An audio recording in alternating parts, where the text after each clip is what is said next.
for us to be able to tell what time it is. 4 great movements in the Bible: creation, the world that God made, and it was very good; fall,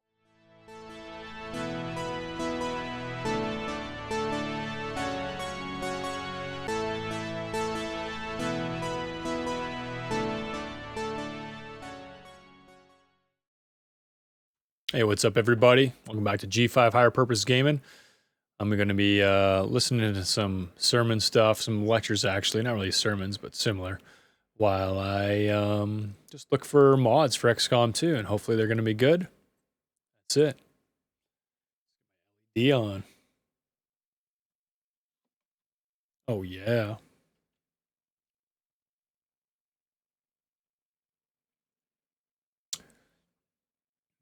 Don't mind me.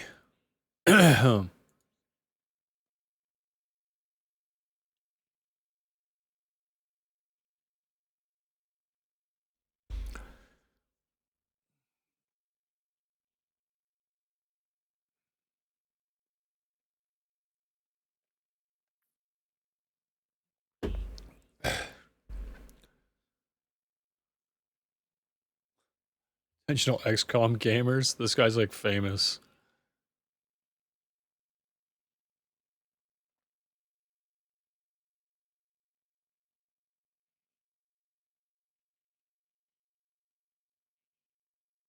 Oh,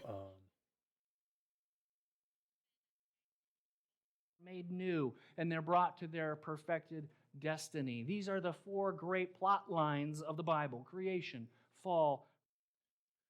for all you loser hacker people.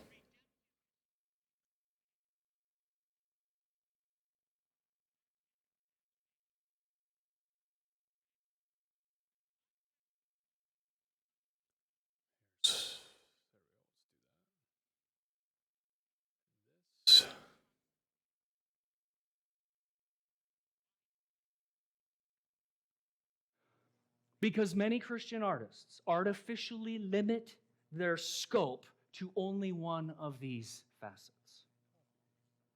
Now, there's nothing wrong with subject matter. Pasting the But reference. there can be a distorting effect if one entirely neglects the bigger picture.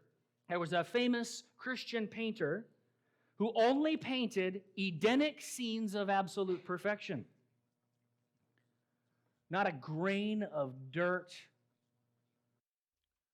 Hang on there, partner.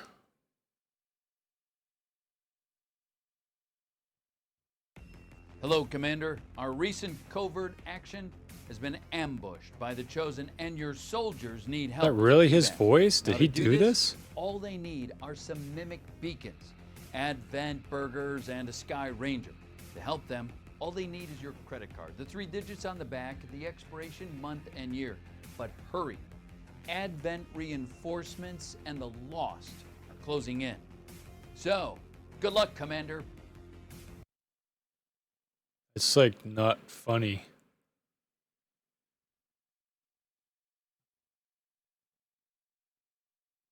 Dude sold his voice for like. Advent's been quiet lately. I'm guessing we have you to thank for that. Our pleasure, Den Mother. Enjoy it while it lasts. We plan to. Our water purification Massive system. signal coming from the Advent Network Tower. It's global. Sir, I think you want to see this. Murder! Invasion force! Radar contact. You know, it's funny. They're like, yeah, look at Alex Jones. He's so crazy. Like, what was he saying there? What an idiot. Fake news. Is he eccentric? Absolutely. Does he do stuff possibly to get some views? Yes. Some of the stuff he talks about is real. And what he was doing there was making fun of the sorts of people that are actually pushing forward a very evil and disgusting agenda to enslave you and oppress you and make you their pawn, maybe even kill you if you try and resist. And so that was his like over dramatic imitation of them, because see, that's kind of guy he is, kind of show he has. But you know, sadly, yeah, to some people that discredits what he's doing. But man, I tell you, I don't watch him anymore. But I used to watch him once in a while. Oh, whoa, who's this guy? Nice, nice. Who is this guy? I love this mustache. Losing you, Avenger. Throughout this crisis. Overcome these pressure in. Stand a chance. Ready to deploy.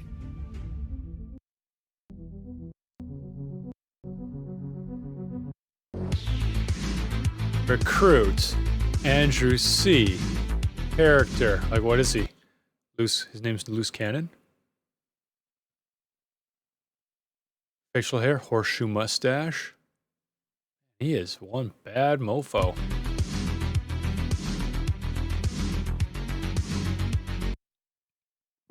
Does he have like? Where's his stats?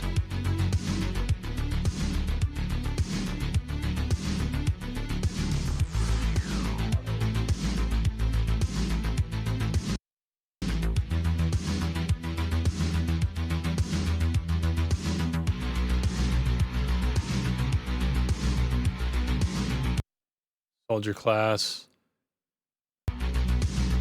Rookie, 0 kills. I mean, like, it'd be one thing if this guy had played through the whole campaign, this guy always survived, and he was like the toughest dude ever. That'd be cool, but I don't know what I just watched. Hint of scars or ugliness, nothing out of place. In fact, he even left out people. There were no people in his paintings. There's no consciousness of a fall in his art, a sense of having been saved. And so the art leaves a vague impression of a kind of Gnostic and sentimental otherworldliness. Even a singular focus on redemption can have a distorting effect on art.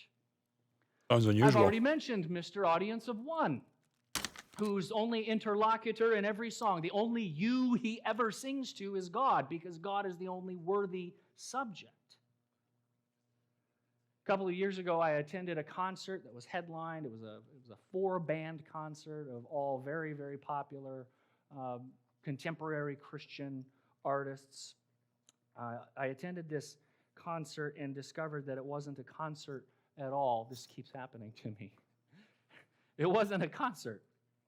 This was an intense spiritual worship service with passionate exhortations and, I would say, emotional manipulations. And here's what I was struck by. I was struck thinking how spiritually exhausting it must be for those singers to gin up that kind of emotion night after night after night. Well, hang on. What if it's from the Holy Spirit, that man? too can become Gnostic in its own way because it effaces from our view the mundane, the ordinary. You know, the people, places, and things where God is actually at work all the time. Go do something real This quick. kind here, of friends. art.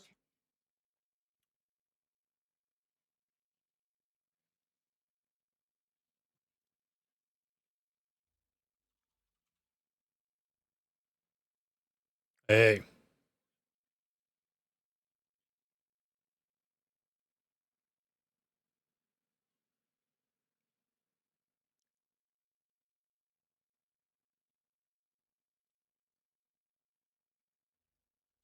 Okay.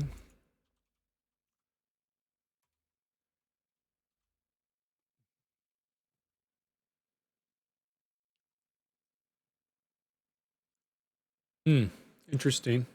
Oh, you guys can't hear it.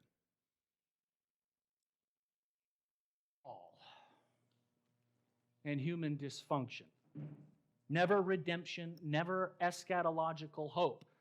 Now, there's no shortage of this kind of art because it tends to be the default setting of hopeless artists in meaningless belief systems.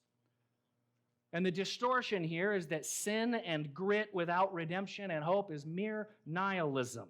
Sound and fury signifying nothing. There's no reason to pay attention to it.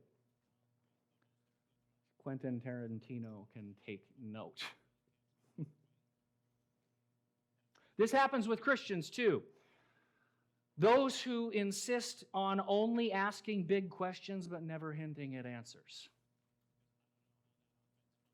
Those who elevate doubt to the cardinal virtue and portray the certainty of faith as a vice to be avoided. These are examples of art that is solely fall-focused. But then, as if in response, the opposite happens. Think of Christian movies that are long on redemption themes, but actually very short on sin. Long on certainty, but short on doubt. The result of this can be sentimentality. The equivalent of, well, I don't want to offend anybody, those Amish romance novels that you find in the Christian bookstore. I see Olivia is a huge fan of those. Living in Amish country. Just teasing. Okay. Sentimental. Listen, a redemption story is only as powerful as the portrayal of that from which one is being redeemed. It needs a backdrop. So the worst depictions in this kind of art we get are a guy who scandalously smokes or drinks, but strangely never uses profanity. This can be a Gnostic dimming of the real world and the real time in which God has placed us. So what am I suggesting? I'm suggesting that all these kinds of one-sidedness can be corrected by giving each moment of the great redemptive story its due in Christian art. No, not each and every individual work of art can convey everything a Christian believes about life, the universe, and everything. In fact, that's almost a besetting sin of so much art or Christian movies, is that we try to pack in an entire systematic theology into a singular work of art. No, a singular work of art cannot capture everything. Nice. Less is more, and that is so true in art. Listen, a singular piece of art focused on just one facet of the grand story is perfectly legitimate. 8 minutes left. Perfectly I know what to do. legitimate. Workshop. Have you ever read Psalm 88? Psalm 88 is a song entirely about despair and death, and there's no redemption or hope whatsoever. Soldier customization. It ends with the darkness. All of my time. friend. The end. But, like the author of the whole canon of Scripture himself, God, a Christian artist should strive to have a diverse and thick portfolio. Striving to bear witness to the great works of God, beginning in creation and ending in consummation. So avoid the one-sidedness. Understand the scope of art is the whole cosmos and the whole of redemptive history. What is the mission of art? What is the mission of art? Of all What's the purpose of art? That's a foundational question, isn't it? What is it that our young songwriter Raider suit. feels That's awesome. guilty about when she concludes her set at the open mic without singing her praise song in front of all of the non-believers? 26 more pages. Well, of in her case, she has a three sensibility, no doubt it's times like cultivated by 20. her evangelical context, that the purpose of art, that which gives art its legitimacy, is evangelism. Now, don't get me wrong, art can have a purpose of evangelism. What about Mr. Audience of One, or the foursome that I saw in that emotionally overheated concert? You see, they believe the purpose and mission of art is worship. Oh, that's cool. Why would you want to change that? Don't get me wrong. Don't get me wrong. Worship can be a purpose of art. But listen, evangelism and worship do not exhaust the mission and purpose of art. The purpose and mission of art is this: to creatively convey and bear witness to the truth by aesthetic means. To creatively convey Bender. and bear witness to the truth by aesthetic means. Okay, truth about what, you might ask? You already know the answer to this. Everything! The truth about everything. The scope of art is as wide as the cosmos and the history of the whole cosmos. Christians, listen, after all, we have, as Calvin put it, the spectacles of Scripture through which to view and to portray all of 290 it. megabytes, guys. We should bear witness to the truth about God, certainly, but also love, courtship, marriage, children, pets, joy, Maybe I'll do this at some point if I'm happiness, like, contentment, I wish I had wine, more women's hair. song, work, labor, loss, tragedy, divorce, injustice, corruption, orphans, widows, heartbreaks and heartaches, sin, depravity, despair, death, friendship, sex, money, power, the natural world. And yes, even this shirt that's old and faded, all the color washed away. Now, this goes against the grain. This goes against the grain of modern Christian art, which most people assume, as the powerhouse Christian radio station K-Love tells us, the purpose of art is to be positive and encouraging. Positive and encouraging. K-Love.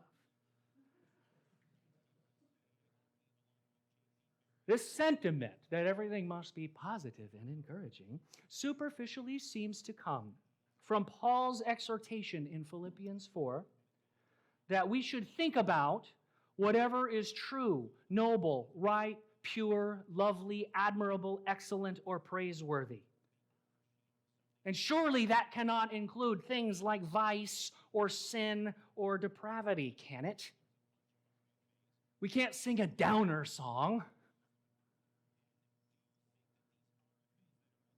Do you know what is true, noble, right, pure, lovely, admirable, excellent, and praiseworthy? The Bible's own portrayal of sin, depravity, and vice. And the Bible portrays those things in sometimes very, very uncomfortable ways. I would suggest, for example, Ezekiel 16. And those portrayals are surely included in what Paul expects us to think upon. You see, the point is to tell the truth about the fall. Not embrace it, not revel in it, not glorify it.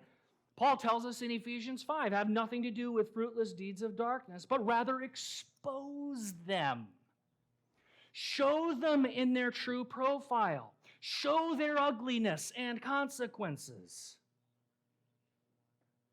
Sometimes an artist might wish to let an audience just sit and rest with that ugliness for a while before glibly contrasting it with alternatives. Brad Paisley and Alison Krauss teamed up for their ultra-tragic song, Whiskey Lullaby, and I'm sure they could have tacked on an uplifting concluding verse to that song, But the audience would feel nothing of the horror and revulsion at alcoholism and suicide. Now, Alison Krauss has a thick and diverse portfolio of her own, and so she wisely saved all of that for other songs like There Is a Reason or Living Prayer. I think music producer T-Bone Burnett puts it really well. He said this: if Jesus is the light of the world, there are two kinds of songs you can write. You can write songs about the light, or you can write songs about what you can see by the light. That's what I try to do.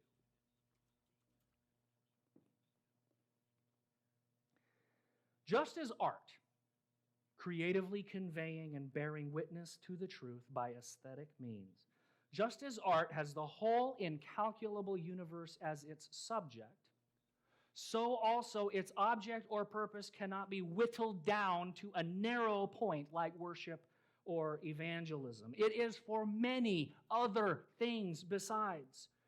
Brightening a room, lightening heels, bringing mirth and joy, or capturing for deeper reflection, melancholy and sadness. God calls and equips people in innumerable ways for innumerable purposes, and for some that is indeed a ministry of evangelism. Paul tells us in Ephesians that the Spirit has given some to be evangelists. It's incredible how we've ignored that word some. Some to be evangelists. But no, more often we place the Christian artist in a manufactured, stifling, guilt-tripping straitjacket so our poor sister feels like simply entertaining the guests at the coffee shop with some fun cover tunes is somehow unworthy of her Christian calling because she's supposed to convert them.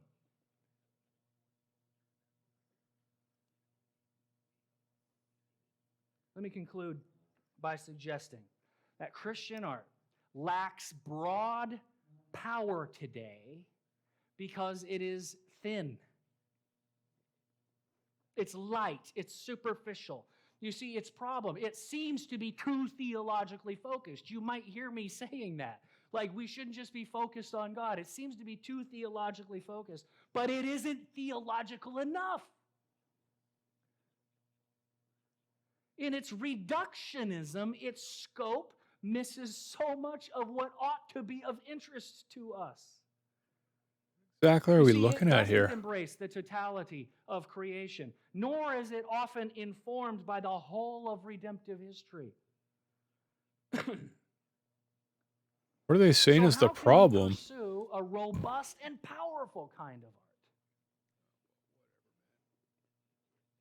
Well, that can only come from robust and powerful artists. Allow us to set any voice for any soldier. These terms Oh, I'm great. Let's use any body using parts are, for I any admit, gender, quite armor, elusive. tech level, character type, What do I including those mean by added. robust or powerful or a thick portfolio? These are not the kinds of terms from which you could write down a list of action items to check off one by one. How to become a great artist. Let me check them off. This is not a managerial the or heck? engineering sort of thing. These words are more subtle. They are, dare I say, more Well, that kind of looks artistic cool. than that. You see, this is a moral formation kind of thing.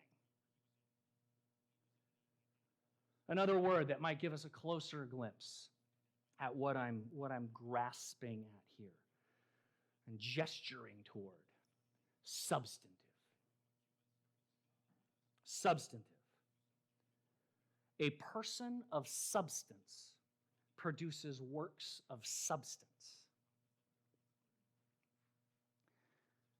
Do you know what the Hebrew word for glory is? Nope. Tell me. I know Jonathan does. The Hebrew word for glory, kavod, means etymologically It means heavy. Heavy. Now, I have always found that extraordinarily strange, why the word glory means heavy. And I've reflected on and tried to figure out what does that mean? What is that grasping at? You know, I think maybe just as a way in, I think it's maybe reflected in like Marty McFly in Back to the Future when he keeps telling Doc, "Wow, that's heavy, Doc. That's heavy, Doc. Marty, is there something wrong with the gravitational pull in 1985? You keep saying that." What does Marty mean by heavy? Wow, that's significant, Doc. That's significant. Glory is something weighty, substantive, robust, something with density and thickness. It's full of fiber and sinew. It's immovable, unbreakable, full of fascination and enduring interest. Listen, glory is the opposite of shallow, glib, fleeting, ethereal, or frivolous. That's what we're getting at. That's what we're reaching for. And there precisely is our solution to our conundrum. We become like what we worship, right? We become like what we worship. And so if we worship money, you're going to become a purely transactional person. A tit-for-tat kind of person. If you worship consumerism, buying things and accumulating things, then as Thad Williams says, you'll start to look more like the mannequins you look to for meaning. And about as interesting to talk to. Well, this definitely looks cool, but immersed ourselves in God, the glorious one.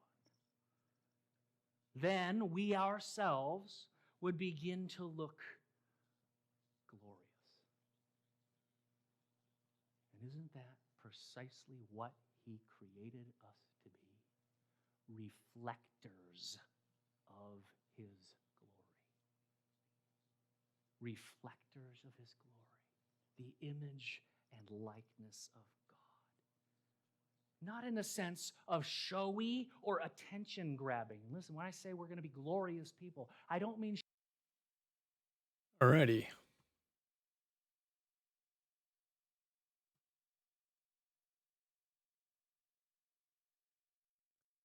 Look at XCOM2 here, friends and fam. Whoa, what's going on? Whoa. I don't have DirectX installed yet.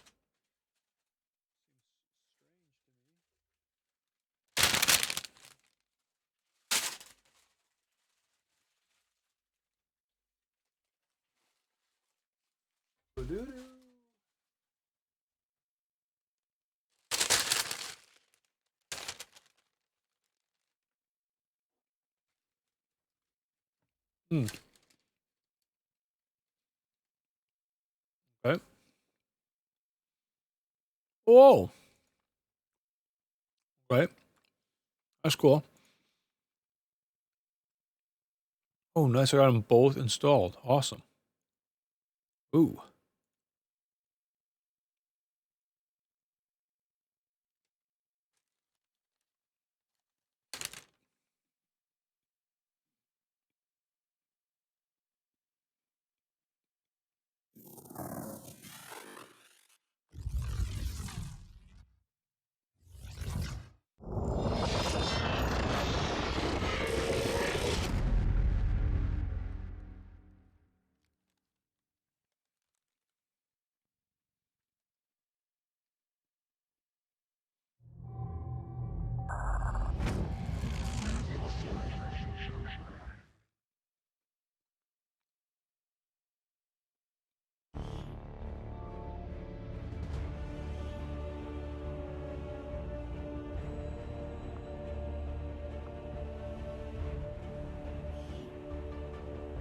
Nice. New game, low game, challenge mode, legacy hub.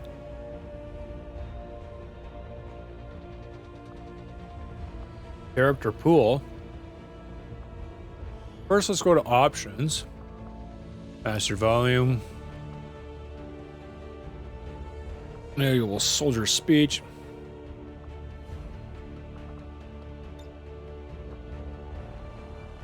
Okay.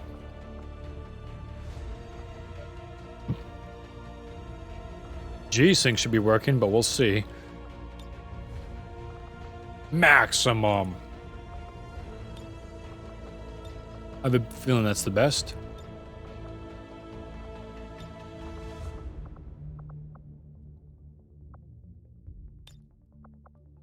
Yeah, we're looking good here. Oh, that's on. That's on.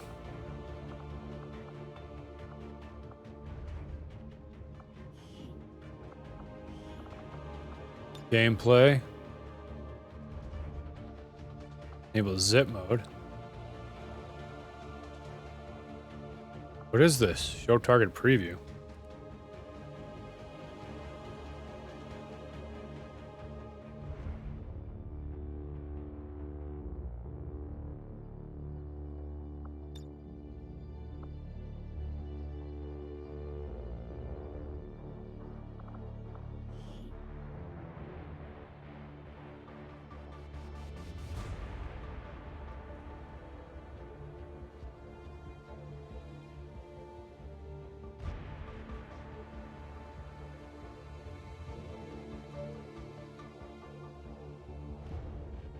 Commander. Oh.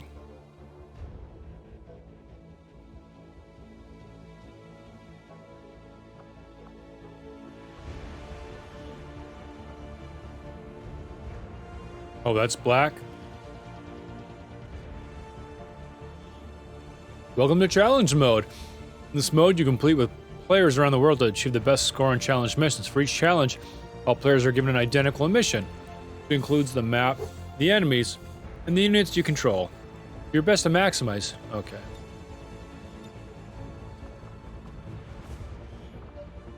Character pool.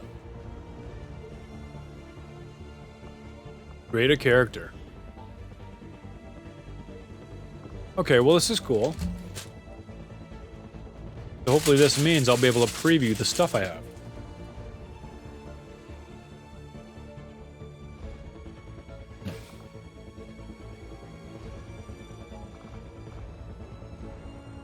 I don't know what's a dark VIP.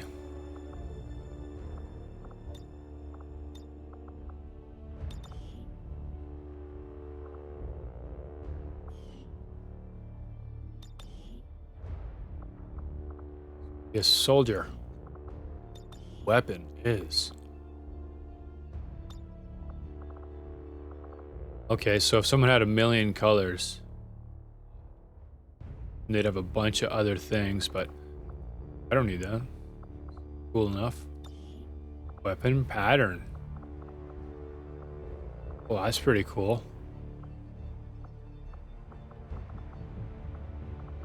Oh yeah. Smiley faces, I like it. Not.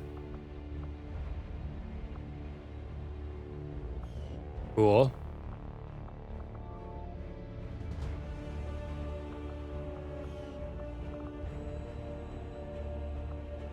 Body. Main armor color.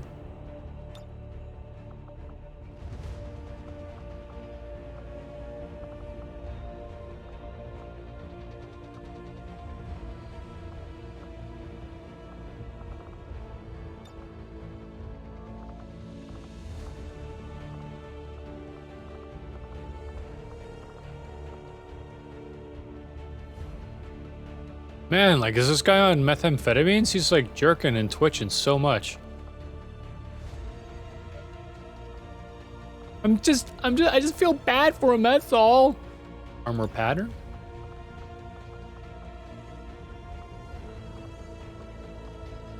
Oh, that's pretty cool. Arid, okay. No. Classic. Alien, that's pretty cool. Tundra. X? No. Arid. Oh, I like arid. Lots of blots. Zebra. Glad. No, never. Tiger. Hearts. That's awful. Shouldn't be a thing. Dots. Dots pretty cool. Stripes. Wild. Ma. Arid. Like it.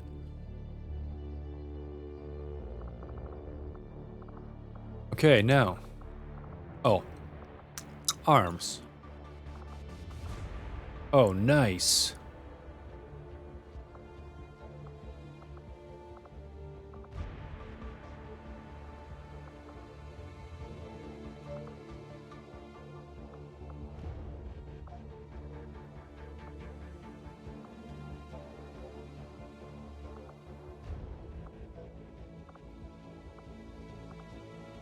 Oh, he's definitely got to get something up there. Even if it's just that. Although, truthfully, it's probably even better. Let's do it. Torso. Oh, that's pretty cool.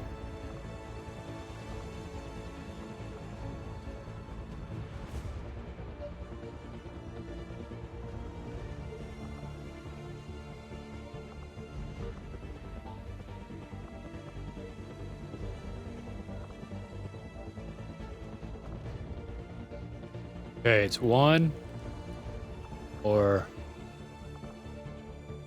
one. No.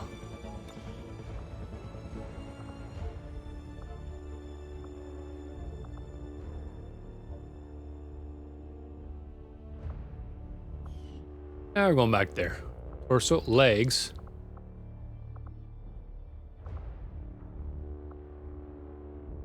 No, you definitely need some. Left arm tattoo, right arm tattoo, tattoo color. There's no tattoo, get over it. Weapon, body, head.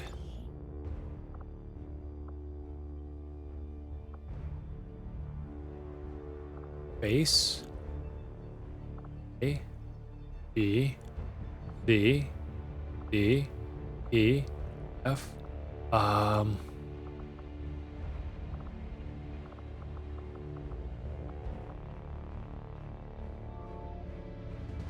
Race. Oh, there we go. Navajo. What's that? What is this guy? Like, ancient? There's just like the normal European guy. I guess that's the closest. Looks like Italian. I'm so racist. Where's me?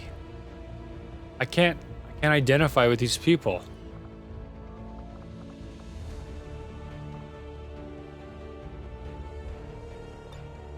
How dare they? Okay. Oh, I see. Okay.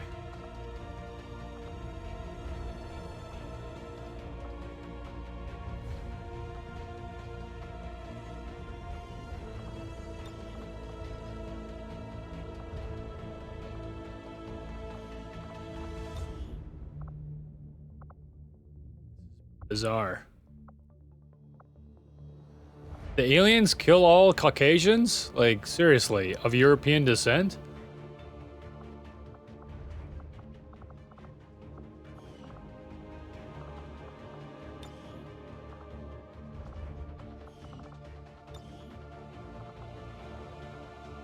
Is it because I'm stuck on France? And France has allowed themselves to be completely inundated?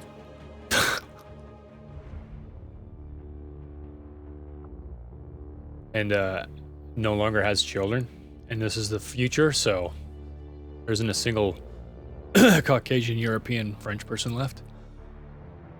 That's true, guys. Look at the demographics and the statistics over there. Like, it's like the agenda. They want their own society to destroy and then to be destroyed and culturally implode on itself, while the uber elite hide in their ivory towers, enslaving everyone underneath them. I'm not joking. It's real. Oh my gosh. Sneezing like crazy here. There isn't a single guy that like looks anything like me.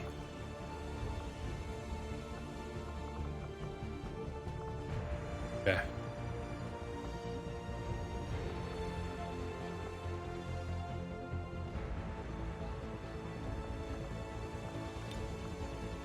Delete. Yeah. Create a character.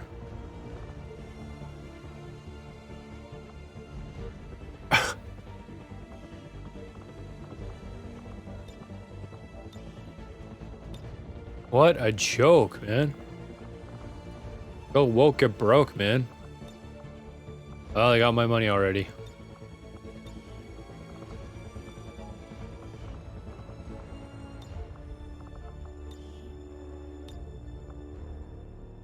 It's ridiculous. Look at this guy. Seriously. What percentage of the British population looks like him? Holy.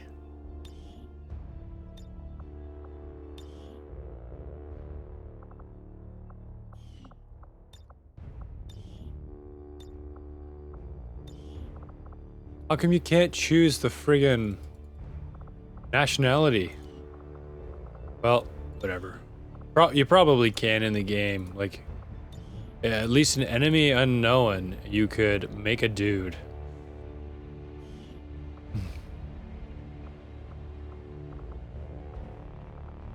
Multiplayer. Fun. Great custom match. Ranked. Match. Leaderboards. Hit squad loadouts. Create a new loadout. Test. Select a soldier. Advent trooper. Oh, I see.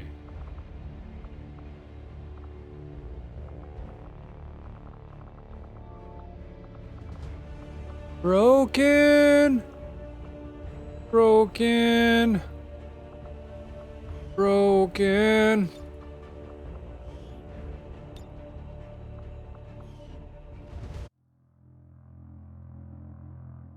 I don't know what to tell you, man. This is so stupid.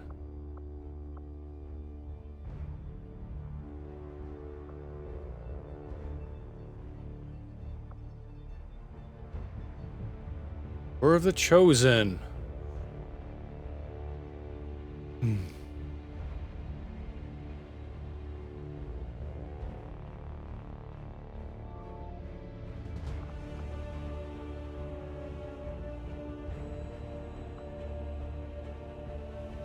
Well, let's exit to the desktop. Let's load in one mod and see what happens. Showy or attention grabbing. I mean, Ah. in its truest and deepest sense, we Friggin' would be thing. weighty and substantive people. Glorious people. You see, a Christian artistic imagination formed by immersion in the glory of God, Yes. the glory of his handiwork, the glory of his redemptive plan for the whole cosmos should inevitably produce glorious artistic works. I would agree. Their excellence, their beauty, thoughtfulness, profundity, depth, and their insight will, listen, I believe, provide a much weightier evangelism. A much more substantive evangelism.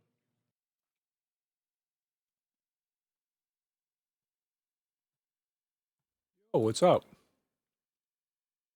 Started XCOM. It's an item. Cool. Hey, what's marketable? Nice. Sell it.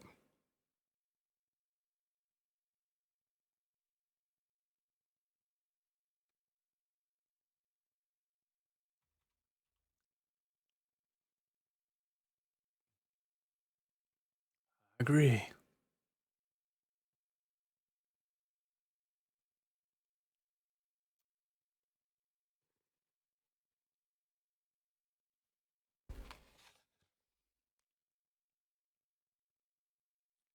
Hmm. I love. That's how easy it is. Want mod on? Yep. It's on. All right.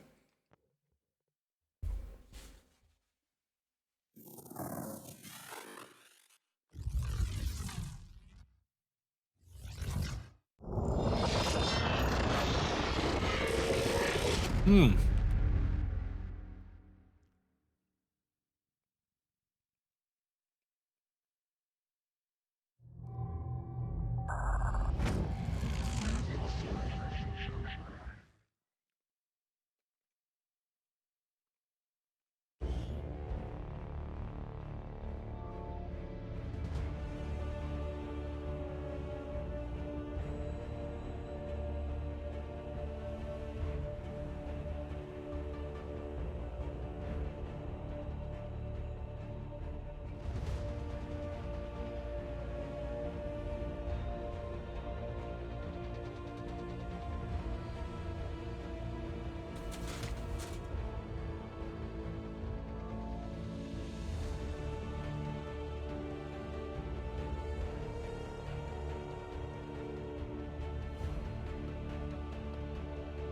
All right, back to the character pool, I guess.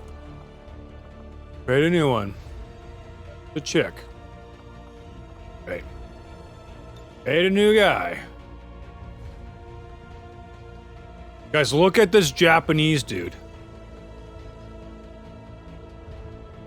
There isn't even a face that looks Asian in here. What the heck? Okay. Oh my gosh.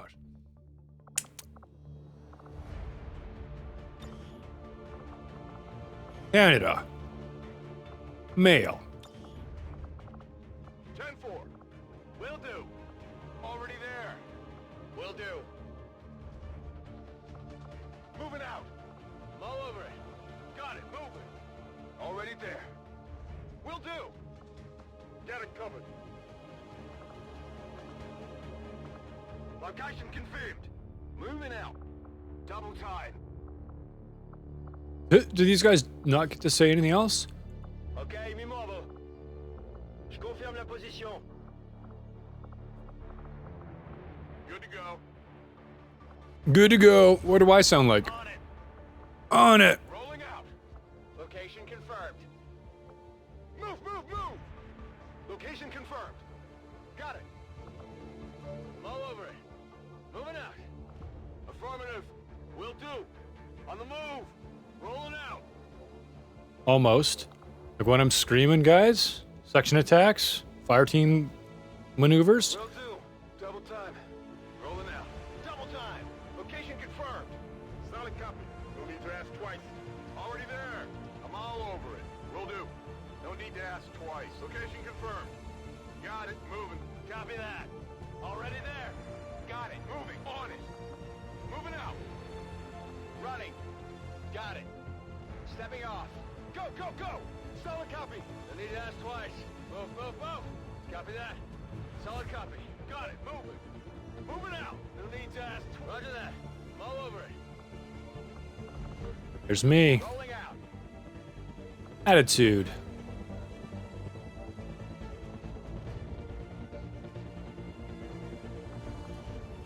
Intense. Country of origin, Japan.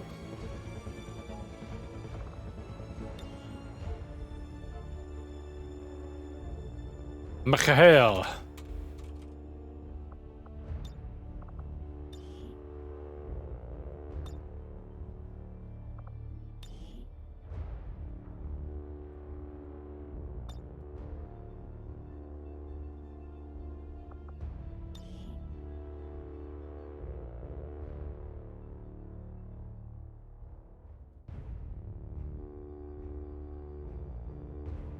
All right, here's for all you guys that love making up, love stealing people's identities.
Hmm.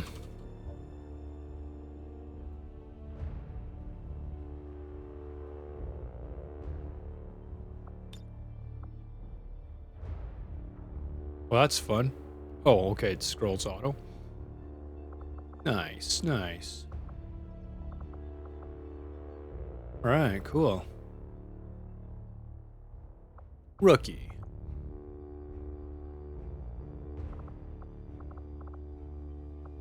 Okay, now we're gonna go back. We're gonna look at this guy. Guess he's gonna be able to appear as whatever.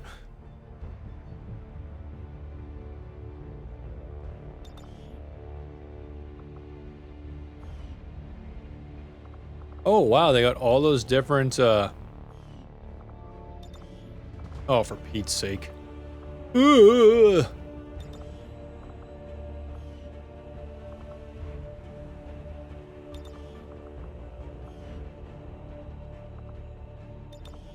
Is his... Oh, okay, the only thing that's changing is his weapons. Unless he's a rookie, then it's like he gets, gets no armor.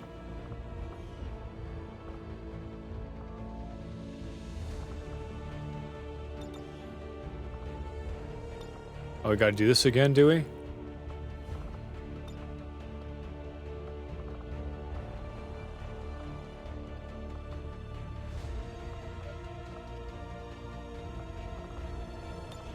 Man, does that ever bother me? That's so ridiculous. Go woke, get broke.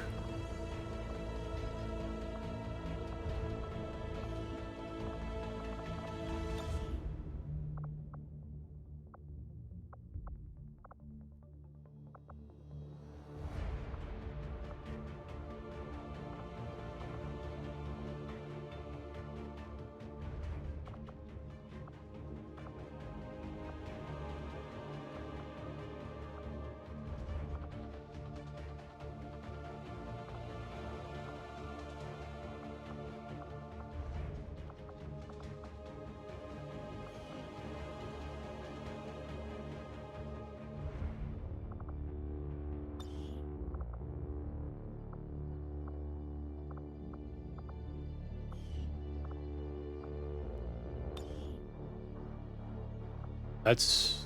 I mean, what other choice you got, man? You need some armor. Got no tattoos. Get out of here.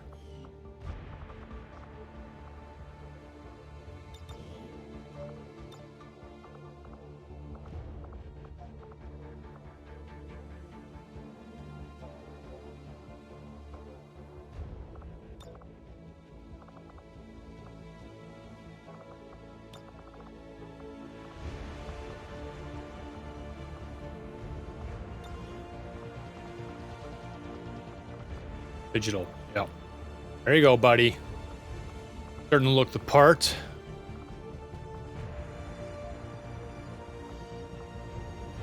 What the frig? Head, body, head. Hair. Bald. Hair color.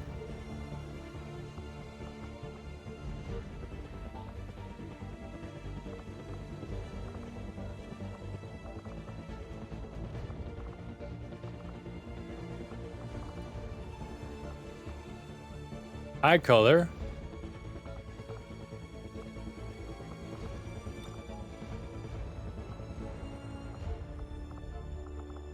Race, skin color.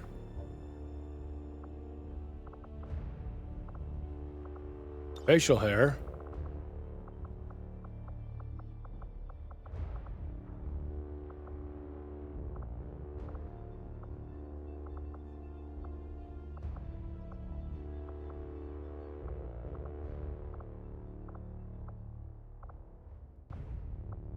Oh yeah, there I am. No. We'll go clean shaven. Ideally, you know, clean shaven kind of guy. All right. Oh wow, he almost looks like he might actually be Caucasian. Is that because... No, these are the same people. Weird.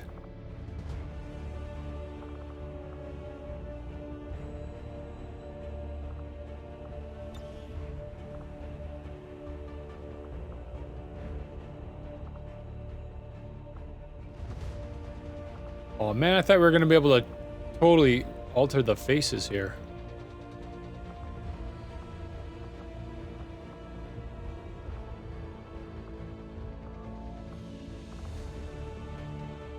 Look like me at all. There's a guy with the big gigantic nose. Oh no. Oh, that's close. That's closer. Oh yeah, okay.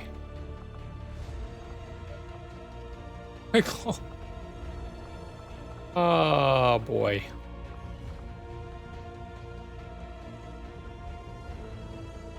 This is as close as it's gonna get. Bad. Alright, now we got helmets. Reaper helmet B. Oh wow, these are amazing. Reaper hood F. These are his they're from the mod, I think. Or maybe they're not.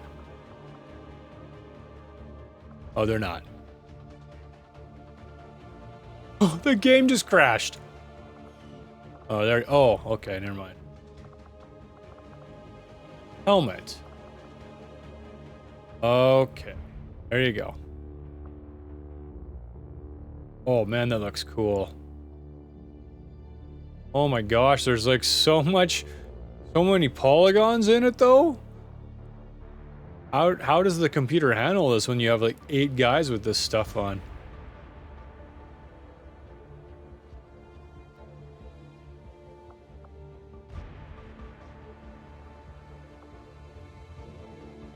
Oh, that's pathetic.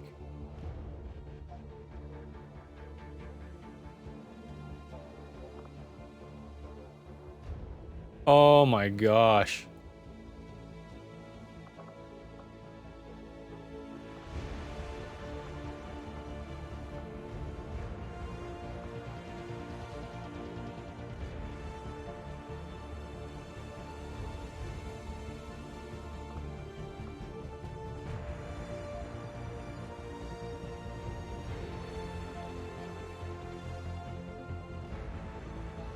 Like, these are all like real gay looking bicycle helmets from the future. I wanted like this or that, you know? Right. Oh, that's pretty cool.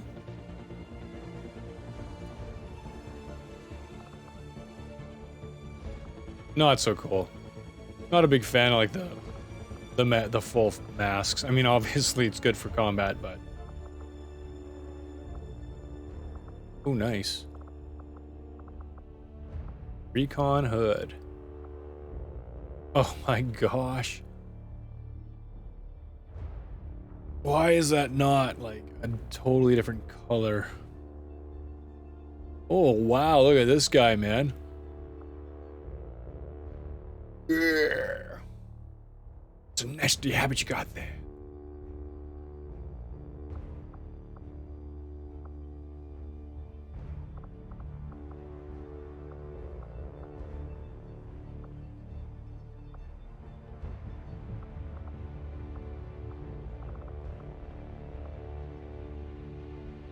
Oh, he's got a crack in it. Don't wear that to the battlefield, man.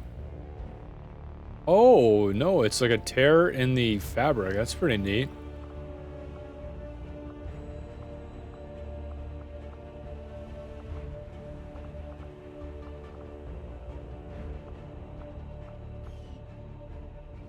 Scars, none. Face paint, none. Okay. Facial hair, none. Lower face prop. Oh, neat. Cigar.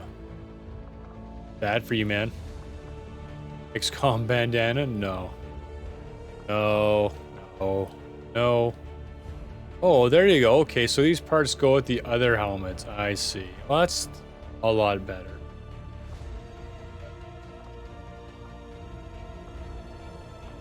Elephant heavy breather.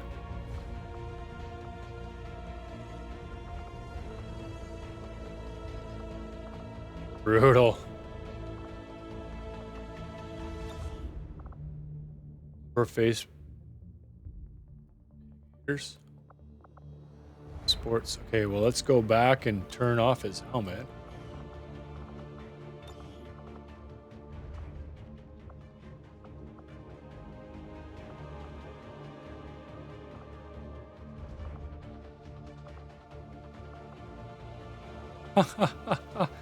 Ooh, look at this guy, Solid Snake. Eyebrow ring, that is something else.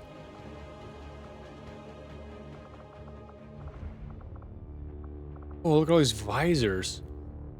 Oh, wow. Okay, so these would look actually quite cool if you had all the pieces together. No longer do they look like bike helmets, I guess. Oh, look at that. That's fun.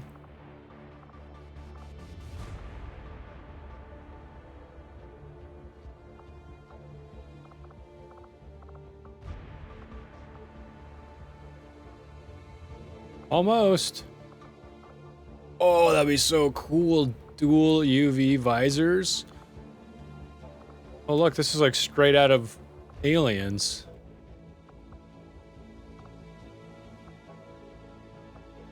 Hmm. Oh, that's pretty neat.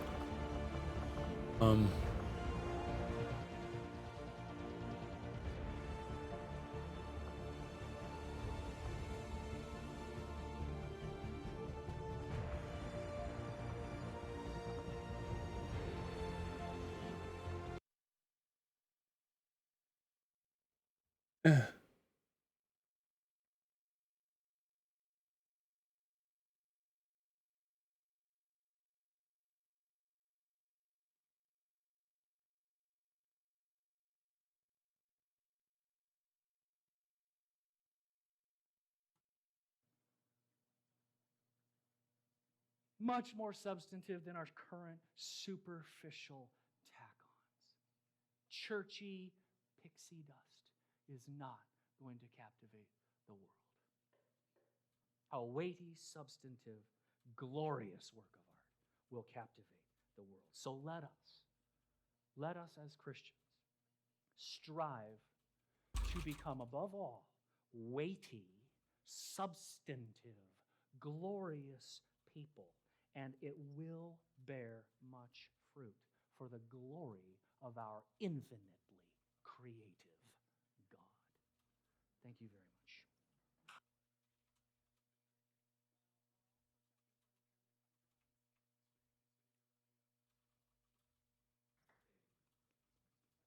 Got 5 minutes for any questions. Let's keep the questions brief and the answers sharp. We need to stay on time today. Can you say what you think about abstract art when it comes to, let's say, painting? Sure. Abstract art is perfectly legitimate in the sense that it's an exploration of often simply shape and color and manipulation of those things. I don't think there's anything inherently wrong with it. Oftentimes there's a worldview, however, that is deconstructive. Now, painting's not my forte, so you have to take that as a caveat. I would say there's nothing intrinsically wrong with experimenting with color and shape in abstract ways. Abstract thought is a real thing, right? And so exploring that on canvas, I don't have any intrinsic problem with. Is that helpful? One of those things that use is abuse of something doesn't negate the use of something. Yes. Thank you. I'm having a hard time visualizing what you're describing because it's quite Abstract. revolutionary. Yeah, exactly. Could you give me one example of a film you think that's not necessarily perspicuously like gospel presentation, but still is show some truth? Not necessarily perspicuous. Well, I was just talking about one. Star Trek 5. Wow, I mean, I think that you can find, there are films with really powerful redemption themes in it that are very thought-provoking. We were just talking about Signs. Mel Gibson, M. Night Shyamalan explores a lot of really profound themes in his movies. Signs is about the providence of a personal God who loves you. Is actually the theme of the movie. Now, what's so beautiful about it is that it is so artistically done that he's not beating you over the head with a sledgehammer and saying, now, didactically, The purpose of this film is to teach you there's providence, and God loves you. That's one. The screenplay he wrote, if you're into horror, really scary films, he wrote a screenplay, a story called Devil, which was released in 2010. That's about forgiveness and grace. That's really quite astonishing, but it's put in the format of one of those heart-thumping movies. So if you like that genre, there's that. I don't know, you caught me off. I'm trying to come up with things off the top of my head here, so hopefully, is that helpful?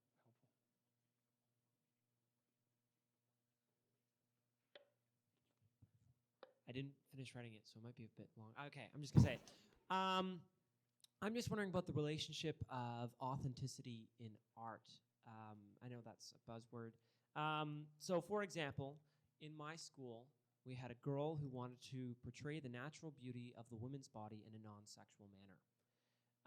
So she painted kind of a natural scene that was a waterfall / a woman's legs open with a waterfall coming out of her vulva. Yeah, nothing sexual about that. So, yeah, it was right beside my student senate meeting. It was quite a wake-up call. And it wasn't a well-done painting. Like, it wasn't like, so I'm wondering, so you're wondering, what if it was a well-done painting? Well, I'm wondering, like, first, does it not being a well-done painting impact its legitimacy? Because it doesn't seem like it was authentic. It was more like, oh, I gotta get this idea, and I'm just gotta quickly paint this. Oh, excellence is always important. We should always be striving to do well-done paintings. I mean, I thought you were going to ask me whether I liked the subject matter or not, but now you're asking me about the technical skill of painting it. I mean, yeah, paint well, please. Yes, obviously, we should strive above. I mean, of all people, image bearers redeemed by the Lord Jesus Christ, Lord of heaven and earth, ought to be striving to be the absolute best that we can be. And if art is your calling, be the best that you can be at art. Pour yourself into it. Is that your question? I don't sense that's your question. Volvo's coming out of a car wash, wasn't it? Yeah, No, Volvos sorry, and car washes.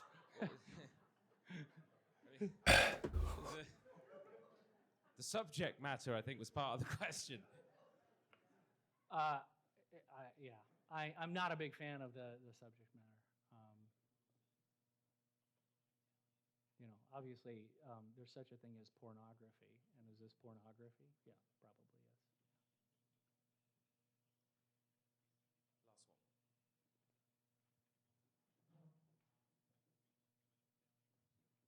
This is similar to Ryan's question, but just because you were talking about music, are there professing Christians who are making good music, in your opinion?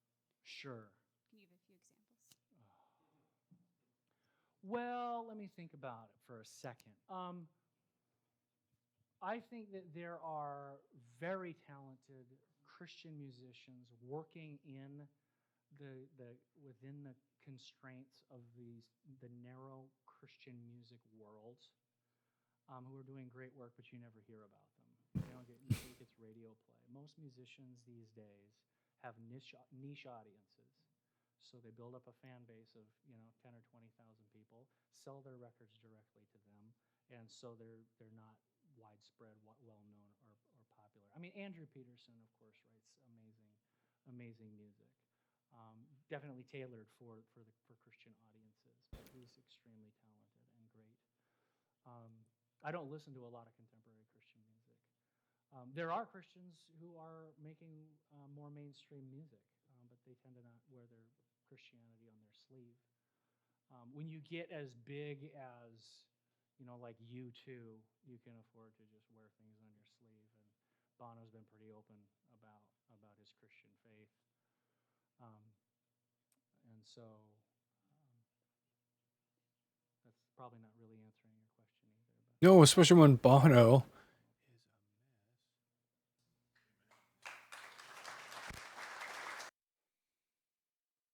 Bono was no one I would look to.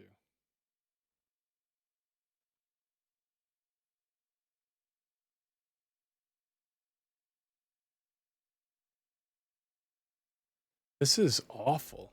Like, give me give me a break.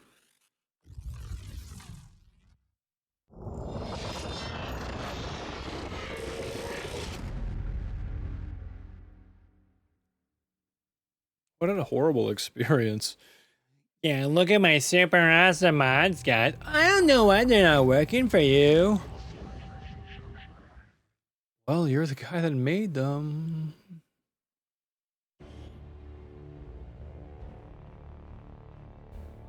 Options. Video.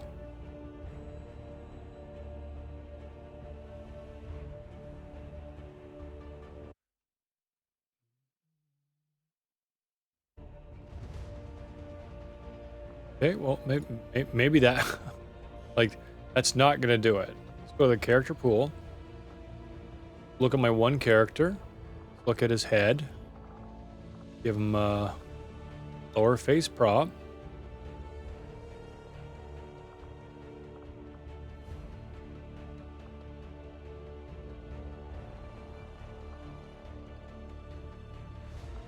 What a joke, man. What a pathetic joke.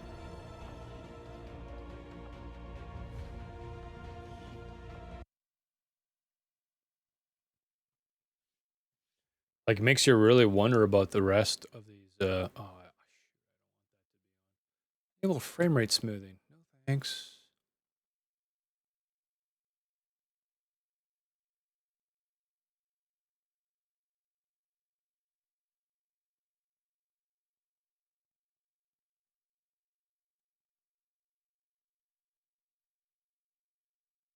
Ambient occlusion, tile AO.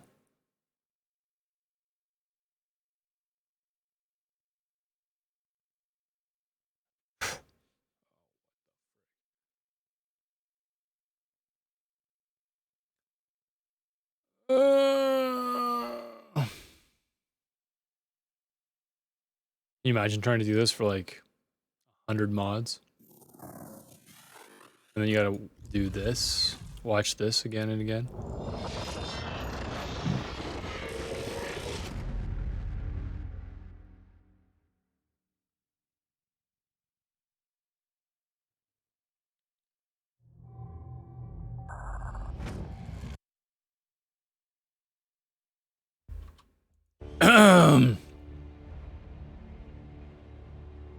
Okay, options.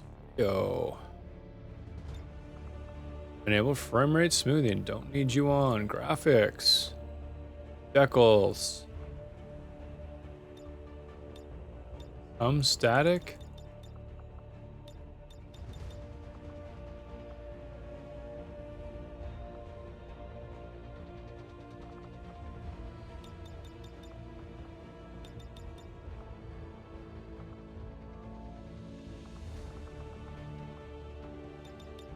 Tiled.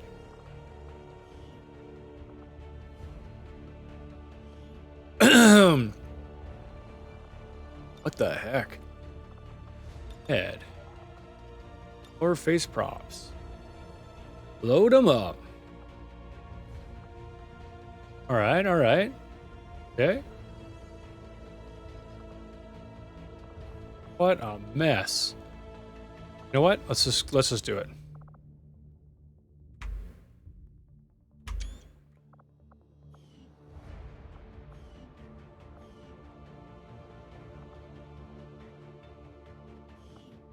Options.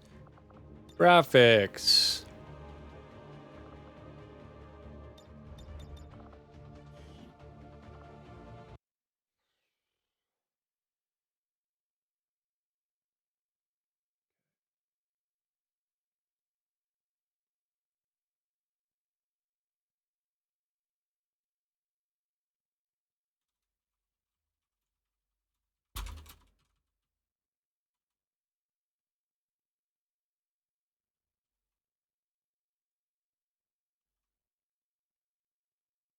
How do I share?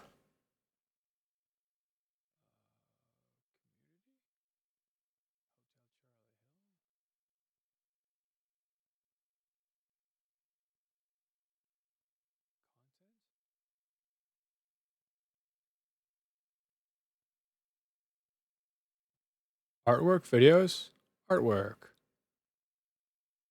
work, screenshots.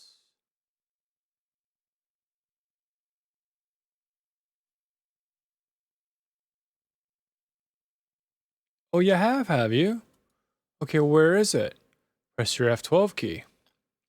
While in game that runs the Steam overlay to take screenshots and then publish them to your Steam community profile as well as Facebook, Twitter, or Reddit.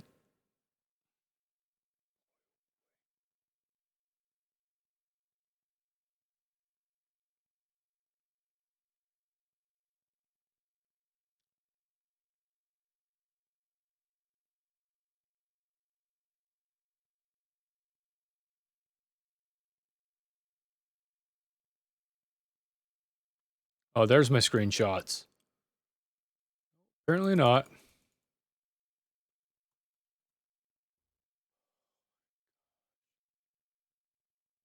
I just took a screenshot.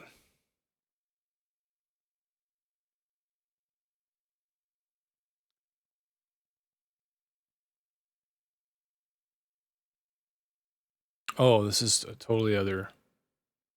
No, no, it's not.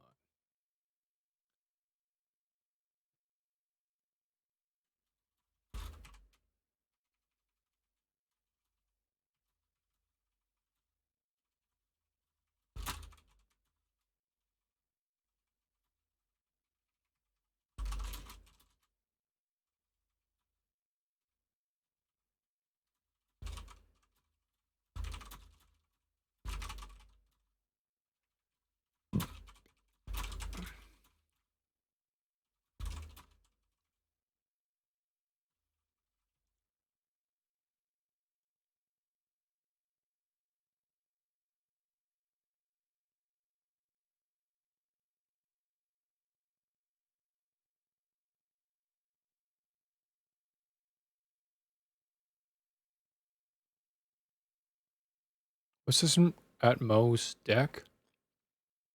Mod sec. So I don't know what to tell you. I reinstalled the game, removed all my config files, not my saves though. I removed 2 mods, both did nothing. One was merged into another mod, so I didn't need that. Had both, but shouldn't have mattered because I wasn't crashing until your mod updated. And one that was supposed to remove start up movies, but did not. I then played the game vanilla until the moment before you plant the charges after killing all the advent in the starting mission. Saved and proceeded to test the game with that save with every mod I have 3 at a time. I'd blow up the monument, get to the Avenger, work throughout, no crashes. I then figured, well, let's skip the saves that were crashing before I go. So I went and started the most recent save that was in the Avenger, starts up fine. Then I loaded the save that was in battle right before it finished. Finished that, loaded the Avenger, no problems. Only thing I can figure is a config file didn't get updated involving your mod, maybe. I gave my computer's user account full control over the XCOM2 folder in my documents. So if that was the issue, it shouldn't happen again. Once again, that's the best assumption I can draw from this situation. So the process took me about 5 hours, so at least it works now, I guess. Could be helpful. Edit, none of the overrides for the mods conflict either. Check out the mod launcher you linked. Edit too. Made a paste bin of my mods if you want to take a look as well. So bad.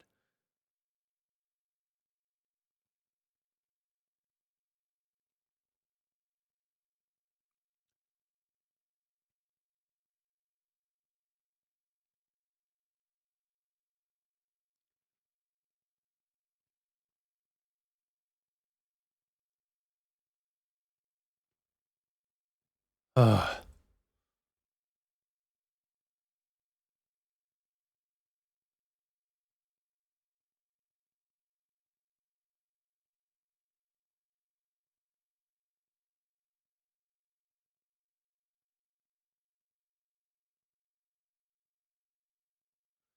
Well then. Well then, well then, well then.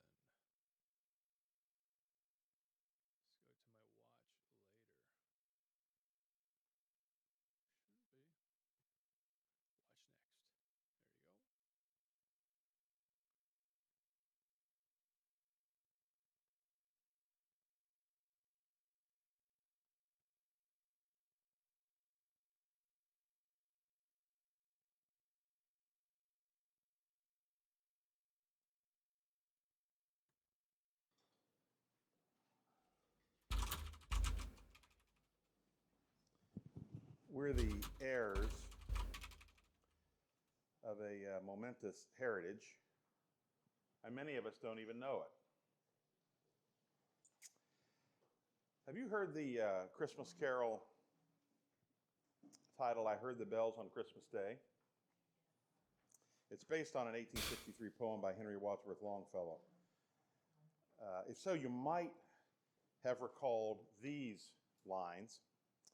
I heard the bells on Christmas Day, their old familiar carols play, and wild and sweet the words repeat of peace on earth, goodwill to men.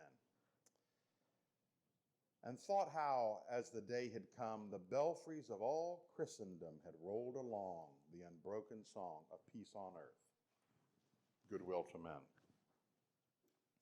Two words in that old poem, Mike, to perplex us. They're the words belfries. I'd like to enjoy this, but I have to read this. It's very hard.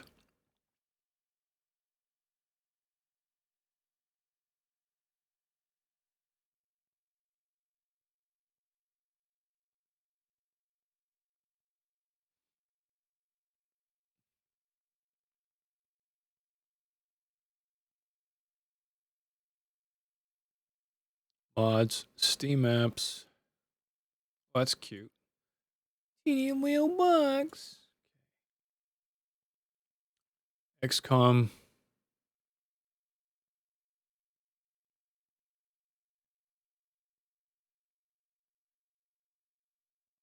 XCOM2 SDK. Steam apps.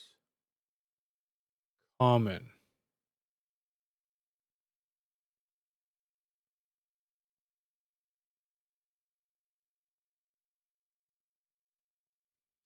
Cache.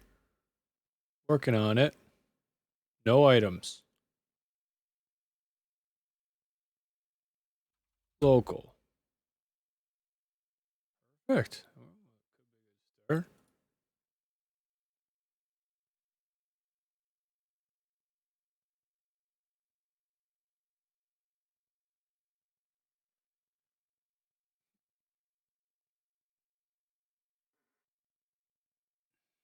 Okay.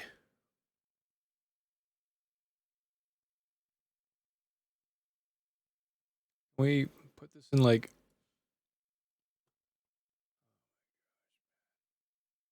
Ew, sort by name. There we go.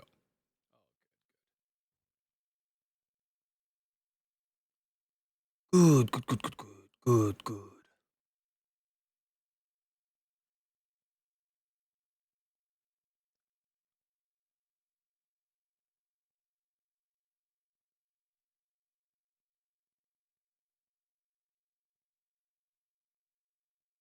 Okay, it is in order. All right.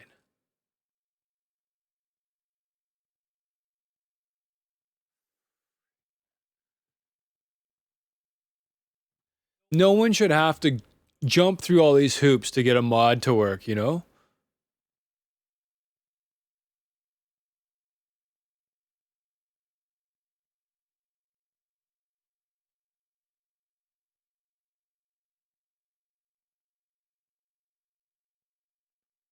$5:15 a.m. Yeah, guys, it's got something to do with the local shader. Thanks, mine worked now. Really? Oh, good. I'm actually quite happy for them that they felt better. But it's like bizarre to me.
Going back, I guess.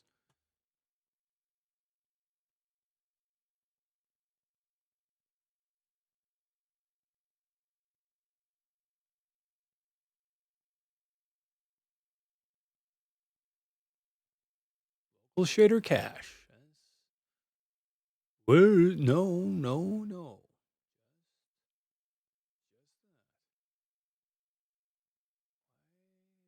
PSA before deleting.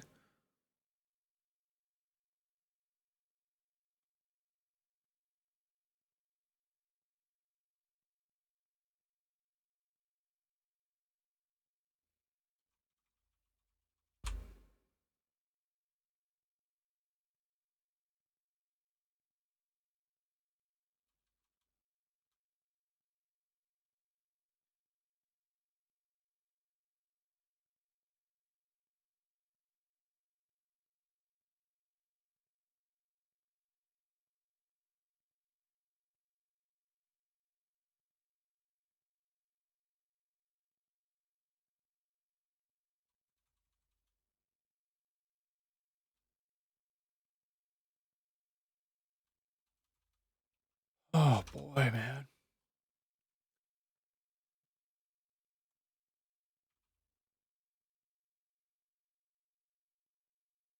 Mod launcher? Like,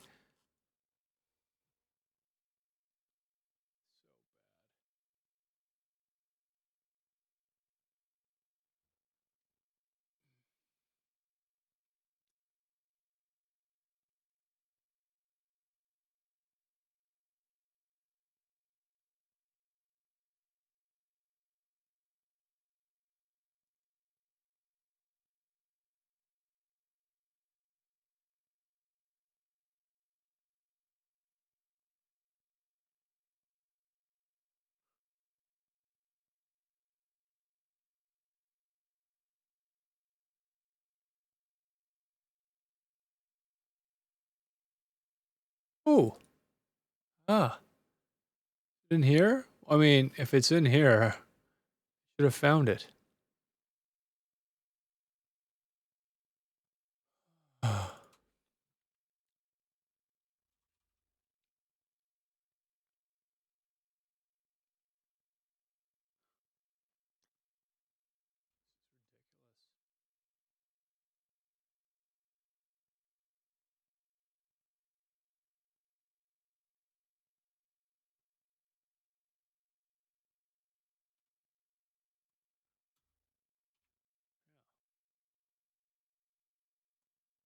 What folder is the local shader cache Rextone 2 in?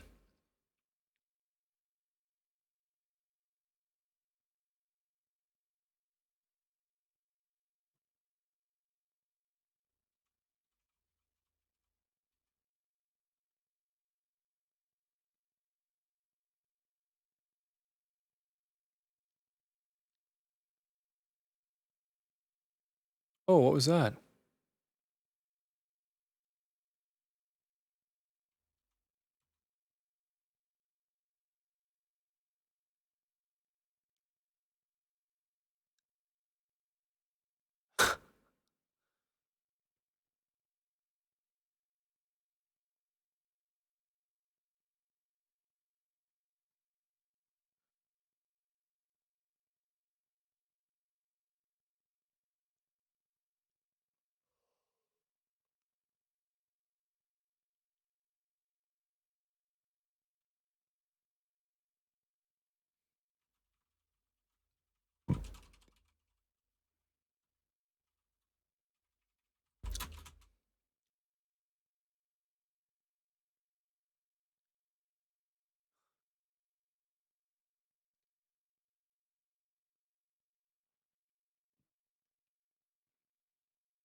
Let's go back. Let's go back to the description. Let's look at this thing.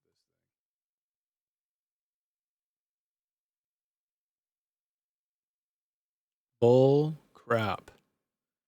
Bull crap on you, guy.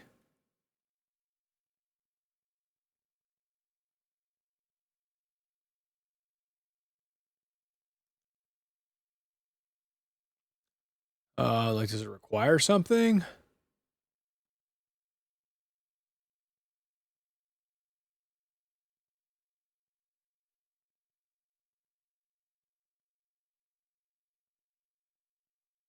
Oh, if you're looking for the WO.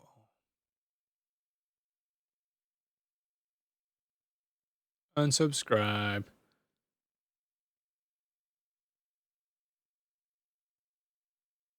That's why.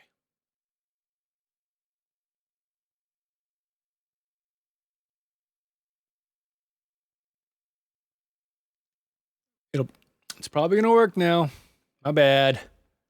My bad. Okay.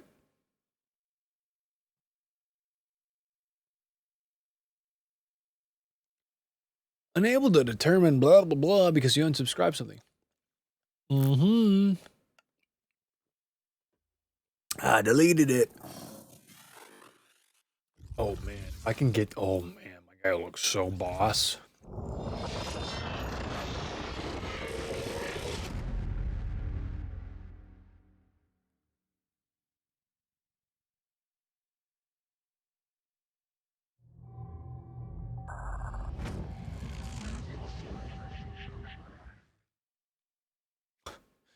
I believe that was like glitches that they placed into the video and not they were going poopy. Character pool. Okay, so I'm hopeful it's gonna work. I mean, that thing's pretty fancy behind me and it looks perfect. So we're gonna go ahead. Lower face prop. Oh my gosh. I feel so bad. MH1. Komodo. Helmet.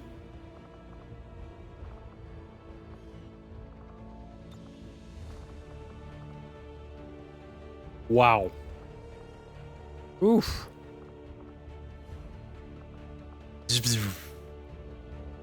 My goodness. Decimator.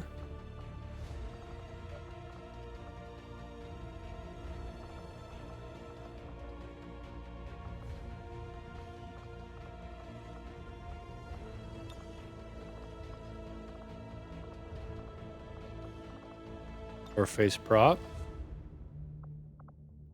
Ooh, that's pretty neat. Decimator mask. Whoa, guys. Looks like an interesting cat.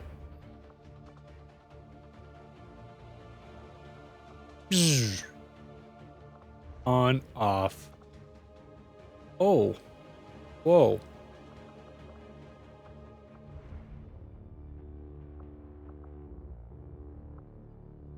Where did he get these?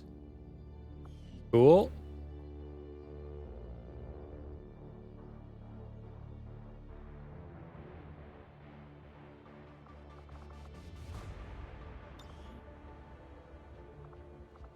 You wearing, son?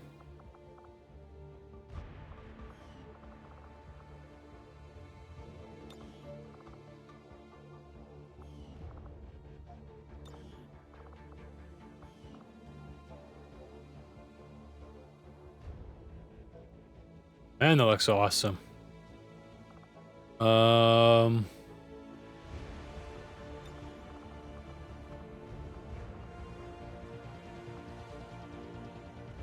That's pretty cool too. Tactical helmet. Oh, for the Gaia. Oh. Oh, it's got the actual whatchamacallit model there or something.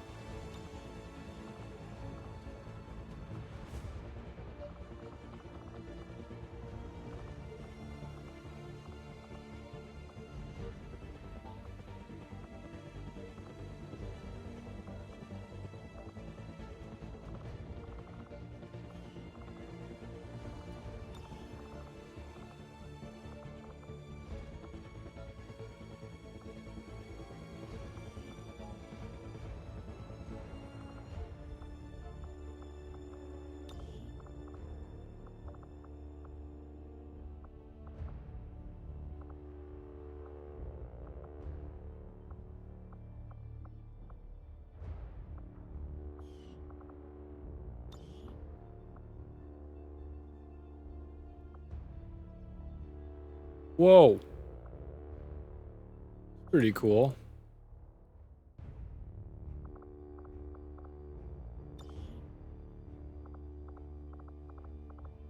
Oh, that's neat too.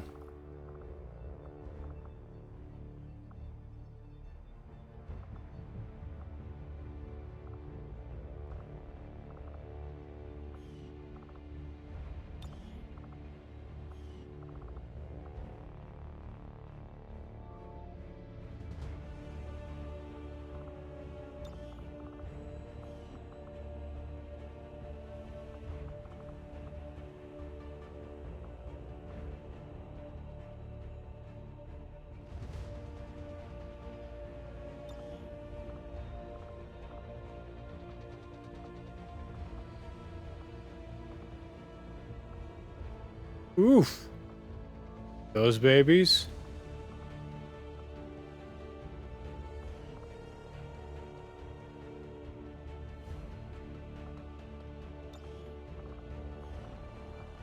Oh.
Pretty cool, man.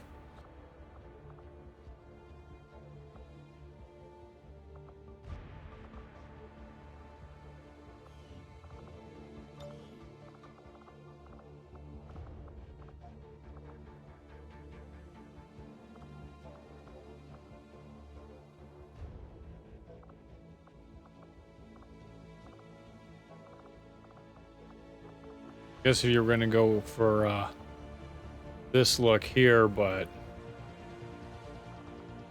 bit too much hanging off the head if you ask me.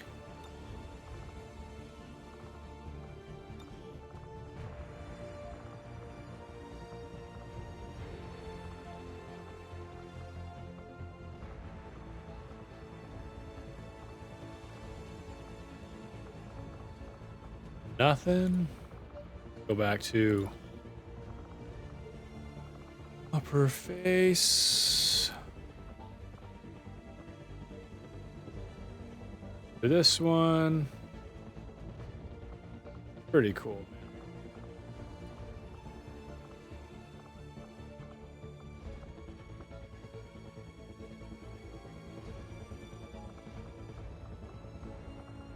Okay, yeah, this one. Could anything go on above this?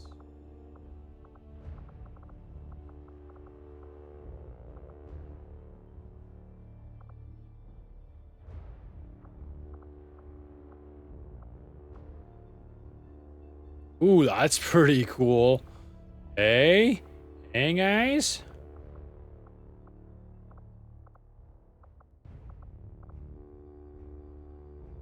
Well, that's pretty cool, too.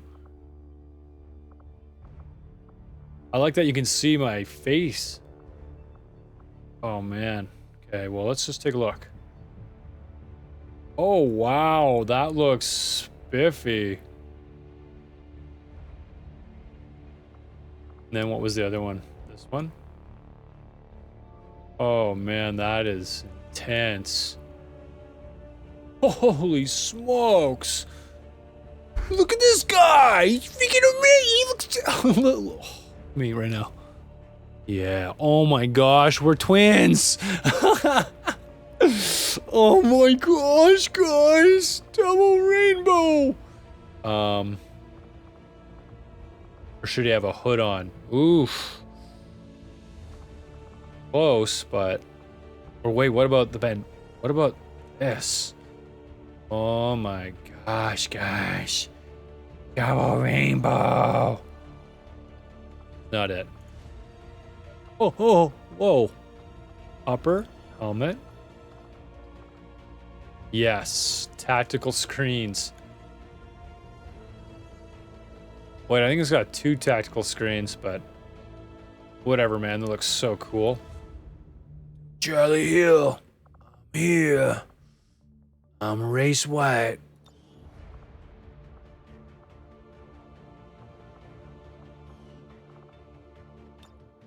Am I really that pasty, though? Don't I have a beautiful tinge? I don't. I gotta admit it, I'm this guy, for sure. It's okay, it's okay. Scores! Yeah! Where's my little sunspots up on my head? Maximum stitches.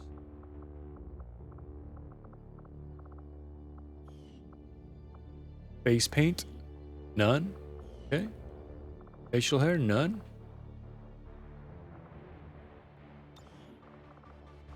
We should go back to that scrappy beard. That looks awful.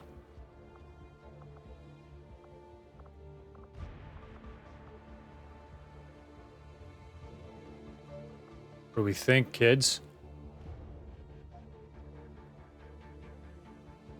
Ooh, that could be it. What was it? 5 o'clock shadow? Definitely not any of these.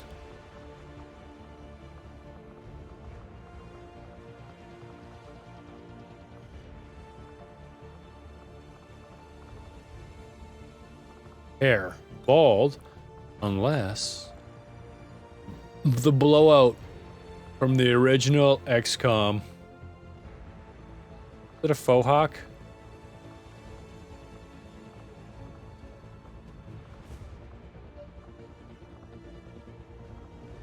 Guys. Oh, receding. Not bad, not bad.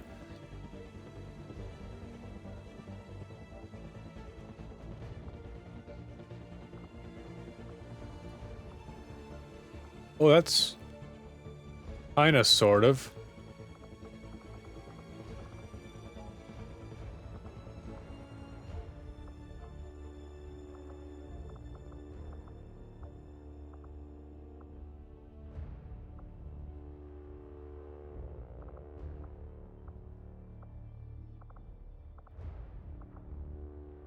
Whoa, Kurt Russell. Oh my gosh, those beautiful locks.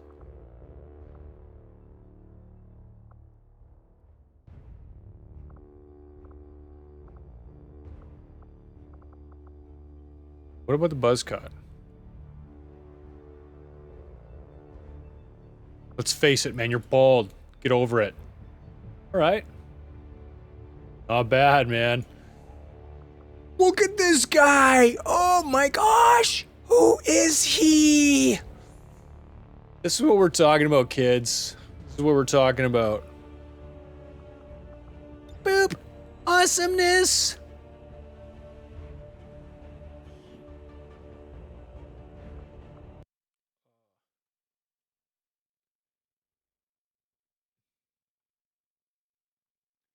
Whatever. Okay.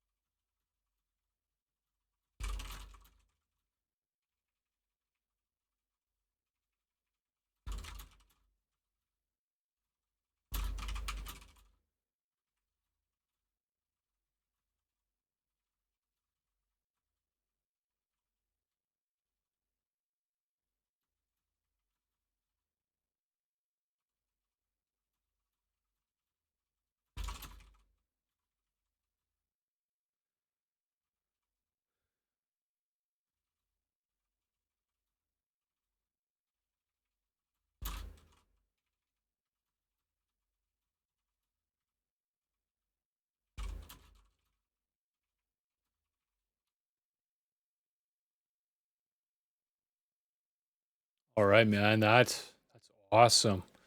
Now, can we find our way all the way back to here? Oh, we can. Nice. Okay, so got this. That is Titanfall. More hair colors. Why? Stench Fury modular armors. Oh my gosh, those might be cool. Whew. You know what? Even if my guy's not gonna wear them, someone can. Oh my goodness. Look at these things.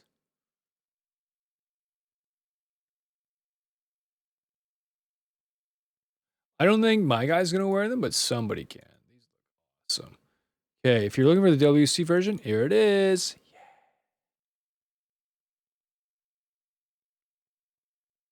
Yeah. Subbed. Thanks, guy. Awesome.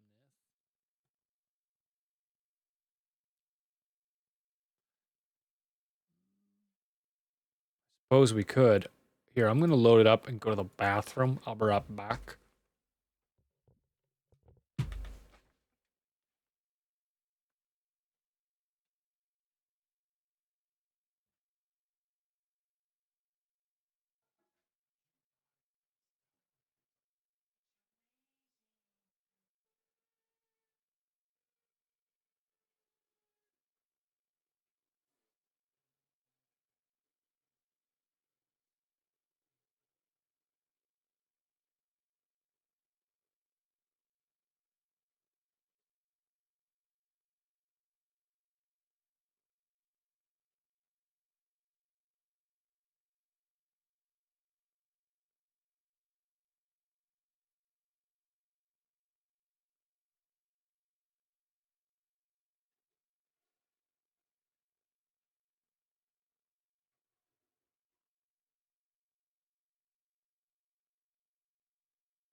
I use 1 million colors, a better campaign, quick reload, advanced sniper. Stop wasting my time. Free camera. You still there, man? Here, tell you what. You know what I'm gonna do, homie G? I'm gonna give you a free sub. Crap, okay. Recommended.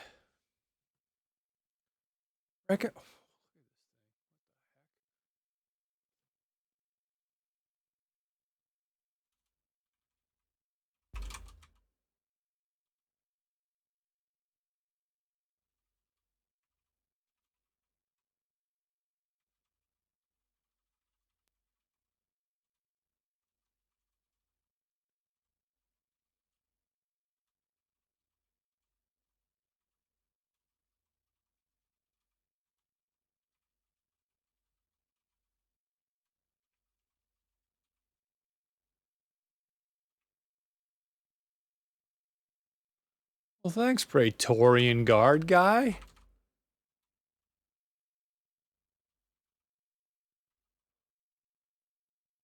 Disable more. Oh. I'll check them out. I'll see.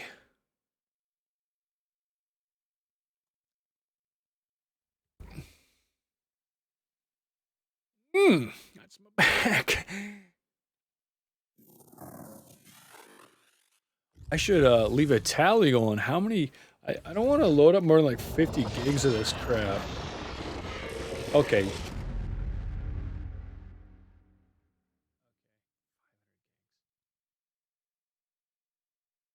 Later.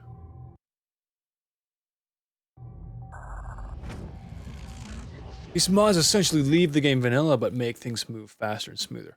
Okay, so let's just start at the beginning. 1 million colors.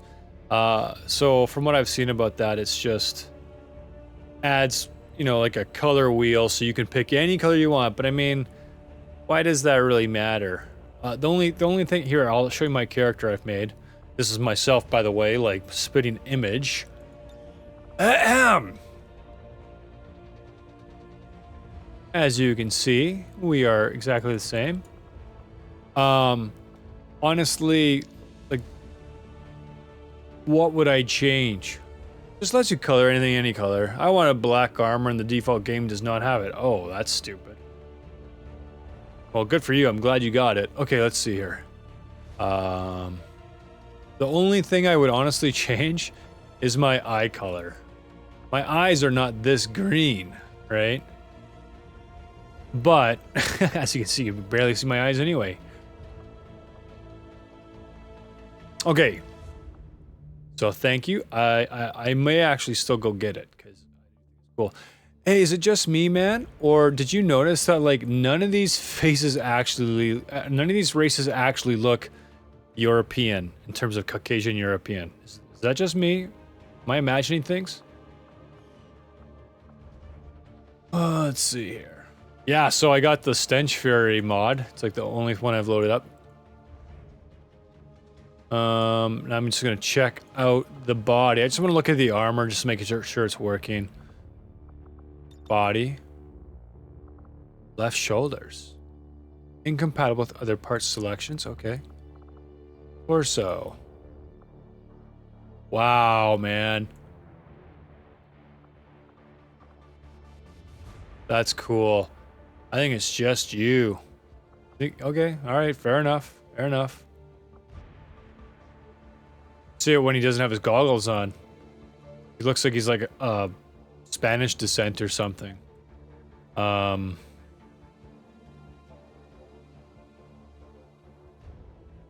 Yeah, okay, this is cool. This works. But I'm not going to use that stuff. In fact, I'm probably just going to go for like the Modern Warfare look, which I think is so awesome. And then I'll use that armor for all of my other guys. Okay, next up, we've got, after several XCOM playthroughs, the unneeded slowdown the game has best skipped. I'm probably only going to play through this once or twice. Okay, so,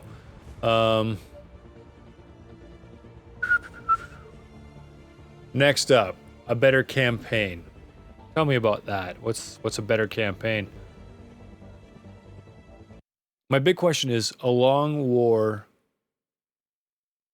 2, apparently, here, I should put that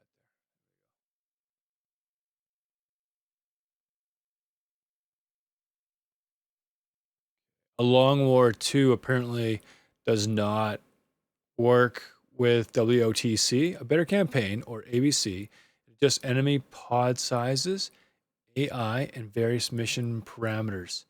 In what way, though? Like, I want it to still feel like the other game, or is the other game just a broken piece of crap?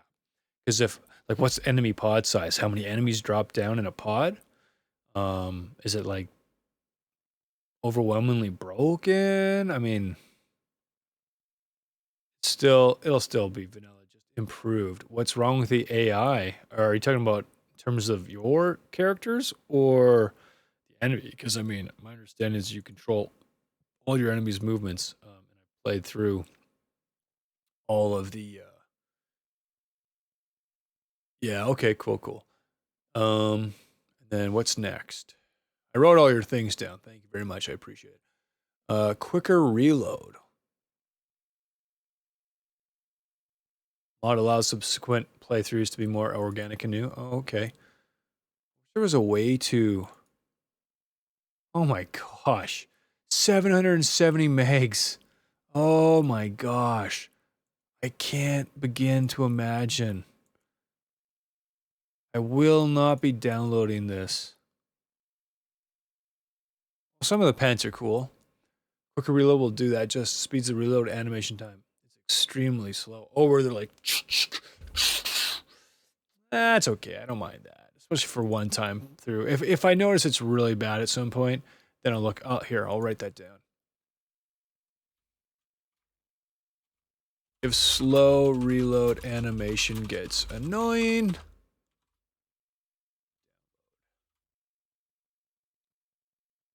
It's atrocious. Definitely make a note. Okay, so with these clothes and stuff, you won't be able to see these underneath their armored vests and stuff, right? So I mean, what's the point of getting cool looking tank tops? And the only thing I might get is those like cargo pants. Probably should not watch that running around. Event Sniper adds a new enemy into the game, which adjusts how you may approach combat. It just gives the AI sniper of their own. Ooh, I almost don't like that. That's like where he can probably see really far and shoot you from really far. Now, with a mod like this, can I go into folders and be like, okay, I'm deleting all of those tops I don't like. I'm going to keep just these pants and these pants. Not waste my time, skips forced cutscenes and dialogue. I love that stuff, dude. And it's my first playthrough, but thank you. I've actually heard of that one before. Also speeds turns and helps to reduce extreme slowdowns. Okay. Some of these are actually kind of cool. Like, look at these ones right here, like tactical pants. Nice. You will need DLC. DLC.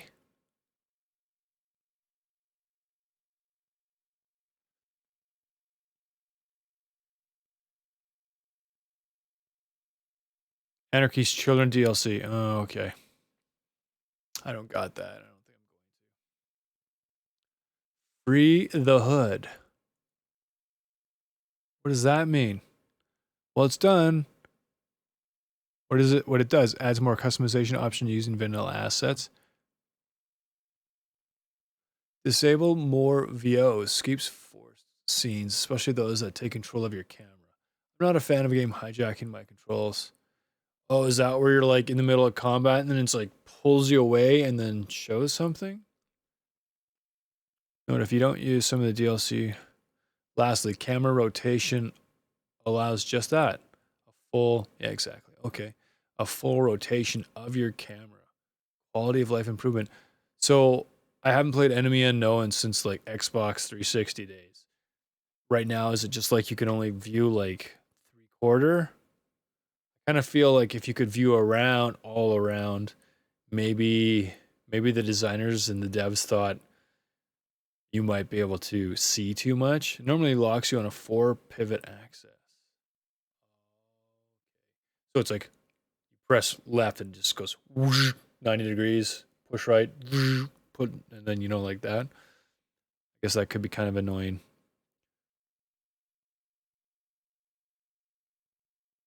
Exactly. Okay.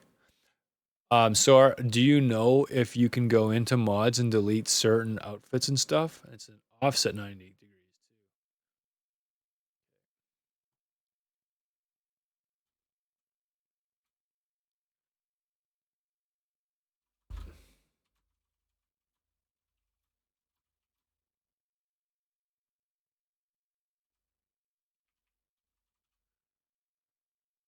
All right. Oh, I better write that down.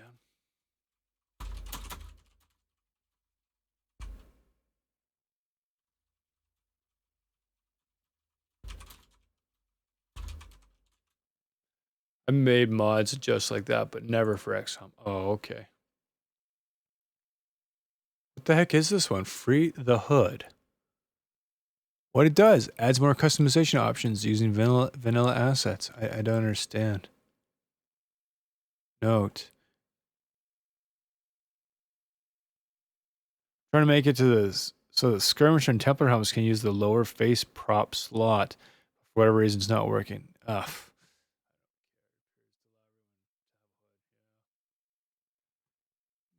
More armor colors. Not nearly as extensive as what you were talking about. Oh, okay. So, right. Probably the Sniper, Reaper, or whatever are the only ones. Bob Ross voice pack. Oh, wow. You could probably make Bob Ross and then give a guy an afro and stuff and a beard. Well, how does this sound, I wonder?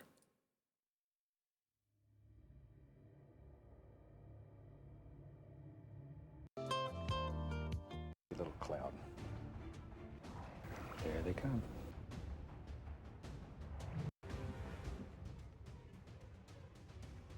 Now comes the fun. Now comes the fun. Yeah, I'm excited for this too, man. But unfortunately, it's gonna be a while till I get everything set up. I'm doing this because I'm having friends over to. Let's get crazy! Oh, that's awesome. All right, about the mod. Does it work for Sparks and War of the Chosen? Mod is compatible with WC for game vanilla soldier classes. I make my mods work with special classes. Probably won't, but let's find out. I'm having friends over in a couple of weeks. We're gonna have virtual board game night, and so this is one of the games we're gonna play because it's turn-based. So everyone's gonna be able to create their own custom character, whether it's gonna resemble them a little bit or actually be like their favorite kind of, well, one of their favorite science fiction characters if they're available. And then we'll play, and it'll be like, it'll be fun because we'll be. I'm assuming you already have Tabletop Simulator. No, I don't. What does that do? So that'll be fun because it'll be like, come on, I need your help over here, and you got to make choices and stuff. Tabletop Simulator on Steam. Are you referring to the Battle Simulator? It's like the same guys that made ultra realistic Battlegrounds or whatever. Well, imagine taking about $50,000 in card and board and tabletop games. Oh, not into that. I'm not a big. Yeah, my tabletop gaming is very limited, honestly. Okay, cool. Make it all free when you buy just one game. Wow. How is that on Steam? Like, do they have the licenses to use like Magic the Gathering? Because Magic Gathering has its own game now, doesn't it? Okay, WC support. How to make my mods work with special classes. Look it up. We will. Store.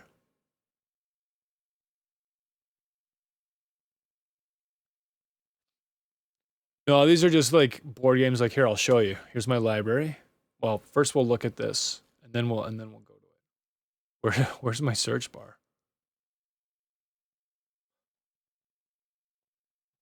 Go search bar. Explore. There we go. Tabletop Simulator. Oh my gosh. Look at all of the games. Oh.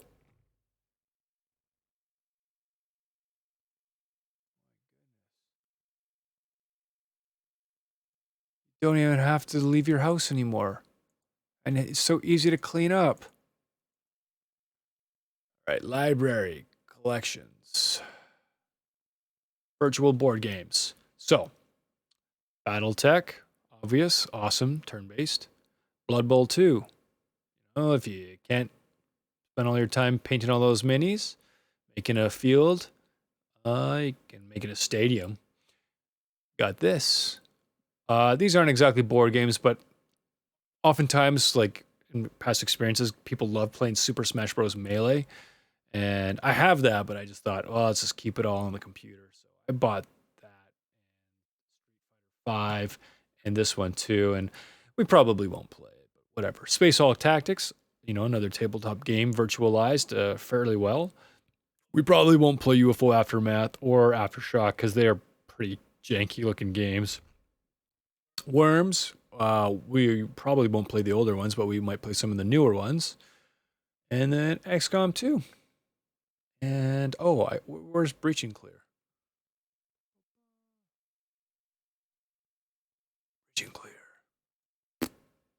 Breaching Clear, also. I'm noticing a distinct lack of Divinity Original Sin 2. Never got into it. Probably won't play it. Let's see, what else is there? I don't know why I didn't have Breaching Clear in the list, because I put that on my event info. It's top-down, turn-based, just like XCOM. Yeah, but it's probably not something that I'd be interested in. That's all. Don't worry about it. All right, there you go. That's it. Back to mod looking.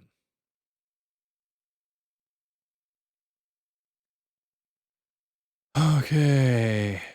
So I've had many comments posted on my mod pages asking about how War of the Chosen support. The short answer is all my mods are compatible with War of the Chosen, but they do not support War of the Chosen exclusive soldier classes, nor do they support Sparks. Well, we don't need to do that.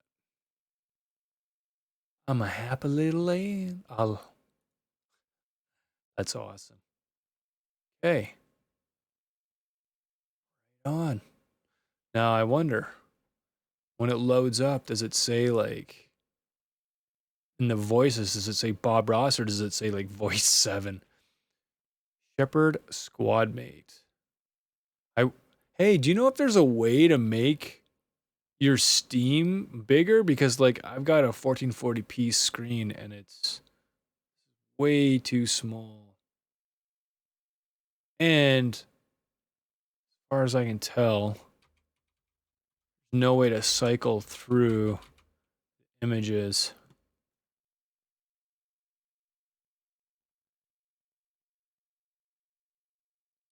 Oh, these are pretty cool. Gosh, look at all these people.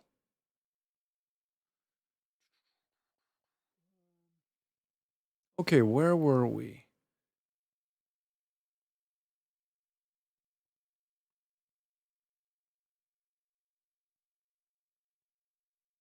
Not all included.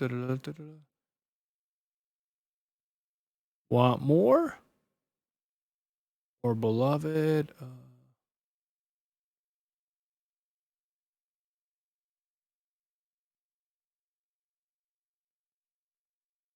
Found the WOTC version. Okay, cool. What about Long War? Long War 2 for XCOM 2. Some people were saying no, it doesn't work, but some people more recently have been saying, yeah, that works with War of the Chosen now. Even though the Long War 2 team was like, no, we're ending. Way to put War of the Chosen on? Show items tagged with all the selected. Yes, there we go. 1 week, all time. Popular. Yeah. Okay, good. That should help. That should narrow it down. Oh my gosh, sudden attack. What does it give? Just a close? That might be funny.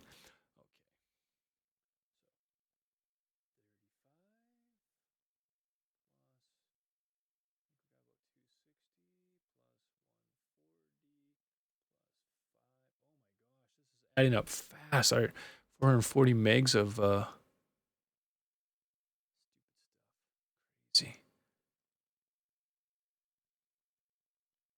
XCOM2 augmentations. You never asked for this? This mod lets you research and apply augmentations to your soldiers. After you research hybrid materials, a new category called cybernetics will be unlocked. Once researched, you can build cybernetic upgrades in the proving ground. Higher tier parts also require higher armor research, like plated armor or power armor. Have you ever tried this one? This sounds amazing. As soon as you have all built part, you can augment a soldier by clicking on the new augmentations. When augmenting a body part, it gets replaced by the new cosmetics. This mod provided disabled in any cosmetics are fully tintable and pattern can be applied. Color of emissive patterns like eyes can be changed. New wound mechanic. Wow. Okay. Unable to see augmentation menu. Oh my gosh.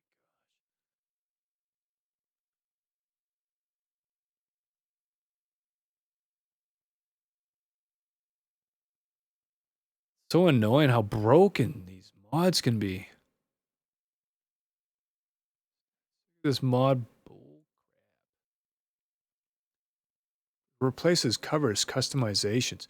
Makes your troops who are crit wounded unusable till you have proving grounds and research done. It has ugly cybernetics that take out a default in all customizations. You just make an aug mode that only has augments as research and none of that other bull. Disable the first two things in the ini. Gotta go in the ini to change that? Oh my god.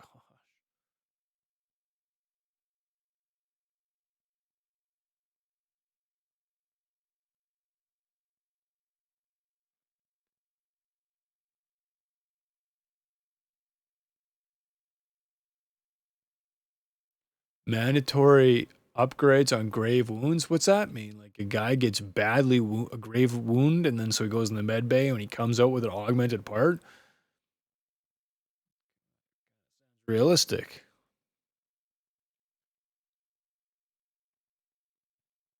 Oh, right, because then the guy's stuck in the whatever until you get the bay. What kind of mods can you get? Cybernetic legs. Cost. This is our first prototype of a complete biomechanical legs replacement. It allows us to move with superhuman speed. Man, that's awesome.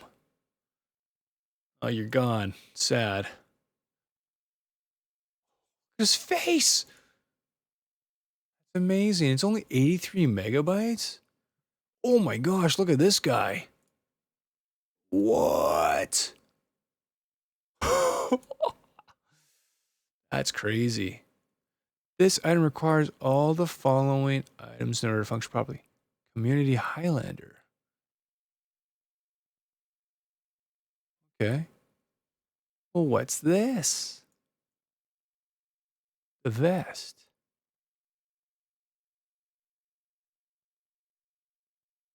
All soldiers get the vest. You or mods can lock the vest slot behind abilities. This mod is incompatible with tons of utility items because that mod overrides the armory UI and undo the Highlander's changes. Support custom slots. Hi, pal. I'm not sure if this mod, but there's some issue with concealed hoodie icons at the top of the screen. Not clearing when your soldiers get revealed. However, the blue haze on the HUD can still tell you if those soldiers are really concealed or not. Not sure if this mod or something. It's messaging because the civilian disguise. Yes, I think that's part of the better X mods. Might be the problem. Oh my gosh.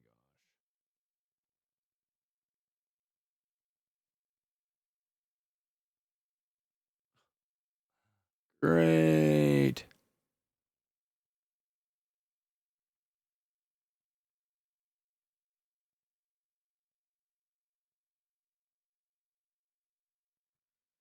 Okay. Tell you what, here's what we're going to do. Augmentations. Something that's going to probably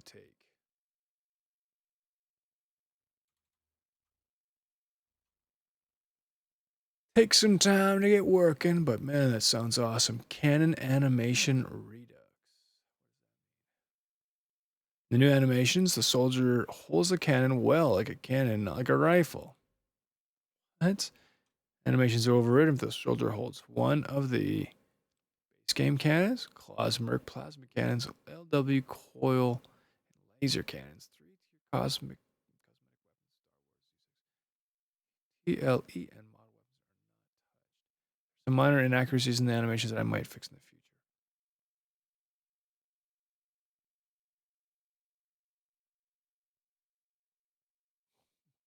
There's so much that conflicts in this stuff.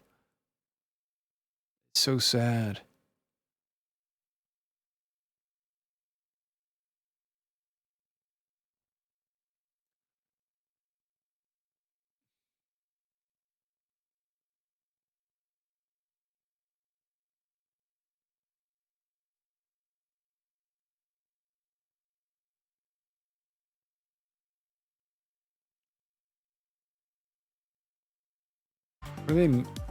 What do they mean that it was being held like by a rifle?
When's this guy actually gonna shoot?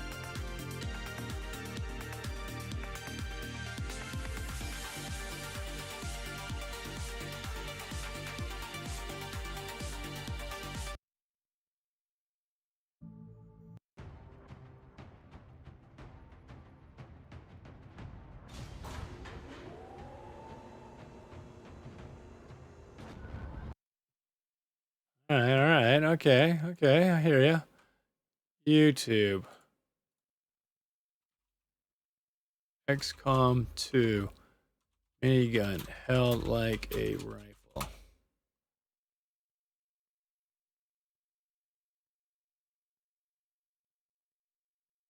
Iron Man Commander.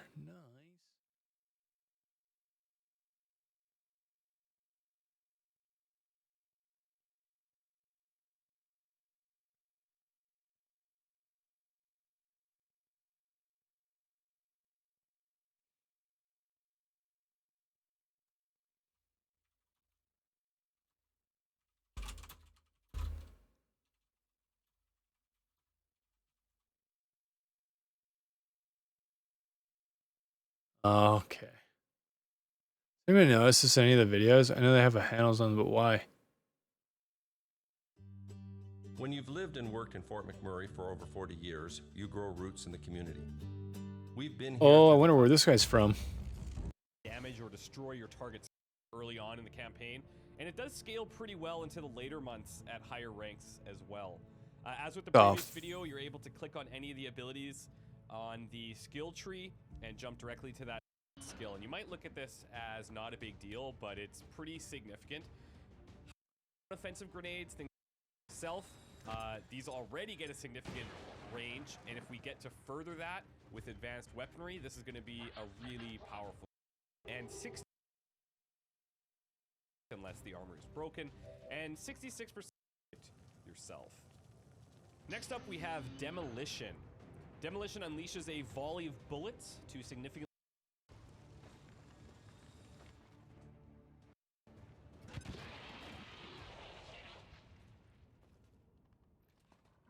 So you don't have to ensure that the center of the grenade is on your target. It'll hit regardless of how close to the center. I don't know what to say.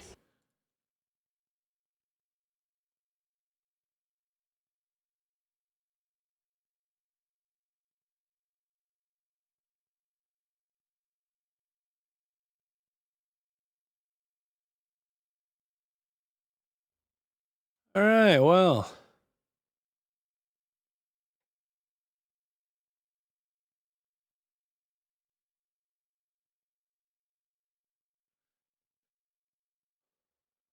Oh, they're overridden. Oh, that's okay.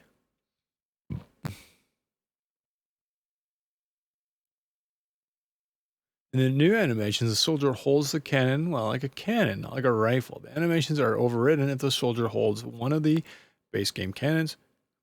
Okay.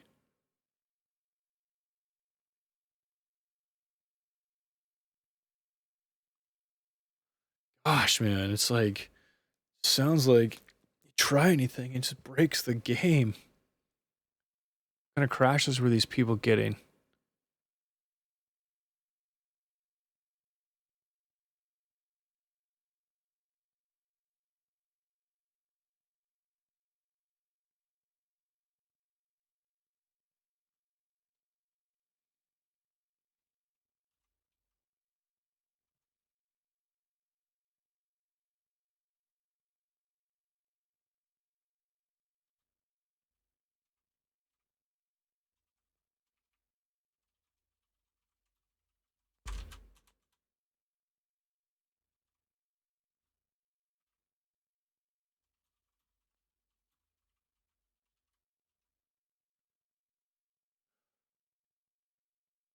I'm the commander here. What does that mean? Your frustration over your beginning soldiers getting the worst training center ability combinations, while some random dude you got as a reward from a council mission has all the good ones.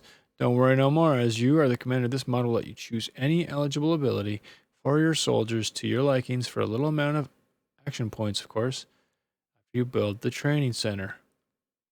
Mod The commander extension will add more abilities for hero soldiers to roll naturally. Check the mod page for more details. This feature was earlier incorporated in this mod, but I decided to move it to a separate mod,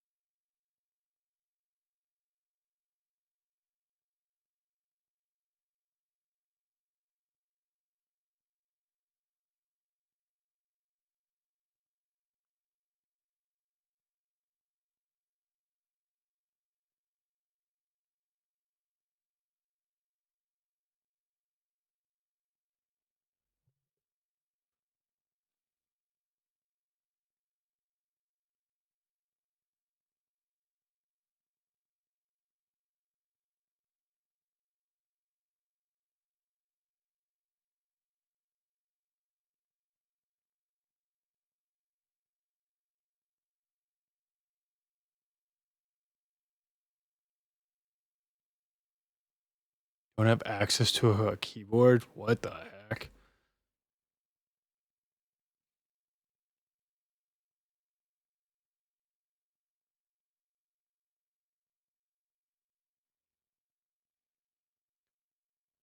Okay, how does this work? Owned abilities, purple colored. One will get respected. Icon can be unlocked as a permanent new slot. Nice outfit, guy. It's gorgeous. Respect. Respec. Operating some of them are most advanced equipment. Specialists deploy robotic drones on the battlefield. Spec.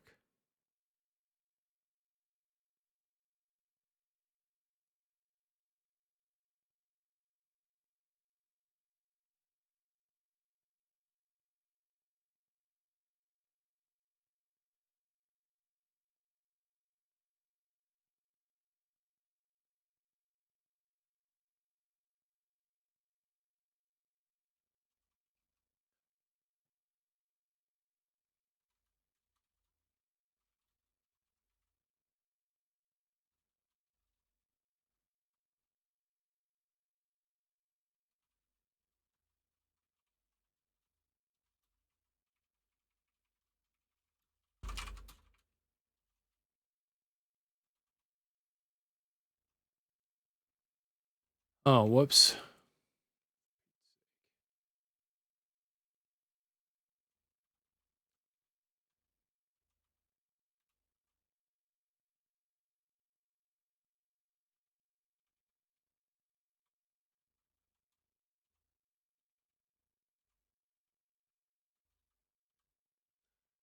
Oh man, that's so amazing, Lord.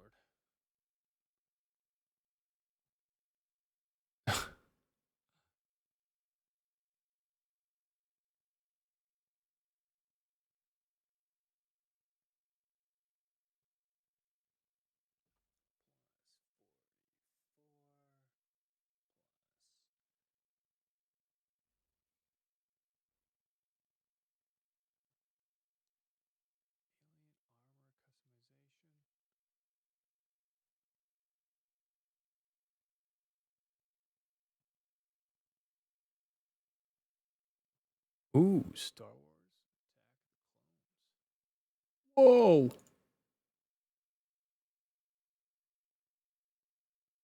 Notice this mod is more or less on ice for the foreseeable future, and such won't be receiving another update ever again. Mostly because I'm working on something bigger and better with a complete overall turtle. Damn my own work on the clones. Giving the original textures a fresh coat of paint, adding new helmets.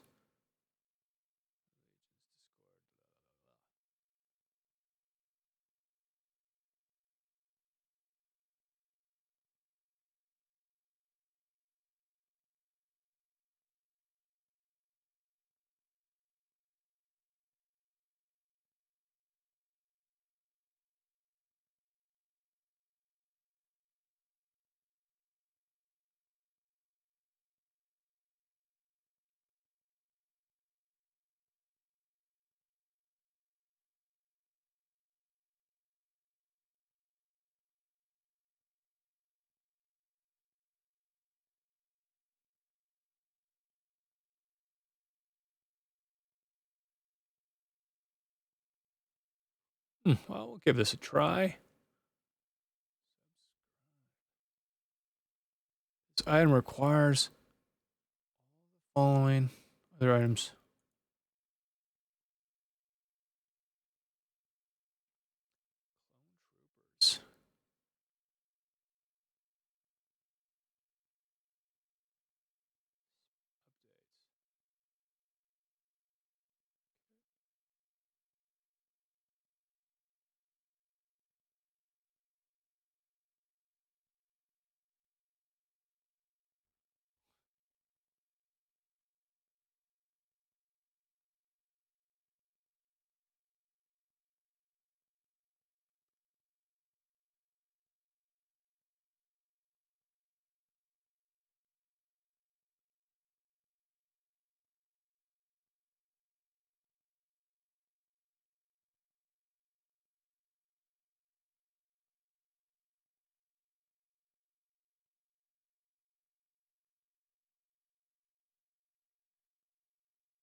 Oh boy.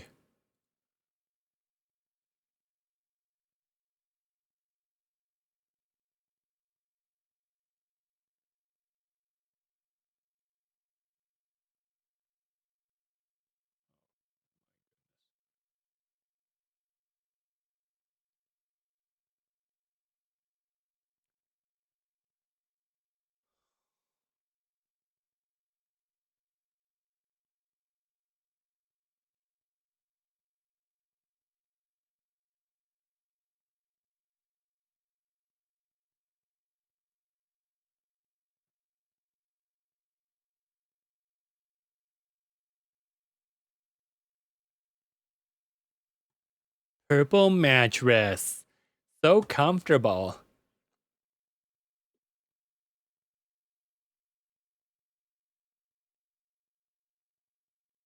Oh, look, she's loading like crazy.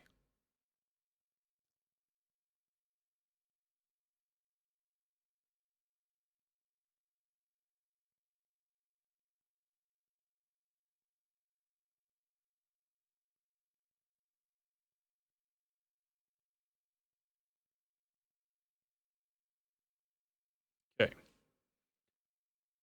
Subscribe. This one.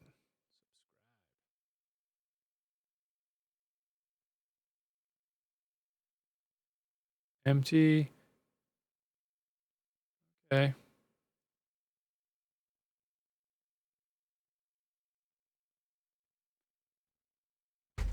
This is so broken. Frig, man. I've got a pretty good computer. Why is it so hard for this to load?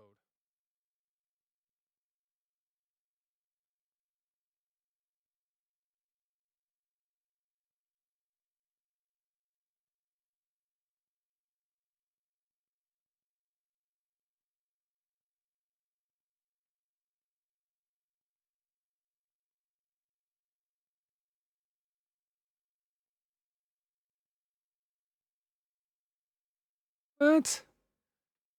What are you talking about?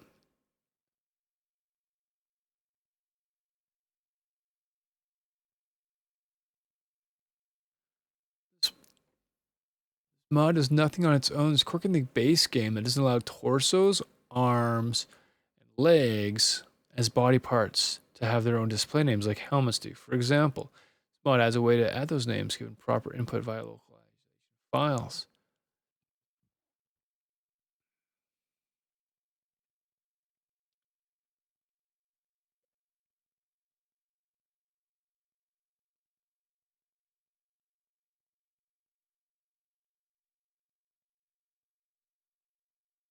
Okay. Negligible.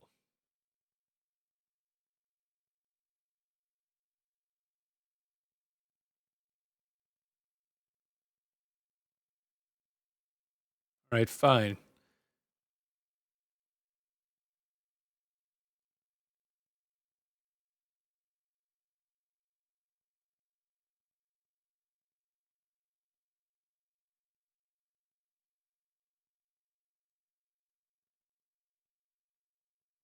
Oh my gosh. 176 megabytes. We're at a gig right now. 577 gigabyte or megabytes. 2 gigs.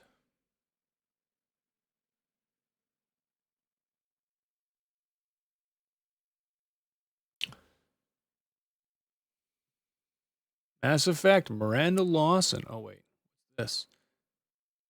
Galactic Republic Armory? Clone Wars. Oh my gosh. 2 gigabytes. Oh.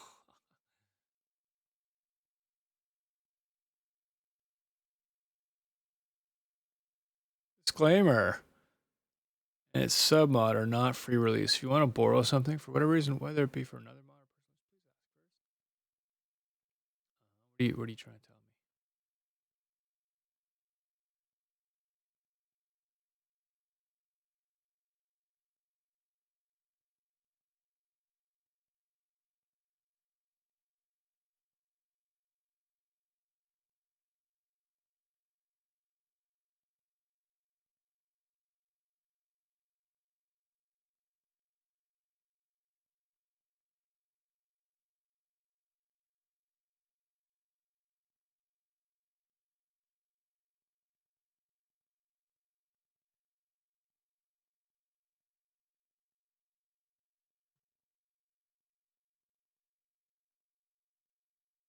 Oh wait, what does this say? What does this say?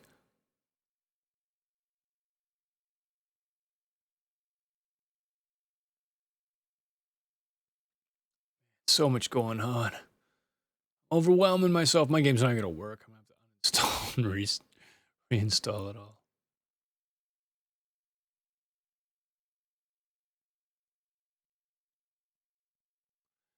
Weapon mod to complement the armor I released last Thursday. Mostly tested by the Tommy trial. Should everything.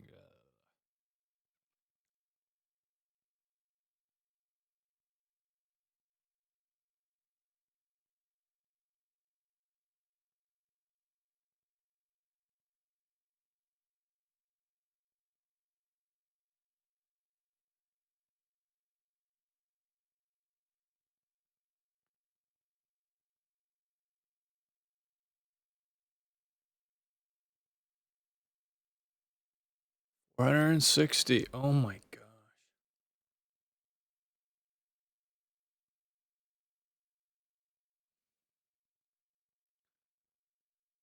Yes.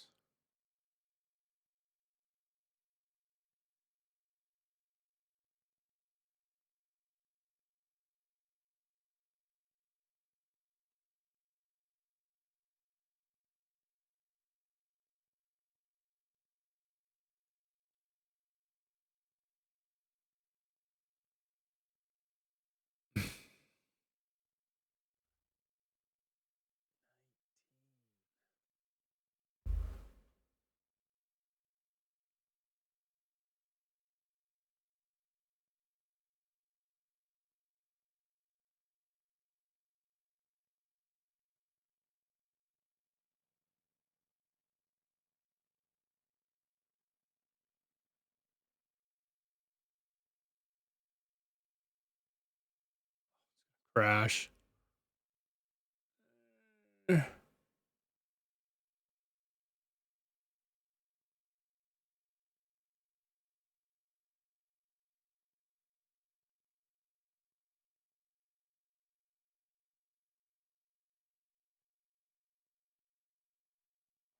Subbed, man.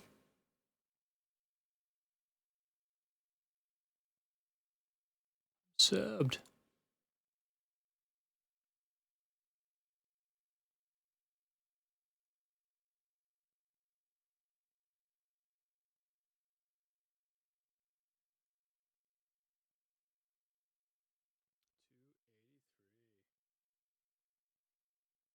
If you don't keep track of this, you could have 1,000 gigs.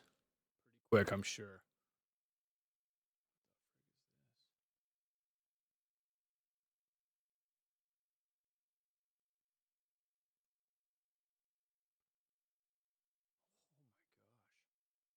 Oh my gosh. 506 point.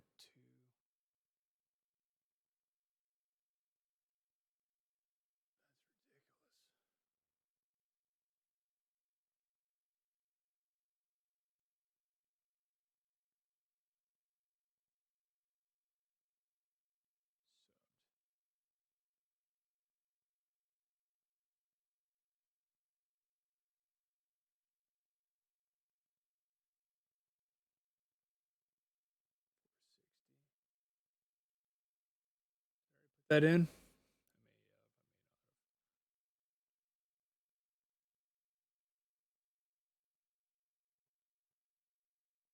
there a way to look up all my subscriptions here?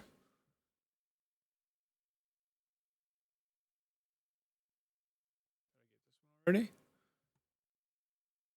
2 gigabytes.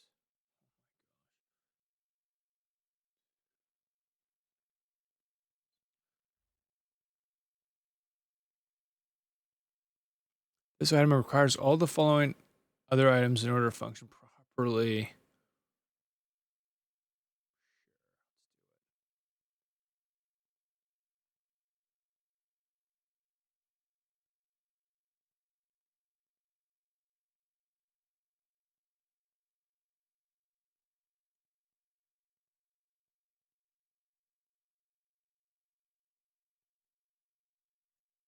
Two.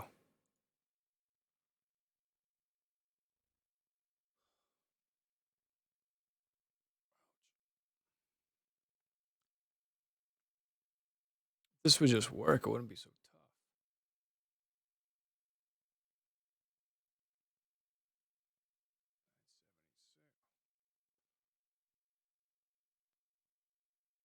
It's like I'm in a bit of a loop here.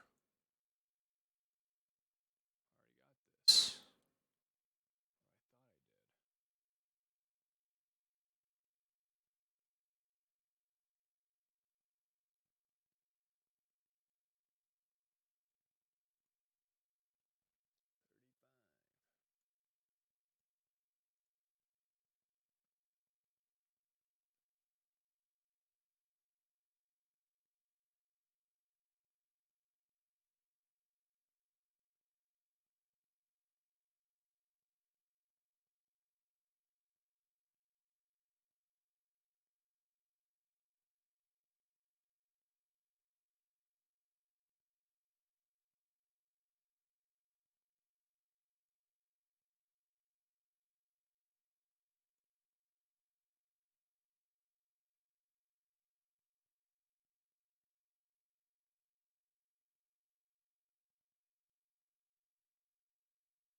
I gotta wonder what could be buried in these ginormous, disgusting things here. Oh, look, I'm in a loop. Can't get out.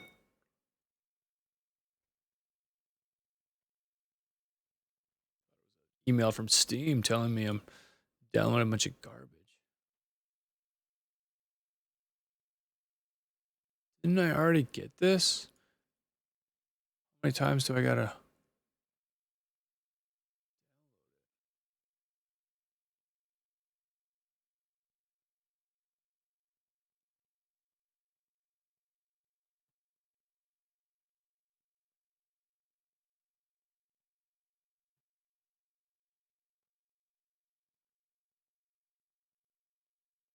Close these all and pass, I guess.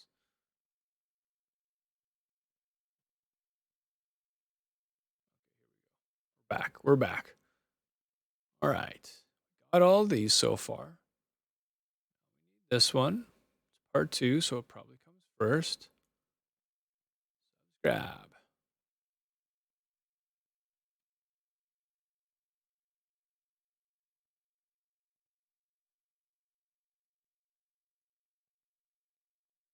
Isn't it supposed to be checking to make sure I have these things?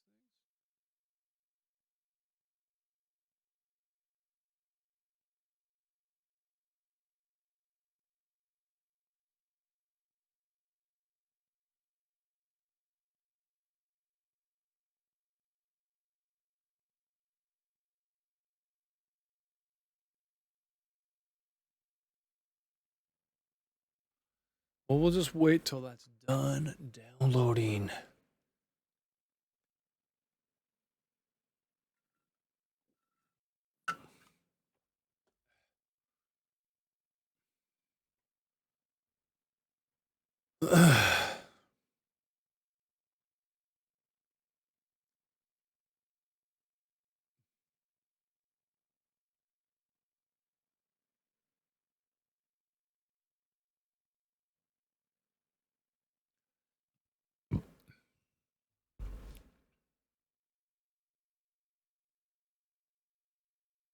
There we go.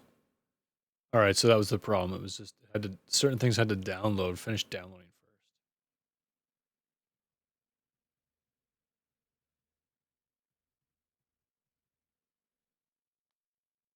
It's gonna be so fun when it all works. If it works.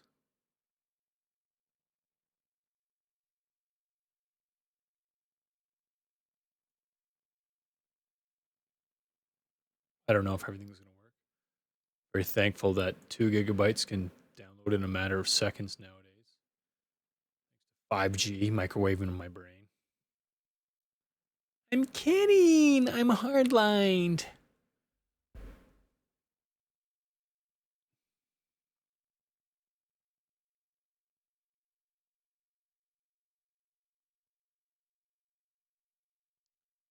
This one already? You're subbed.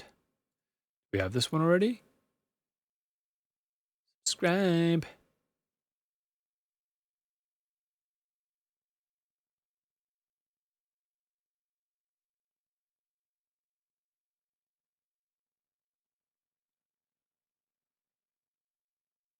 Why do you need completely invisible heads? I don't understand.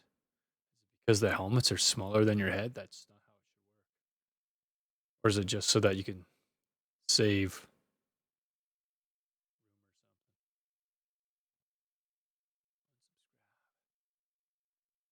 Subbed. What is this? Metal Gear Raiden. Nice, man. I think it's time for Jack to let her rip. Metal Gear Rising Raiden Standard HF Bladed Sheath. Cyborg body, male only.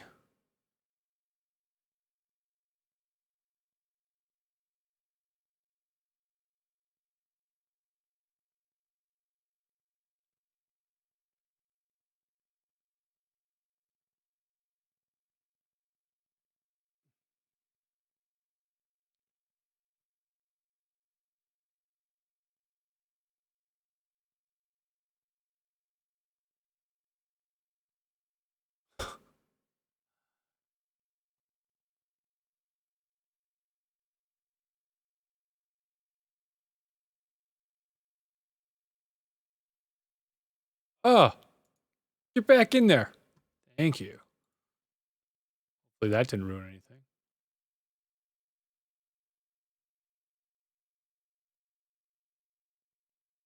Subbed. Nice.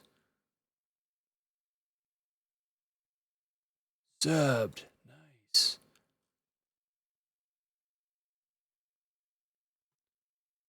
205. You're at 206.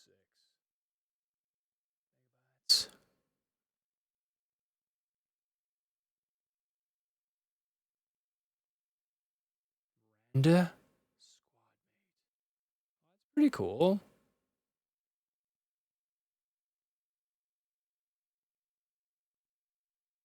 Take advantage of these sets. I highly recommend. Echo, yeah. The voice pack, sure. Nice. Subscribe. 19 megabytes. It's gonna be so fun having all these weirdo people in my game. Some of them will live, some of them will die. 31 megabytes.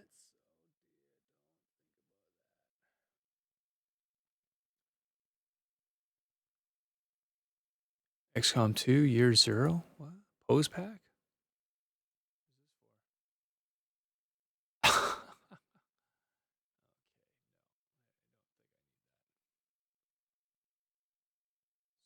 Development.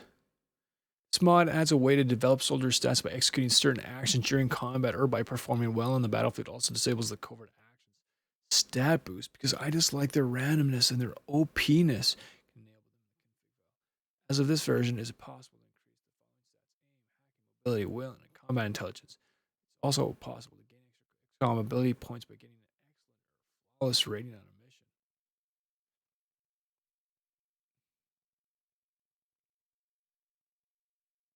Aim stat can be increased. Performing certain actions during the tactical phase. All actions that shoot with a done that aren't AoE should be supported. Unfortunately, the code doesn't work with Overwatch and Killzone. Aim stat increases based on the difficulty of the shot. Shots have a much higher chance to increase the stat. Find below a table presenting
this do?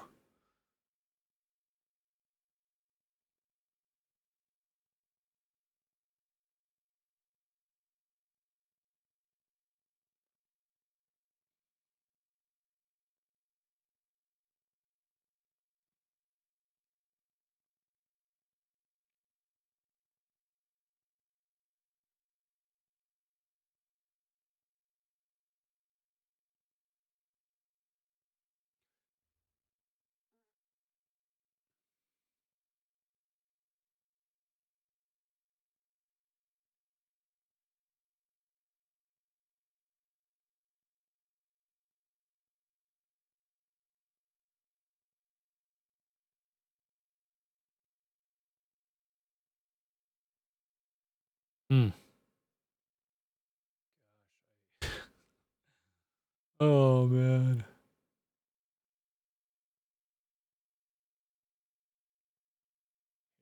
I'm gonna save this.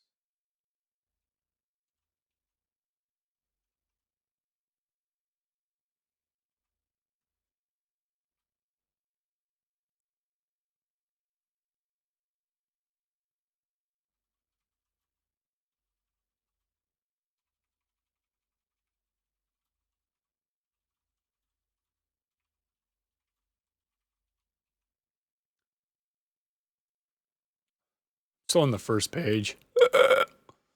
Andromeda arm. Oh my gosh.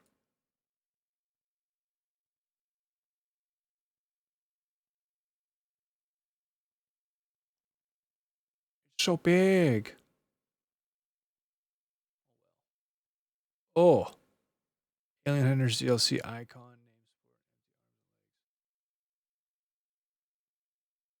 Let's see. Sure then, I guess.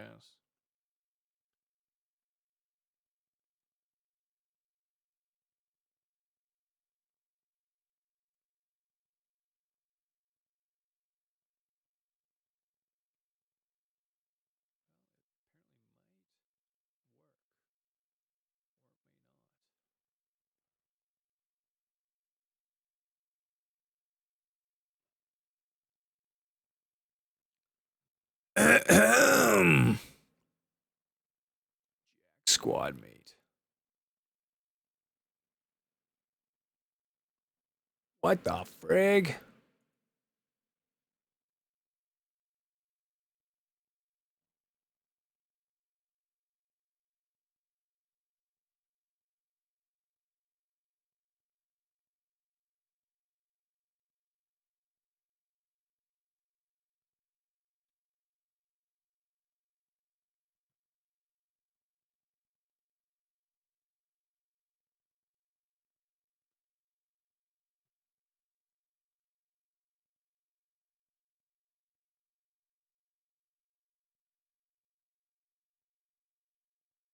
Sure.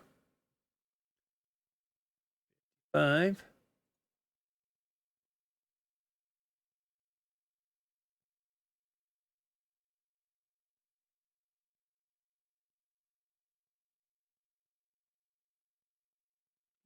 6.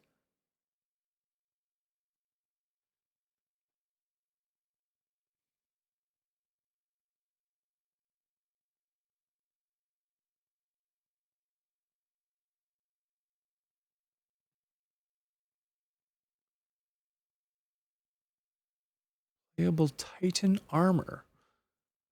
Titan armor.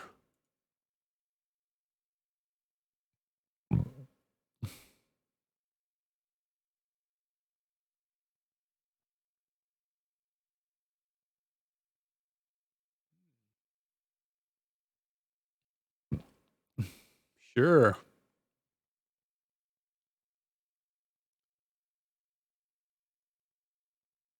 3 megs, that's not bad.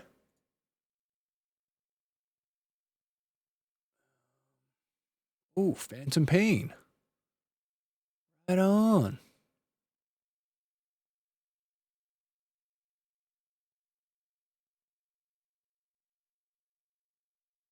Where's the vanilla version? Answer me. You.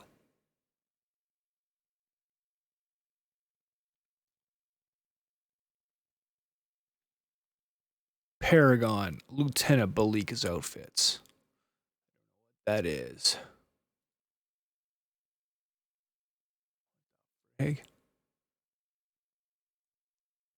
Some of these are cool. All of them? No. I don't even know what Paragon is. I will say though, it looks pretty awesome.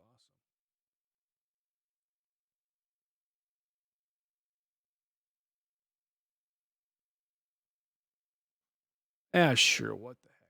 Throw it on there. 627. Got room.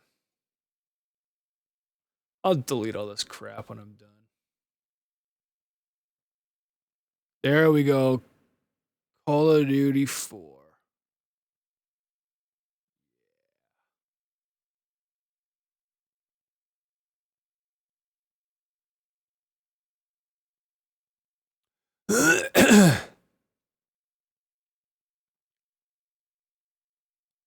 $358.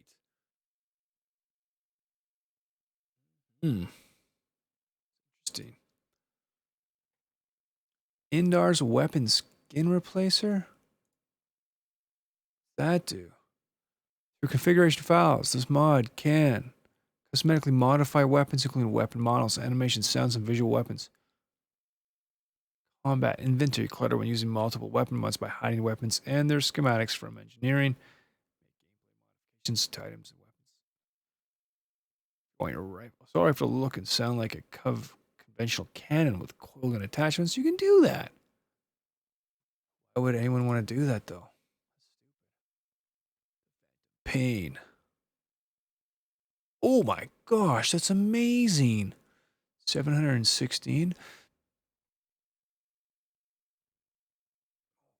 Okay, well then let's get it on.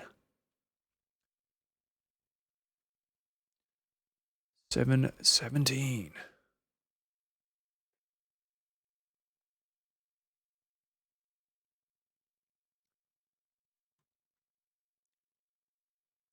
I hope this stuff doesn't kill my computer.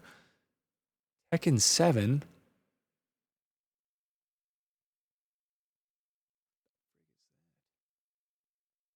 Rigging has also improved. No more weird arms. Oh, weird faces.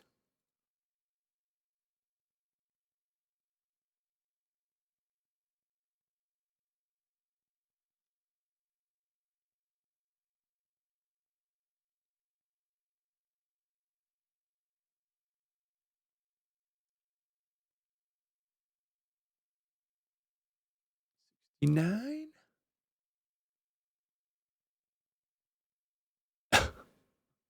Who's wearing this outfit? Oh yes, I can't wait to have Spartans. That's what I'm really here for. Call of Duty Black Ops uniforms.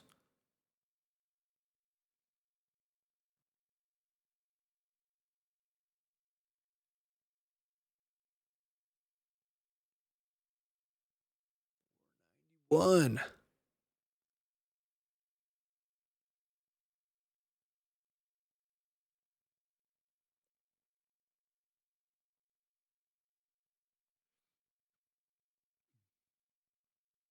So far, we've got 10 gigs. Scout uniforms. Oh my gosh, these are amazing.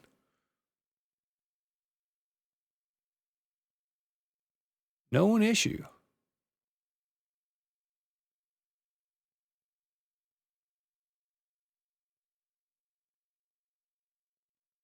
Resistance firearms.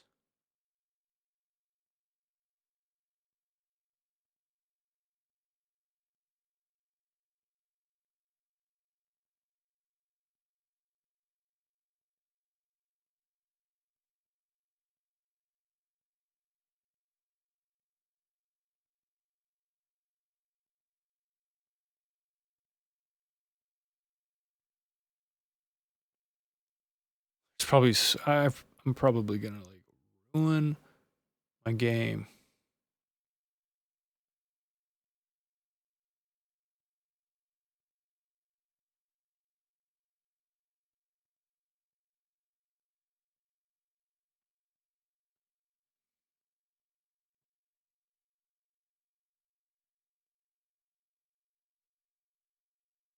Oh, that's a giant. Oh, it's an RPK. Do these guns have like their own stats and stuff?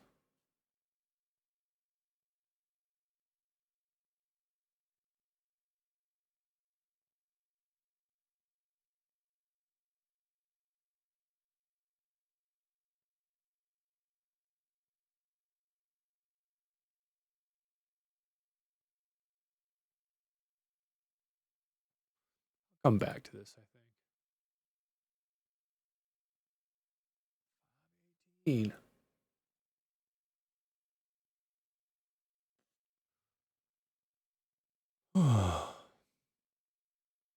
M3 tactical helmet. That's pretty cool. Starship Troopers.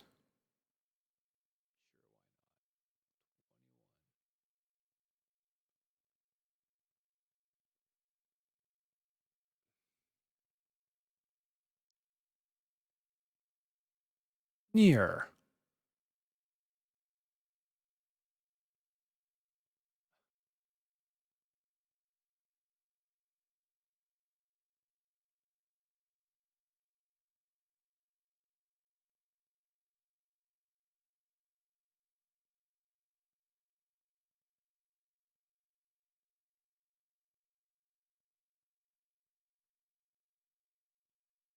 Disclaimer. Try Asterisk customization pack here.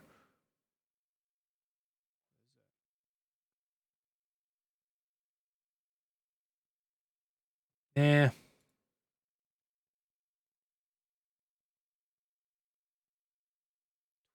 Or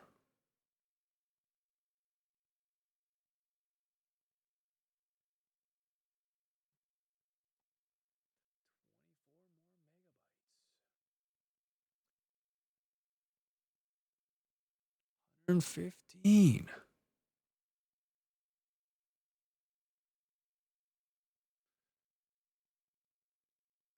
Oh, good. Only 20-something pages to go.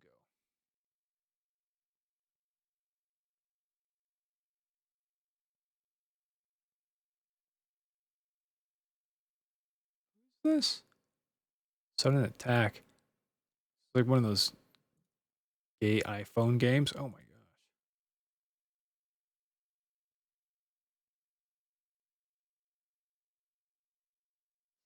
4.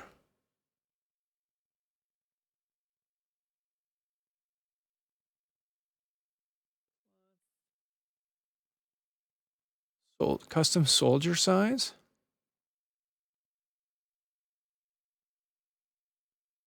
Oh, that's neat. Like shrinking your people.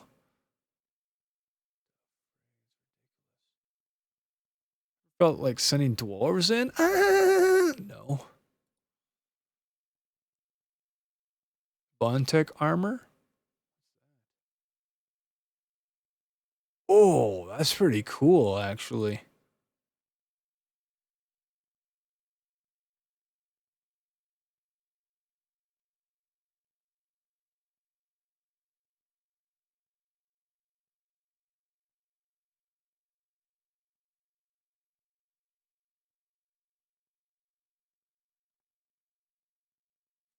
2. It's gonna be really fun.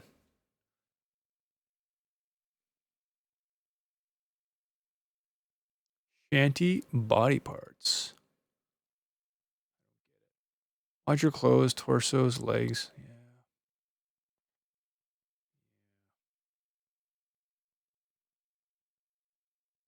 Utility slot, sidearms. Want a sword on your sniper? Pistol on your ranger? Grumman on your grenadier? Well, then thank Grimy for giving carte blanche to people who want to port his mods. Okay. How do I get a hunter's axe? My adding function didn't work. Darn. Try the console command. I don't see any sidearms in my utility slots. Try using the update utility slot ammo console command. You're gonna stop porting other people's mods and start making your own. Not today.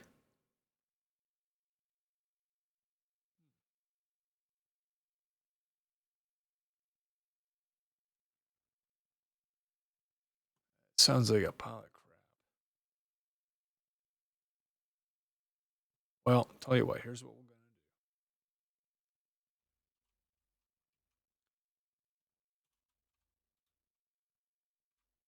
gonna do. Enable more weapons customization. I mean, I don't think in this game there's like weight limits to your dudes, so if you can carry a pistol or whatever. Full arm tattoos. Bye-bye. Phantom pain. No way. It's him. It's her. Sneaking suit. 90. Oh my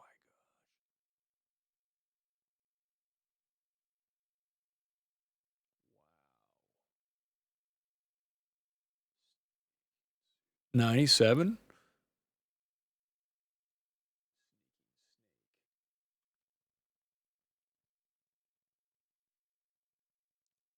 Marines. Customization Metal Gear. Bump.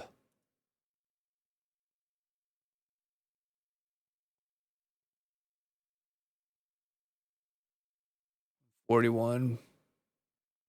6.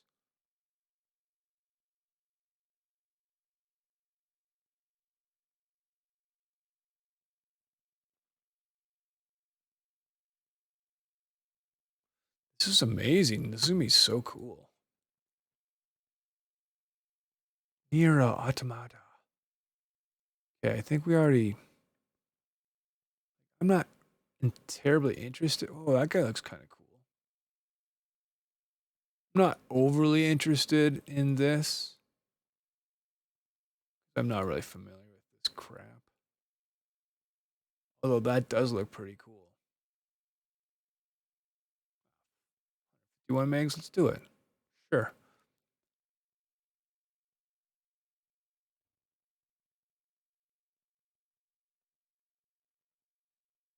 What else we got here?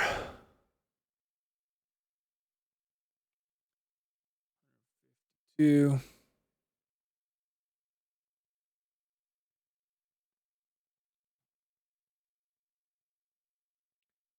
Sneak suits, cosmetic only. What does that mean? It's not actually going to make you more stealthy.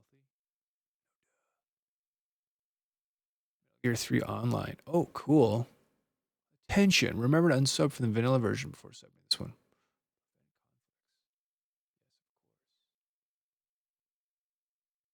Wow, nice. 202 megabytes. I hope this stuff is all easy to put on. Like, hope it's not like, now you got to go on, lower legs and put on that. Mercy. Style armor. Vanilla. Grim style.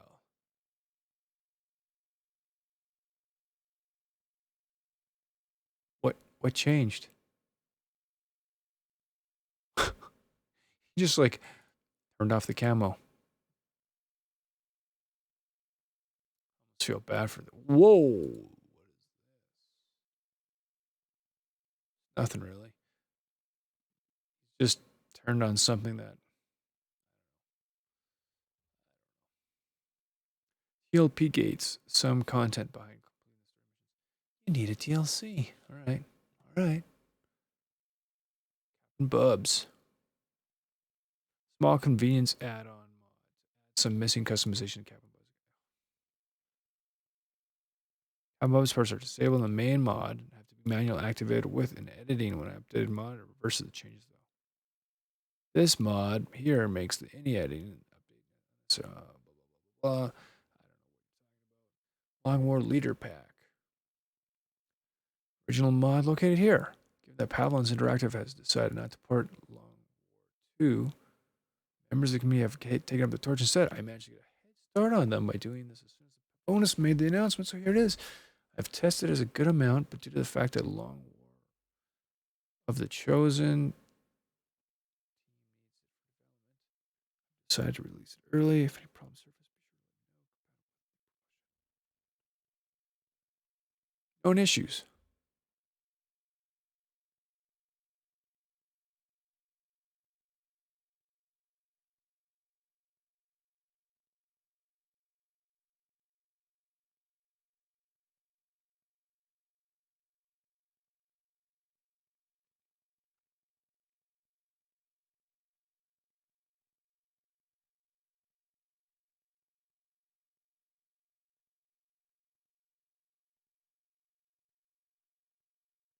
Hmm.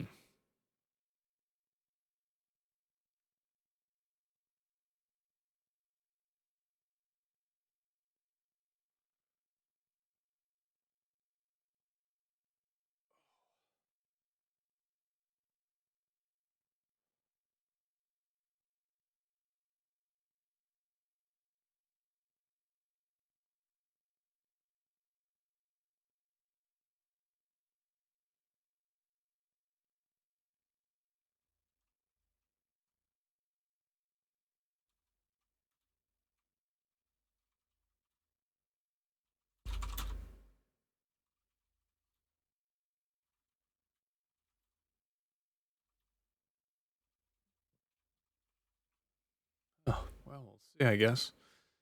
We'll see. To the Patriots.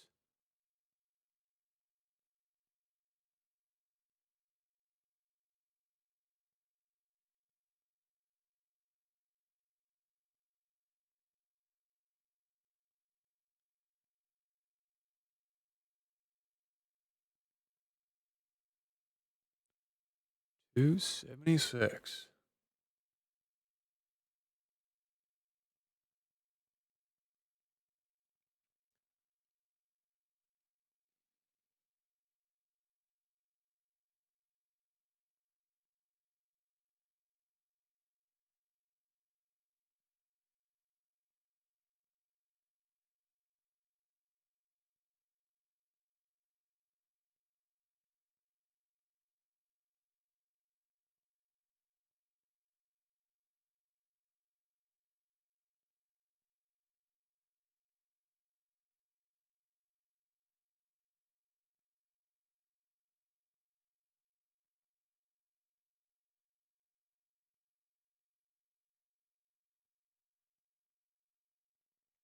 What are we looking at? Really?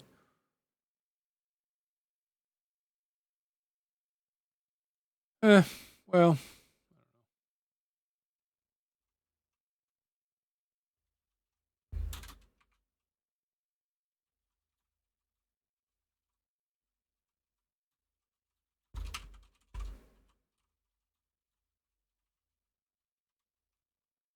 Kind of cool idea, but I mean, not if it doesn't work. There's so many chicks for these friggin' things, man. You need the DLC. Good. Adam Jensen.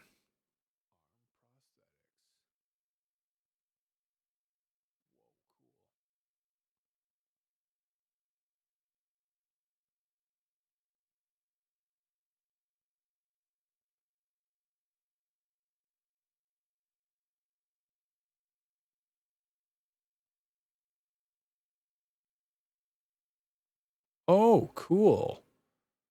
Yeah, sure.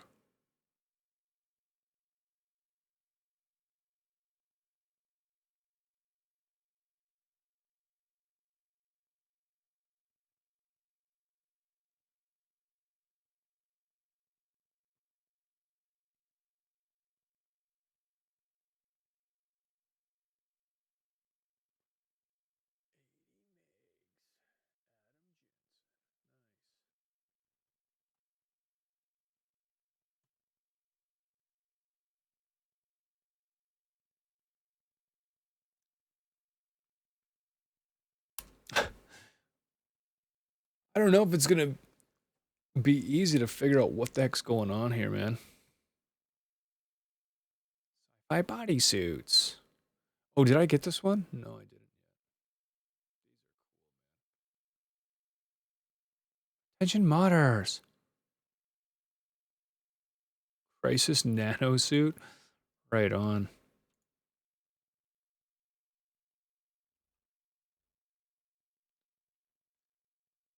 I should have been taking notes of what characters I got going on.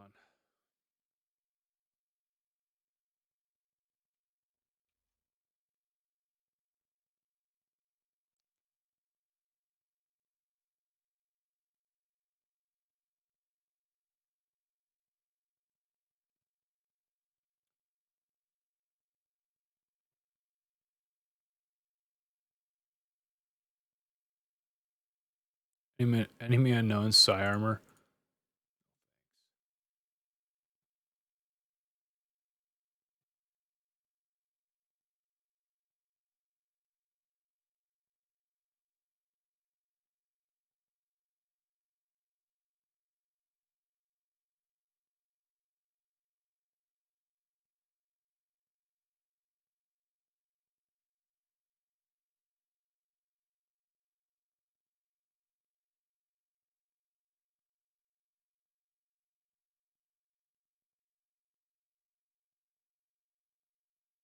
Hmm.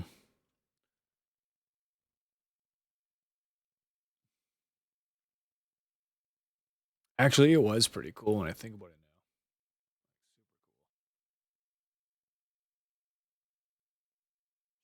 now. 119 megs, man. Say no. My game blow up in my face. This will have been a massive exercise in futility. Ninja Gaiden 3? Who the heck is that? Why isn't she wearing any clothes?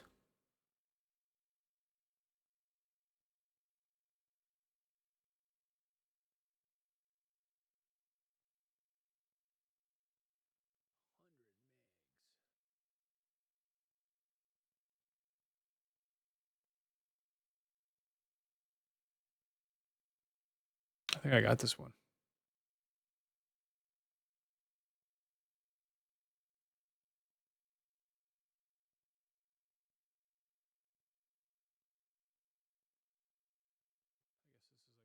Off one?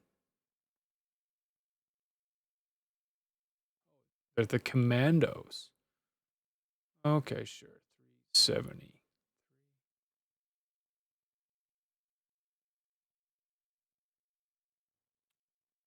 Really hope all this stuff is well labeled. I go into the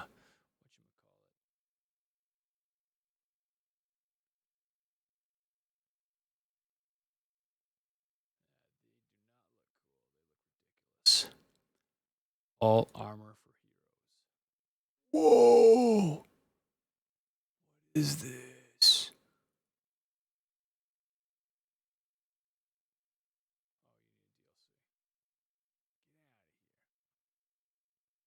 For soldiers, classes, perks, equipment. See. Galactic Republic. See. Modern Warfare.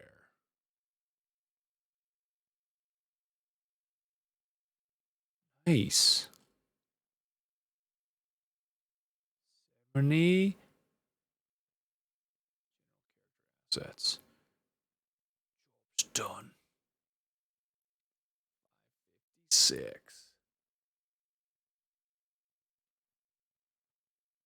Back now. Whoa. Whoa. For the other one to finish.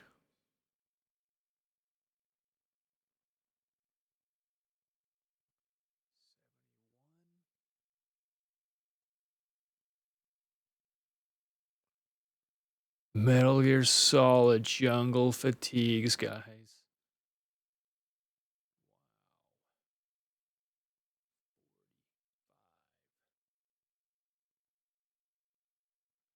It's kind of sad. I mean, you're wearing armor. How do you see these beautiful outfits? Splinter Cell? Oh my gosh, Sam Fisher?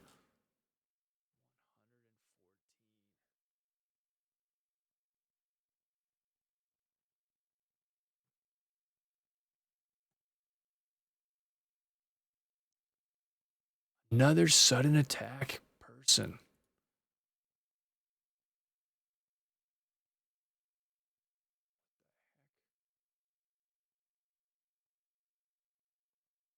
You'll see, son. Armors for all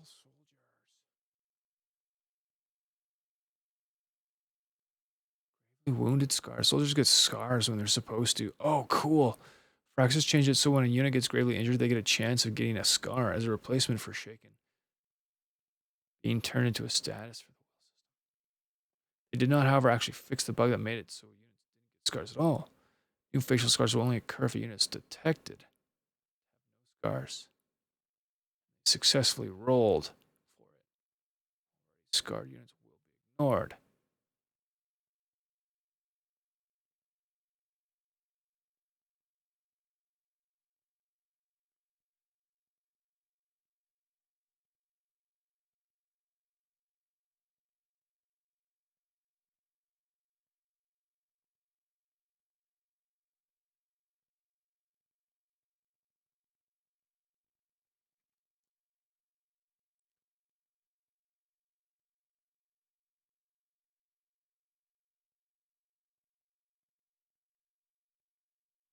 Okay, is this for...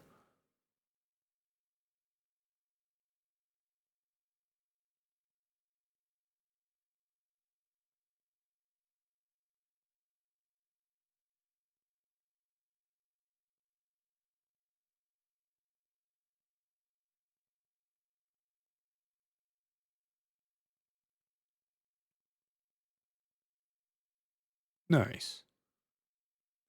Okay, this is the War of the Chosen version, the non. Oh my gosh. It's here. Yes, the little feature, which slowly turned the naive rookies you started the game with into grizzled-looking veterans by the end of this pack. See the unfortunate RK Flores above, sporting one of the vicious scars from Alien Hunters DLC after her brutal first mission. Sadly, shaken soldiers gaining a random scar, they weren't already scarred, disappeared. The patch which accompanied the release of Anarchy's Children. This loss was a bug, not a conscious design choice by Fraxis, by the way, since the code was still in place, but defective due to a change elsewhere. In fact, with War of the Chosen, they specifically still do a shaken check. Even though a shaken no longer exists in WTC simply for the random scar. Still don't fix the bug, though. It's not linked to all new shaken status, blah, blah, blah.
Boo, boo, boo, boo, boo, boo, boo.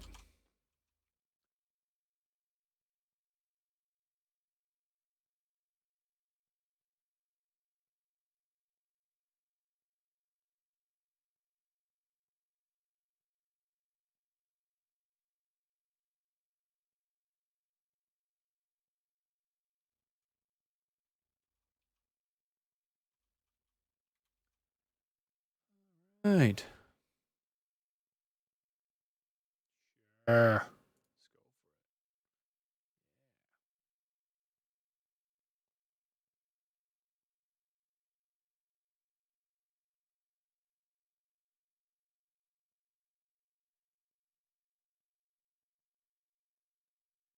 Whoa, whoa, whoa. What happened there?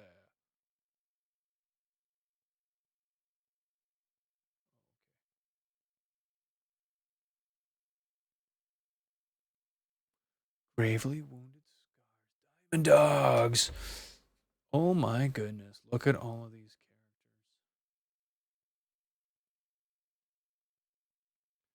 497. If I have this many soldiers, though, there's something wrong with my game. Mind you, if I'm playing Iron Man, it might just be this hard. Seriously. Titanfall, Ronin gear.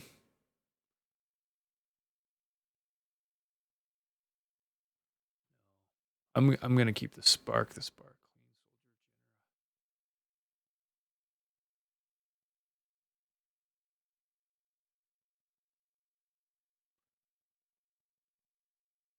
Okay, yep, I like it.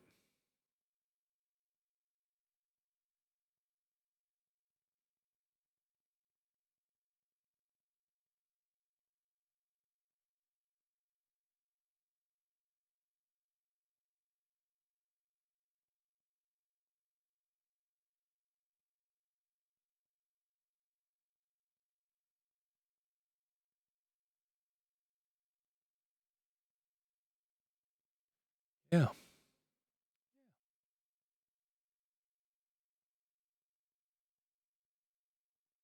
Recruits conserve character.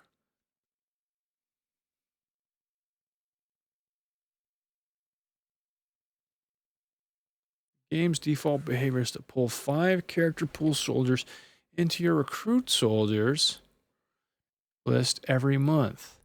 By mid to late game, most of your character pool will be sitting in that list.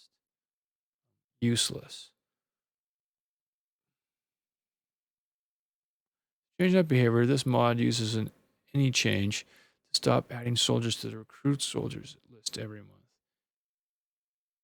Then it overrides the UI recruit soldiers screen so a new soldier gets added to the list each time you recruit one.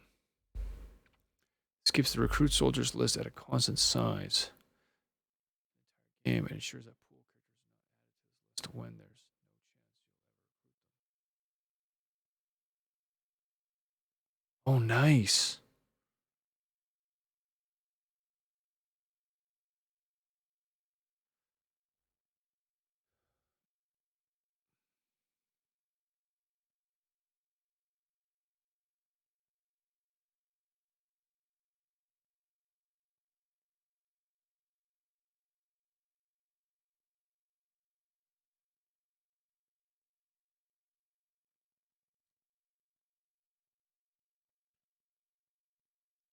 Cool.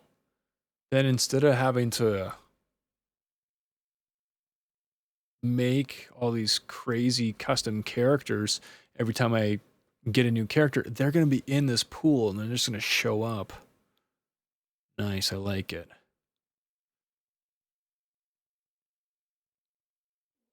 Okay.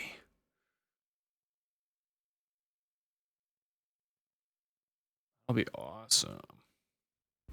Mass Effect adds a new jacket.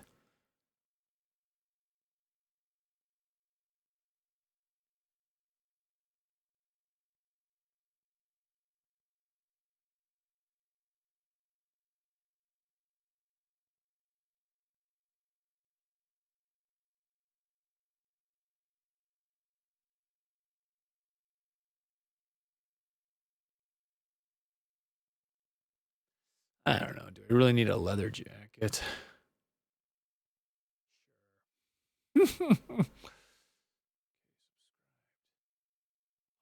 6.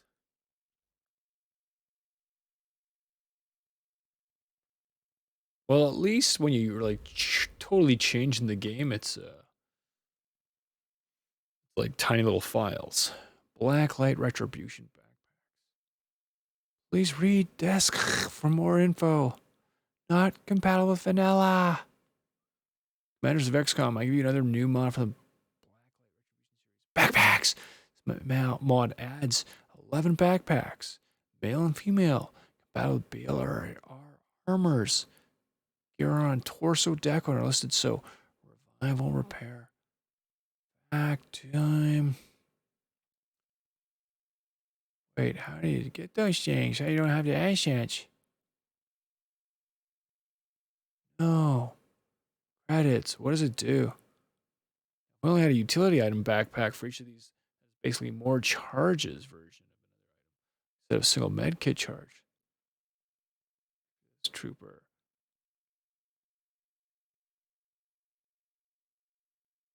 Finale, if you sub the required mod list here, an option.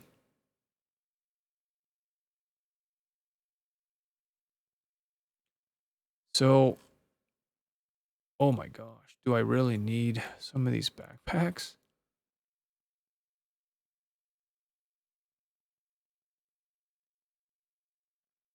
I guess some of them are kind of cool. What is this? Let's do it. 207?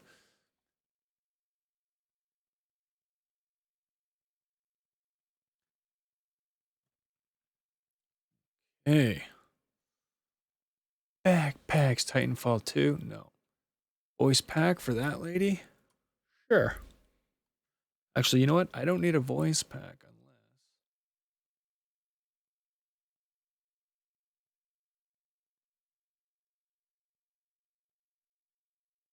unless I can actually get the person, right? Get her.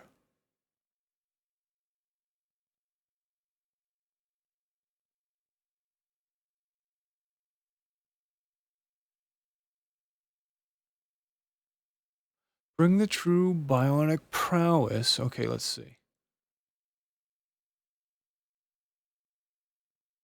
Warp your surroundings, dark energy with biotic class. Spec yourself as Vanguard that charges into the fray.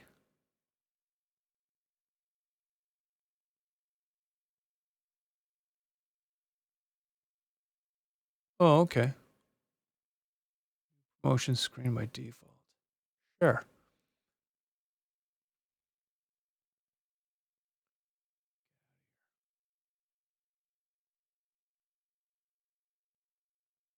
Shoot, where does it say?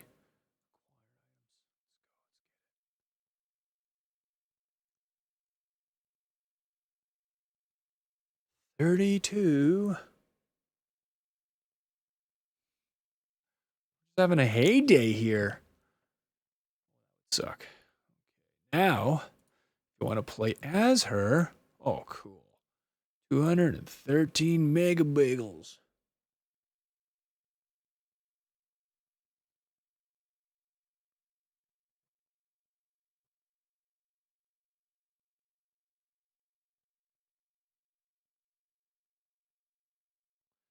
With full experience, check out the voice pack as well as audio and Slow Dog's voice pack. What's the diff?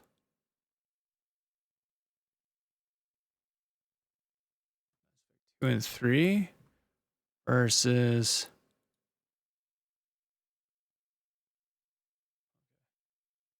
which one's better?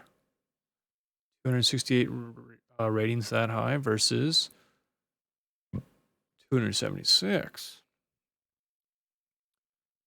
Date did this come out?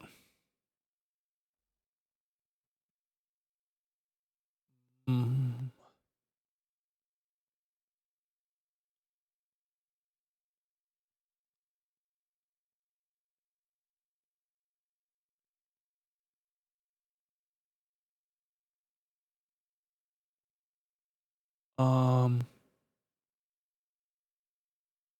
um, this one here.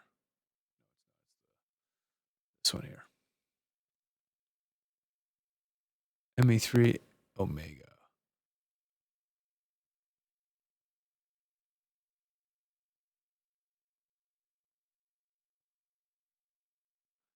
Okay, well then if this one's got MO3 Omega, that's you know it's gonna have the better stuff.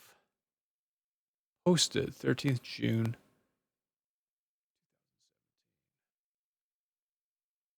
Posted.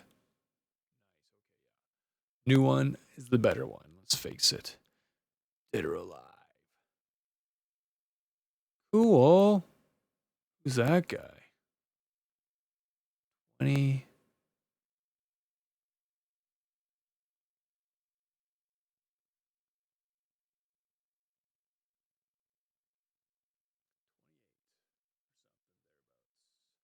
Oh, okay. Wondering if this was just not working anymore or yeah. Whatever.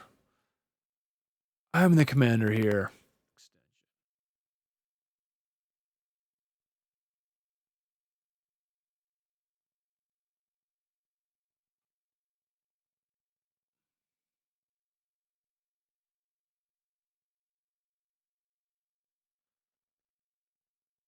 Oh.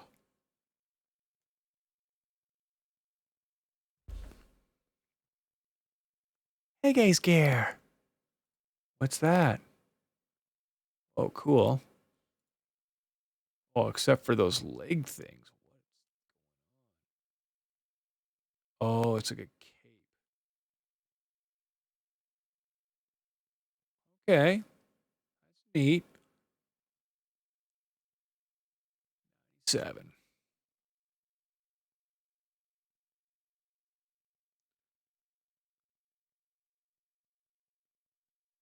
Ghosts.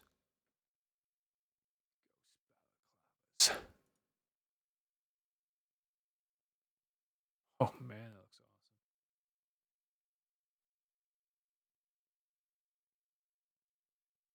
258.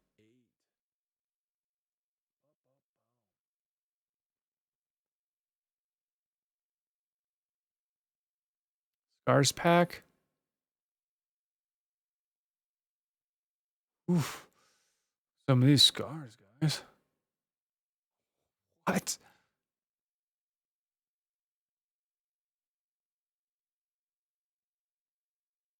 Oh, wow, yeah. Do it.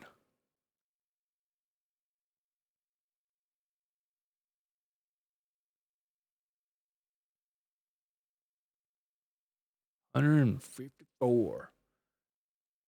If my guys are getting wounded, they're gonna need scars, right? Oh wow, all gillied up. Oh my gosh. Oh wow.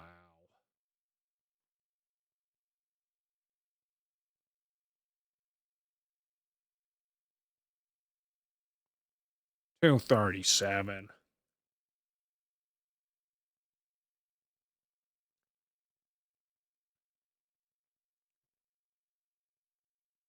Oh my gosh.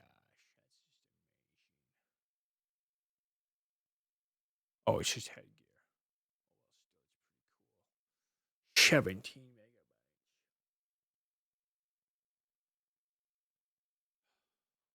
I'm really proud of myself, you know. I'm just here, I'm doing this. Pulling an all-nighter, it looks like. Covert operatives outfits. Could not care. Makeup pack.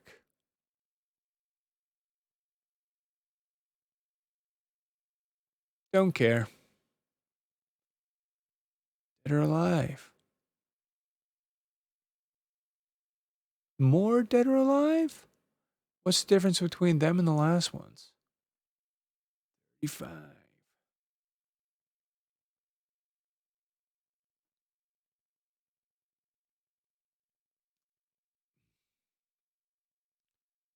International combat uniforms.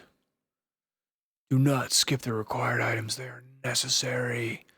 Notice, mods at its current version may cause your game to freeze for a few seconds, minutes when you select the cosmetics for the first time in a session. Yeah. Fix that. That's just how it goes. All right, man. This is pretty cool looking. These dudes. Oh my gosh, man.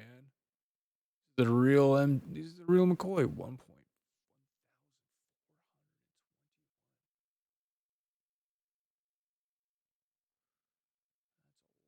Gigajoules. Weapon skin replace your configuration.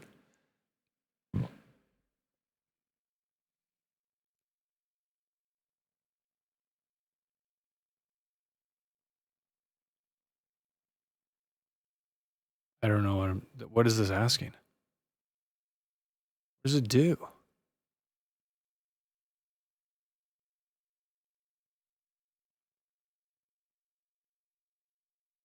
What does it do?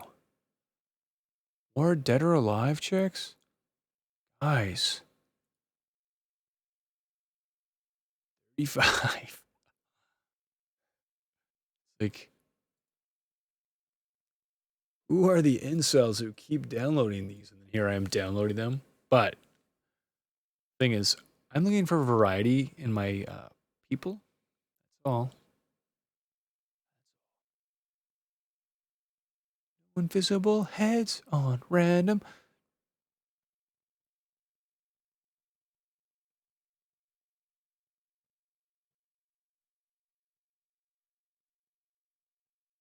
Who cares, man? If a guy comes in random, he's got invisible head, just go change it. Ooh, a hunk outfit. Oh, wow.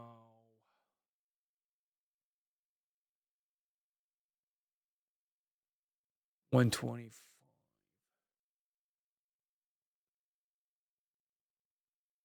Doing good, team. We're only 16 gigs up. Miss Gear. Who's that?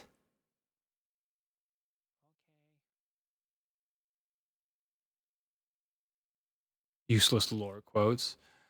So funny. Everyone's got them. 30.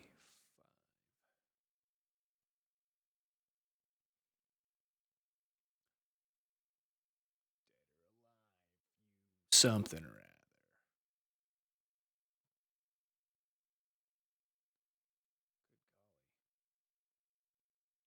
It's overwhelming. I'm never gonna use more than probably have to get the hair and all that crap too. We'll see. I really hope it's like you go and you just select a person. I want to use this person. It's like boom, they're like fully loaded in, but it's probably not like that. Hero pool version 4. Character pool 180 soldiers based on characters from various games and film franchises. Oh, well, that's neat. Requires War of the Chosen, Anarchy's Children, and Alien Hunters. DC Comics, Bane, Black Mask, Captain Cold, Green Arrow. Oh, that's awesome. Then I wouldn't have to do all this. Predator, Billy Blaine. Oh my god.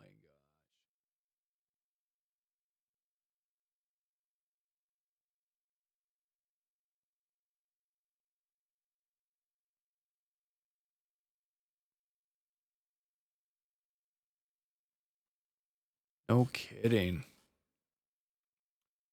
You need a DLC. Requires Anarchy's Children. How much is it?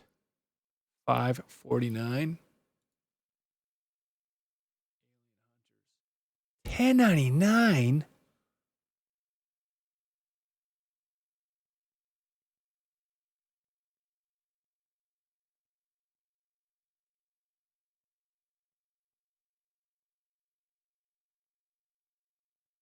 Transform soldiers XCOM into elite alien hunting squad with impressive new weapon armor. Face off against alien. Come on. Really? Cobra Commander, like, what's impressive about that? Looks ridiculous.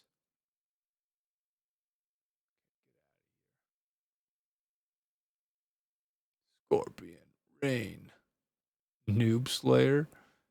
Oh, Noob Saibot. Wait, what?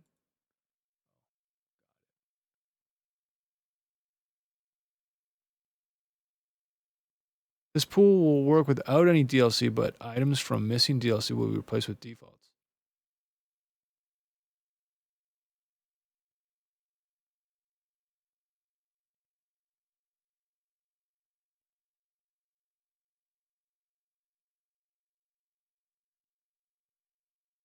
Resistance Warrior Pack.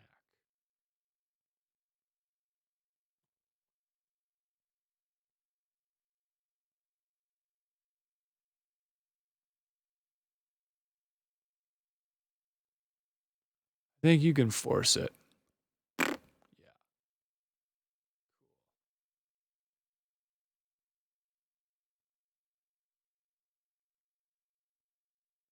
William Wallace, Braveheart.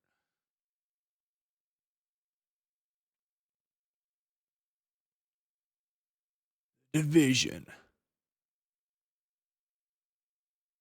I don't know who you are.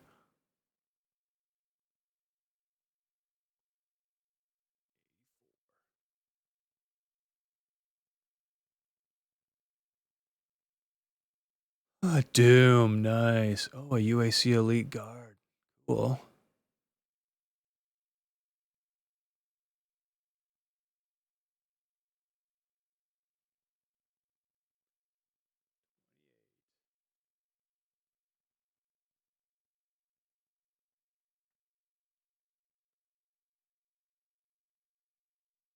Paragon. Yeah. You look neat.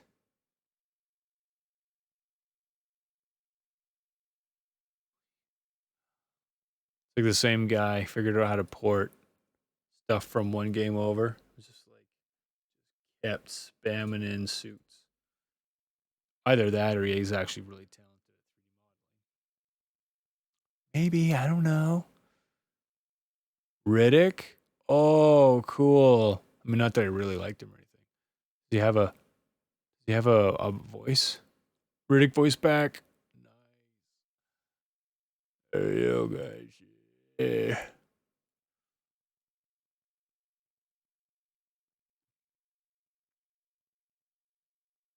Okay, fine if I have to.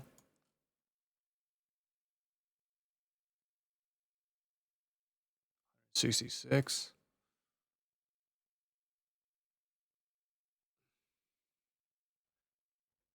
I really hope they just show up in your pool, man. Otherwise, it's going to be so hard. Super Smash Bros. Oh, neat. Samus gets killed on the first mission. 11 megs. How's that even possible?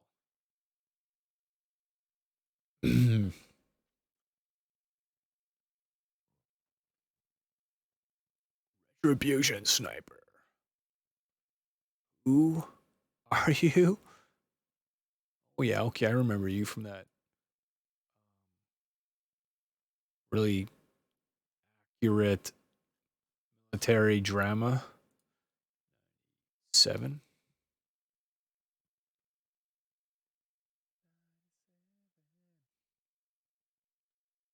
Paragon gadgets. Boop, boop.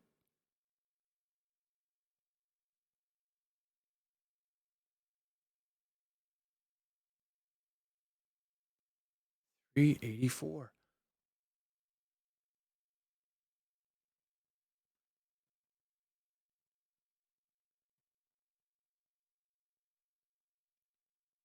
More photo booth options.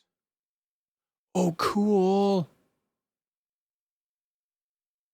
So bad.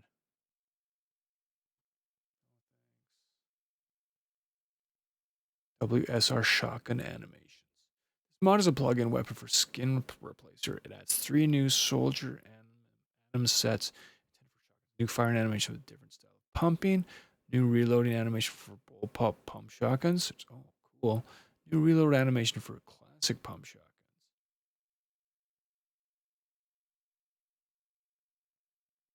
So I need you.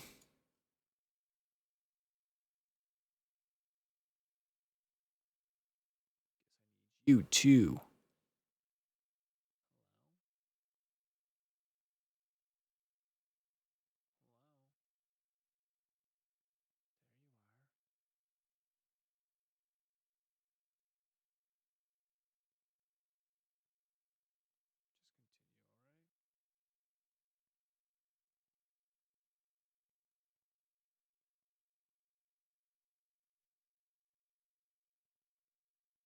Sub, dude. Oh, DOA, more dead or alive. 166. Honestly, part of me is like, hey, I hope I don't stumble having all this crap before me constantly. Final Fantasy 7.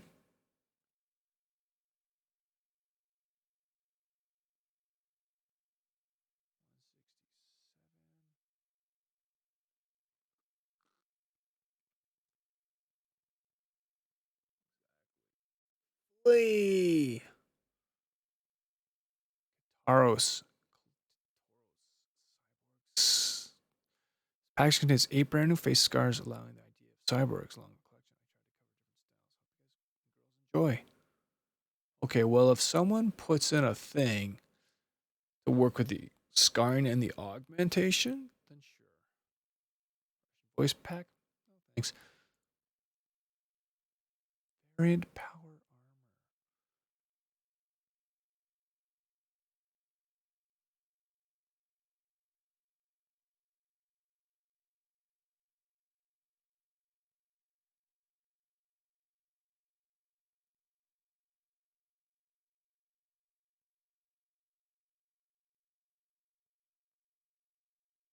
Okay.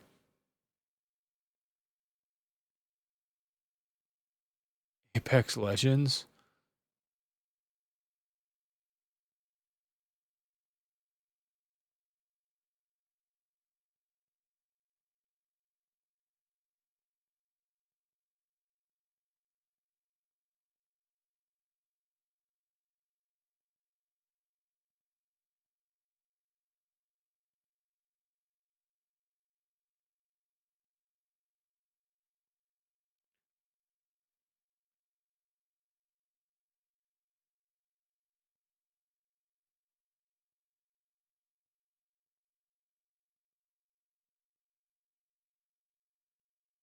No requests, but suggestions noted. So as long as you say, I suggest, they go.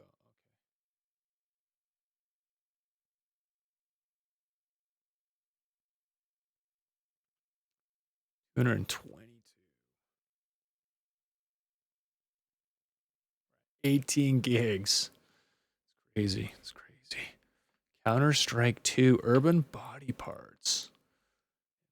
Modular clothes. Counter-Strike. What the frig? Olga's gear. Is there really a chick in Counter-Strike now? Talking to Solid Snake. Nice.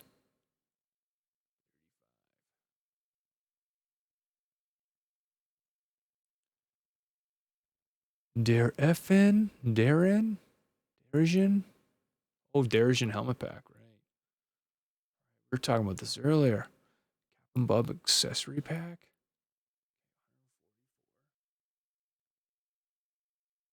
Lots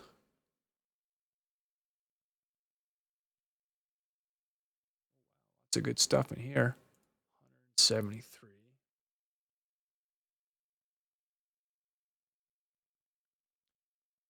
Boop, boop. Light.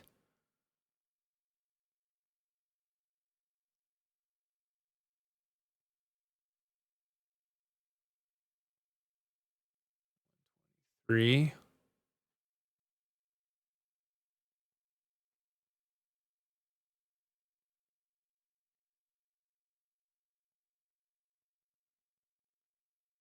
Oh, I see.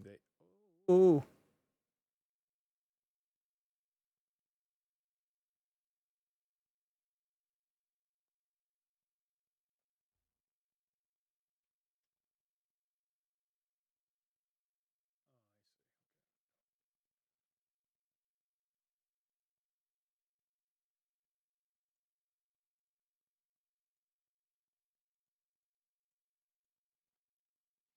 Okay, so the lore, right? That's why they're doing it, so that people can like put it all together.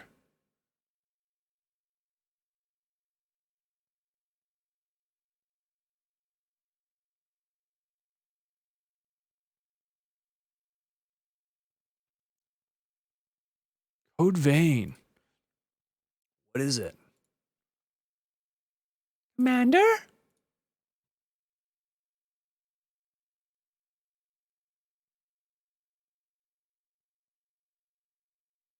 $169.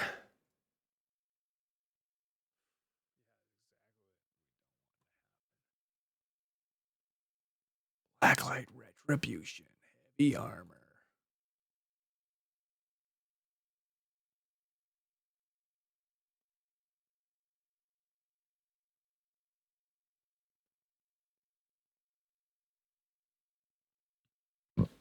$61.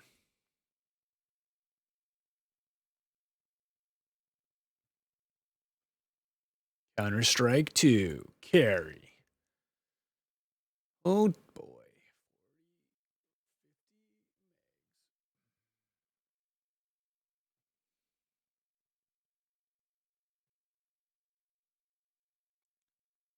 Jill Valentine. 7. Ripped. Ghost Recon. That's awesome. 2.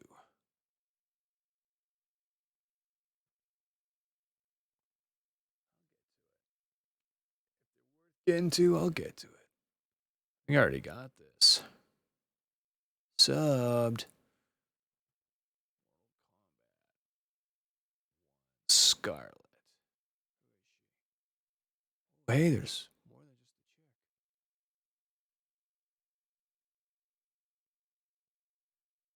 Cool.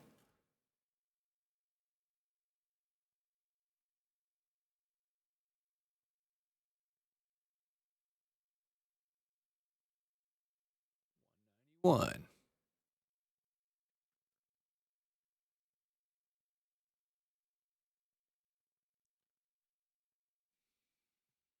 Almost done, guys.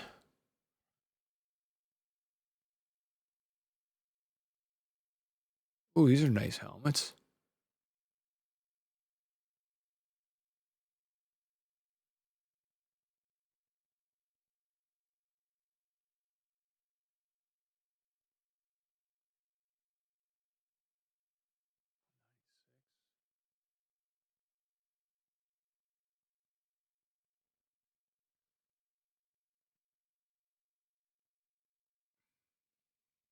Witcher.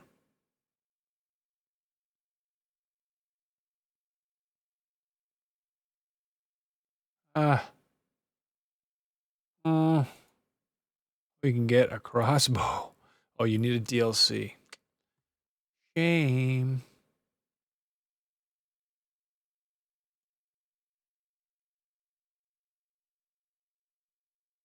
Okay.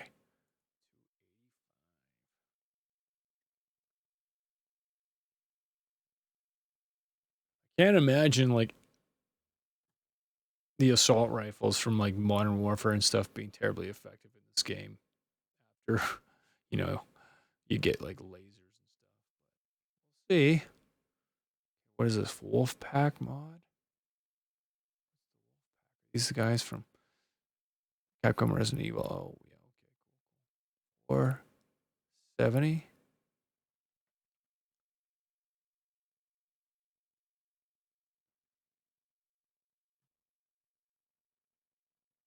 Arkham squad mates. Pretty much lost interest in both modding and XCOM, so thanks to all who helped me, everyone who said nice things, even my Work was great. Sorry I never got around to many characters. I wanted to feel free. A pool. Where are these people?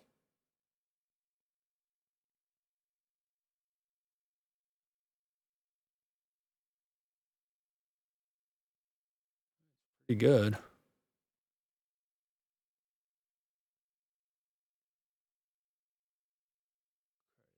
Night. What's this?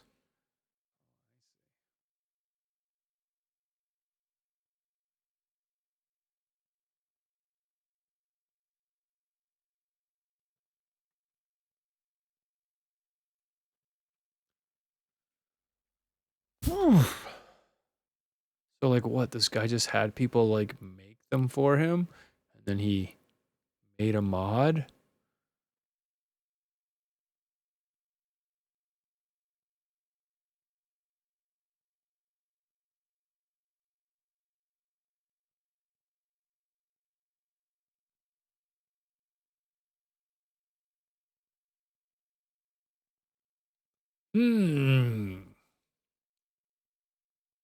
Sure, why not? 107.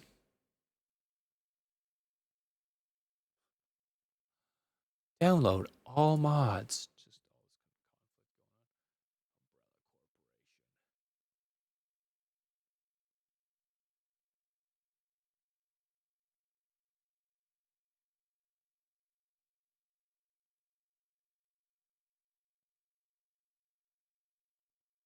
I don't know about those eyes, man. Oh well.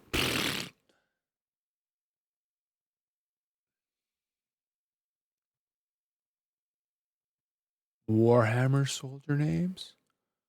40 key names for soldiers. Real easy mod that takes all base game countries. Replace the soldier generated names. 40k style names. Mock me.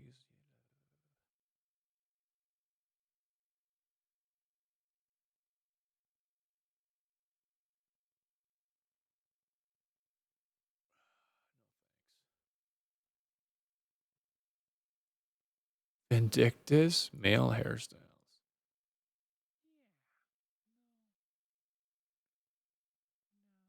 Doom 2. You.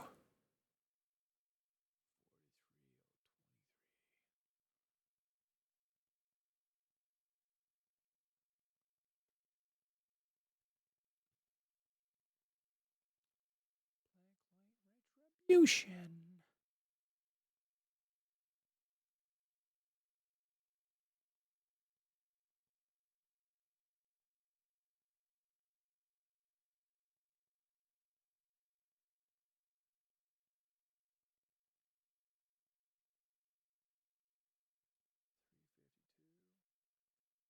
I guess I'm just gonna end up. Yeah. Whatever. E4 helmets. Nice.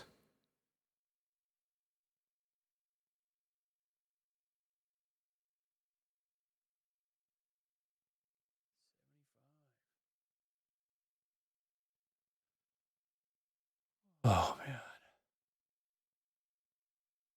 Counter-Strike chicks. Where did you all come from?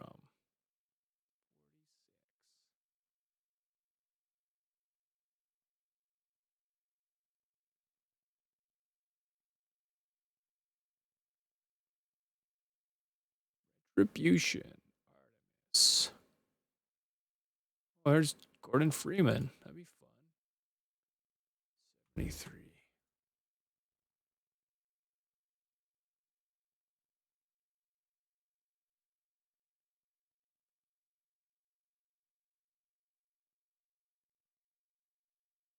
Cloak gear.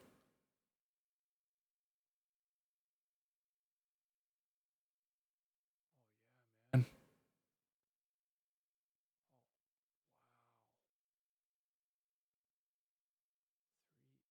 It's so worth it.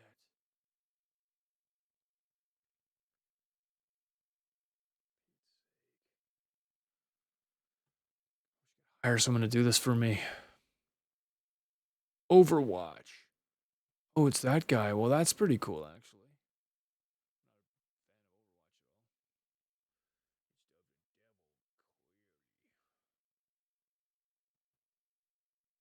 Destiny 2. Oh, nice. 200. Pack?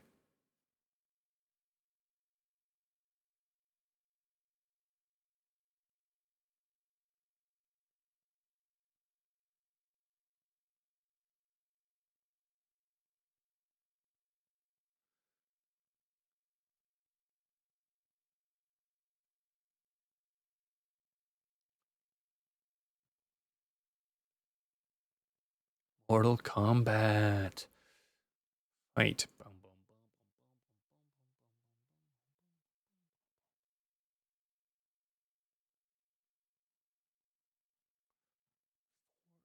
Then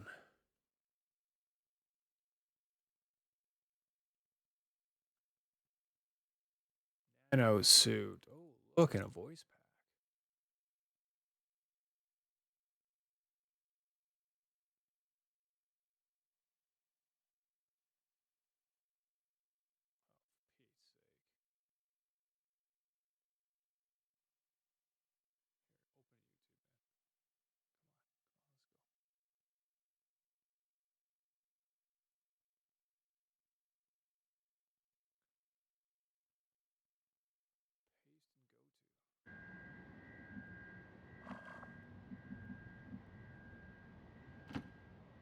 Yes.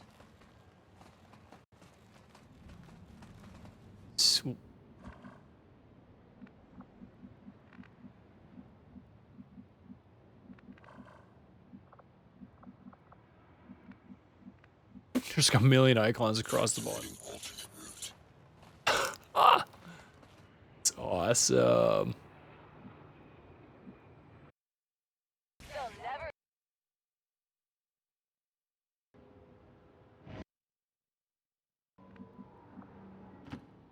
On our way.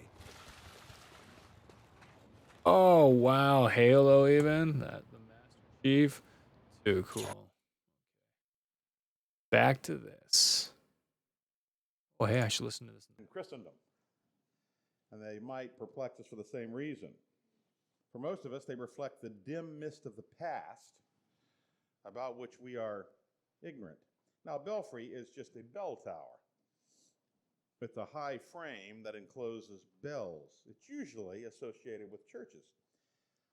Historically, many church edifices featured bells. Many still do, though today's utilitarian church architecture has made belfries much rarer.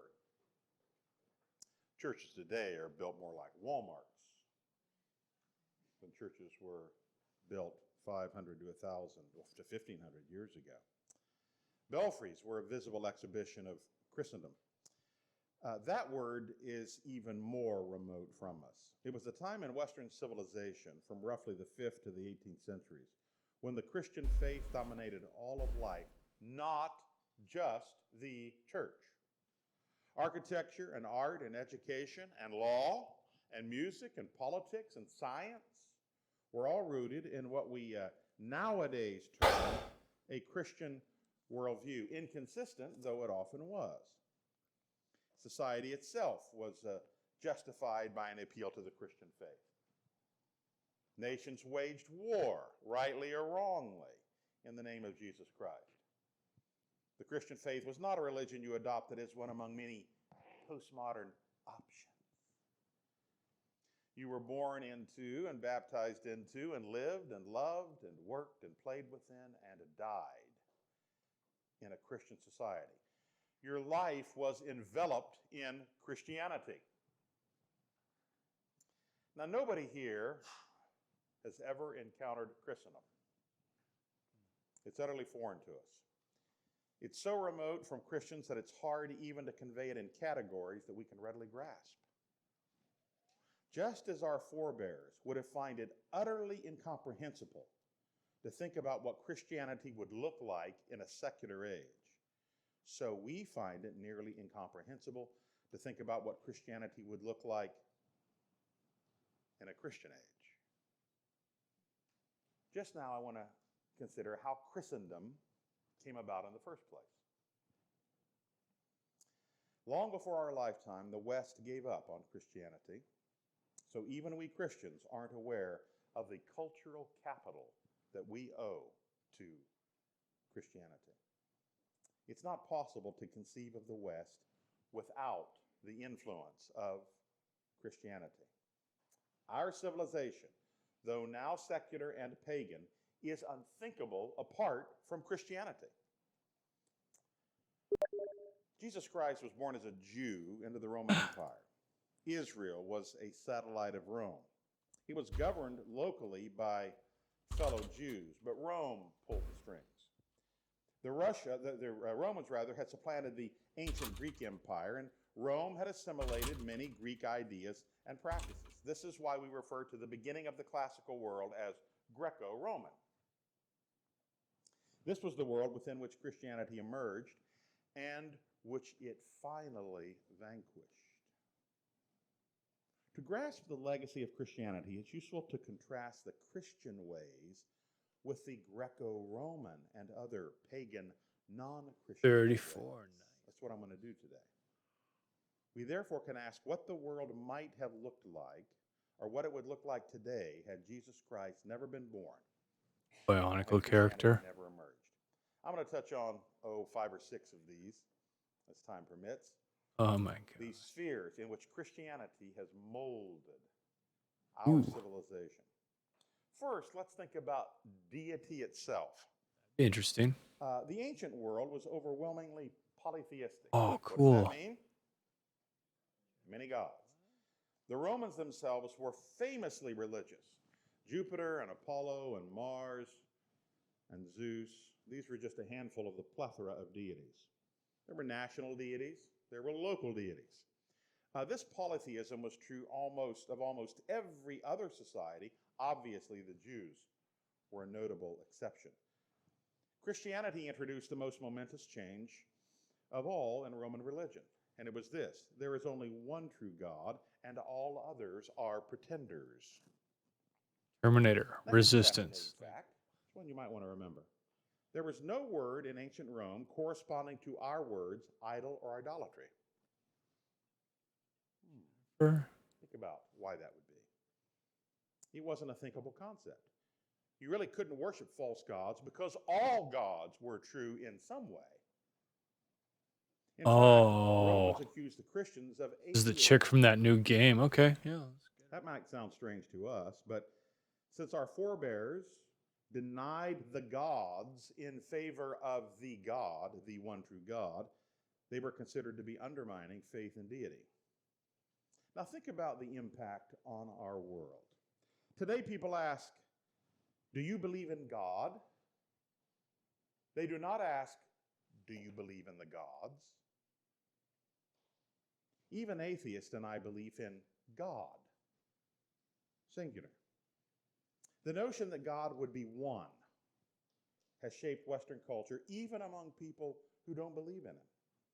I'm not talking, of course, about the Trinity right now, God in 3 persons, but God is one, which the Bible and Christianity teach.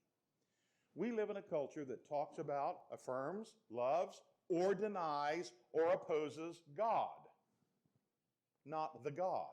Don't want this. And we have Christianity to thank for this. Here's a line you might want to write down or remember. Christianity, following the Jewish faith, made monotheism conceptually normative. And if today somebody asks, do you believe in God? And not, do you believe in the gods? Thank Christianity. Second, let's move on to man. Consider the dignity of human life. In the Greco-Roman world, life was cheap, particularly certain kinds of life. Preborn children, slaves, the poor, women, they weren't deemed particularly important. They were therefore expendable. Bayonetta. For example, the voice pack. gladiatorial games were instituted in Rome in 264 BC. This was the violent entertainment of the time. It's a precursor to the virtual violent entertainment in ours. Gladiators were usually chosen from slaves, criminals, prisoners of war. They were required to fight each other and at times with wild animals. Sometimes as many as 10,000 persons and beasts fought, and the spectacle would often last for months. These games were held all over the Roman Empire, not just in the city of Rome. Now, you all probably know the Christians were the entertainment fuel for the Caesars and the masses and the Roman amphitheater. What you might not know is that Christians didn't oppose the games just because their own were forced to fight. They opposed these games on principle because of how cheaply they treated human life. The fighters were prodded on by the spectators to inflict great pain in killing their foes. When one gladiator gained the upper hand, the female spectators often used their turned down Dead or alive, it's just to give the signal to the victor to finish off his opponent with great cruelty. And if he showed any mercy, the crowd was outraged.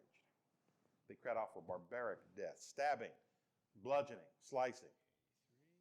The primitive Christians boycotted these games. One of the first genuine Christian boycotts. The early pastors and theologians like Tertullian warned the church against attending them or in any way supporting them. This lack of support angered the emperors and other political leaders. The pagans must have their blood-soaked entertainment, and woe be to the Christians who would deprive them of their entertainment. Why did Christians abhor the gladiatorial games? Because they knew the Christian truth that man is created in the image of God.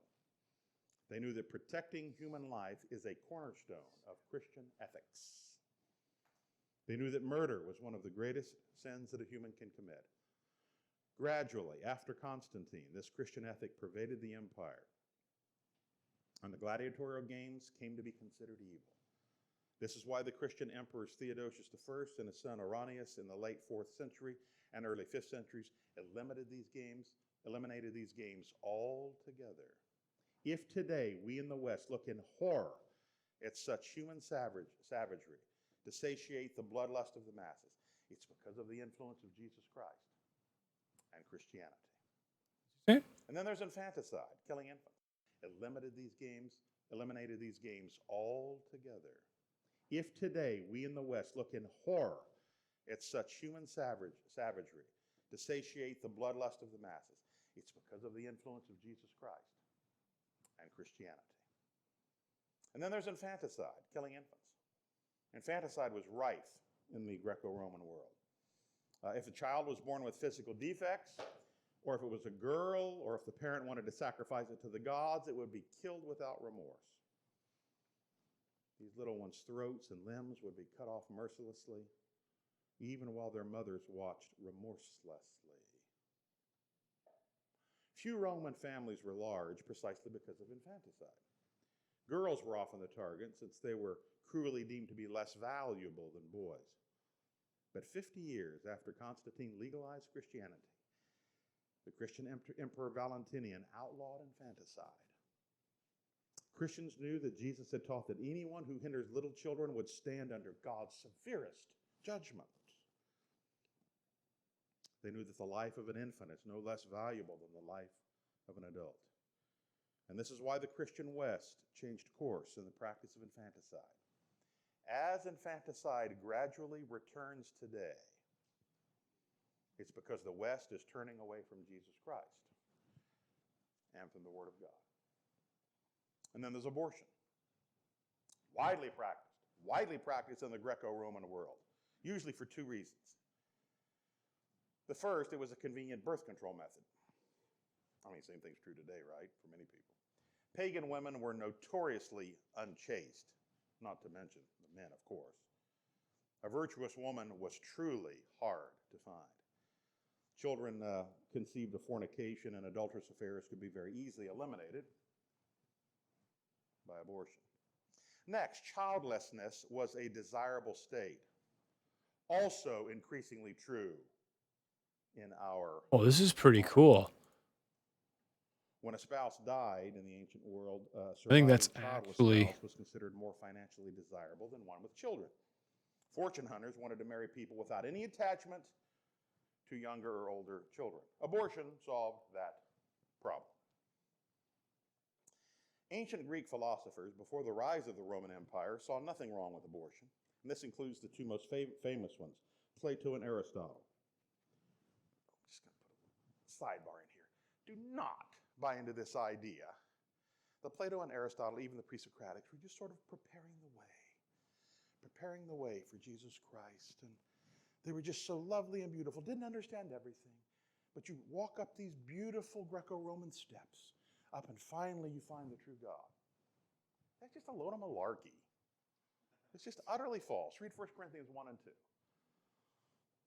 New Testament Christianity is an intentional repudiation of this whole Greco-Roman notion, an intentional, principled repudiation of it. Amen, Reverend Sandlin. That was good preaching. From the beginning, Christians... That's amazing. That'll look really cool, honestly. Way better than those other goofy-looking things. Both of whom saw human life as beginning in the womb.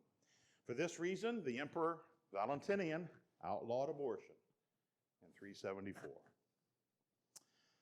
The practice of abandoning children was another depraved option in the Greco-Roman world, as it was common other places in the ancient world. If parents couldn't bring themselves to kill their children, perhaps this is even more cruel still, they simply tossed them into rivers or into manure piles, or left them in the open air at the mercy of beasts and birds. Almost equally reprehensible is the record of the remorselessness toward this child abandonment. There's no evidence of any, in all the ancient writings, there's no evidence of any pervasive guilt or agony over this practice. It was simply an acceptable custom. Infants just weren't that important. Of course, Christians could not abide this horror. They considered infant abandonment murder. That's what they considered it. Why would I want my Christian heroes to have theologians of the patristic their era arms? opposed it. But our forebears didn't simply oppose it, they sprang into action to alleviate it. They'd be searching for helpless, abandoned children, take them into their own families, and in many cases adopt these, what we might call rescue children. The Christian emperors were influenced by the theologians, and in the case with abortion, Valentinian outlawed the abandonment of children. You see, he wasn't one of those theologians who separated his religious convictions from his political responsibilities. Oh, in my personal life, I'm opposed to abortion. But heaven forbid if I impose my personal, private, secret. Jesus is Lord on the throne of my heart, but he's not Lord anywhere else. No, thank God Valentinian was not that way. If the Bible is true, if Christianity is true, it's true everywhere. If Jesus is Lord of your heart, he's also Lord everywhere. If you want to know why Christian civilization until recent decades treasured human life, if you want to know why medical doctors work so hard to preserve it, if you want to know why automobiles pull off to the shoulder when an ambulance races by, if you want to know why murder is, or should be, a capital offense, at least a serious offense, if you want to know why humans go to extraordinary lengths to rescue individuals trapped under rubble or in collapsed mines, you want to know why? It's because of the influence of Christianity. Had Jesus Christ never been born, had Greco-Roman civilization simply continued to develop, we have no good reason for assuming that our world today would be any different materially from the ancient world. It's radically different today because of Christianity. Unfortunately, our culture is apostatizing and turning its back on Jesus Christ. And as it is, the classically pagan disregard for human life is returning. Departure from Christianity necessitates departure from the dignity of human life. Third, ponder the exaltation of women. Feminists today blame Christianity with oppressing women, but actually primitive Christianity did just the opposite. And ironically, the pagan worldview that many modern feminists espouse today degraded women in the classical world. In ancient Greece, women weren't permitted in their own home to interact with visiting men, but were required to leave the room. I mean, can you imagine? At best, they were made to be seen and not heard. Oh, come here, this is my beautiful wife. Isn't she just beautiful? Okay, now leave. Duke Nukem. Oh, wow, The that's woman that amazing. did have a degree of status, however, was the mistress.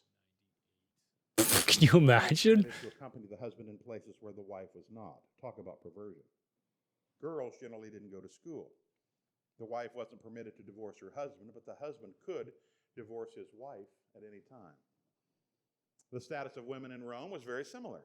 The wife was under the husband's absolute control of her as well as any property or possessions to which she was attached.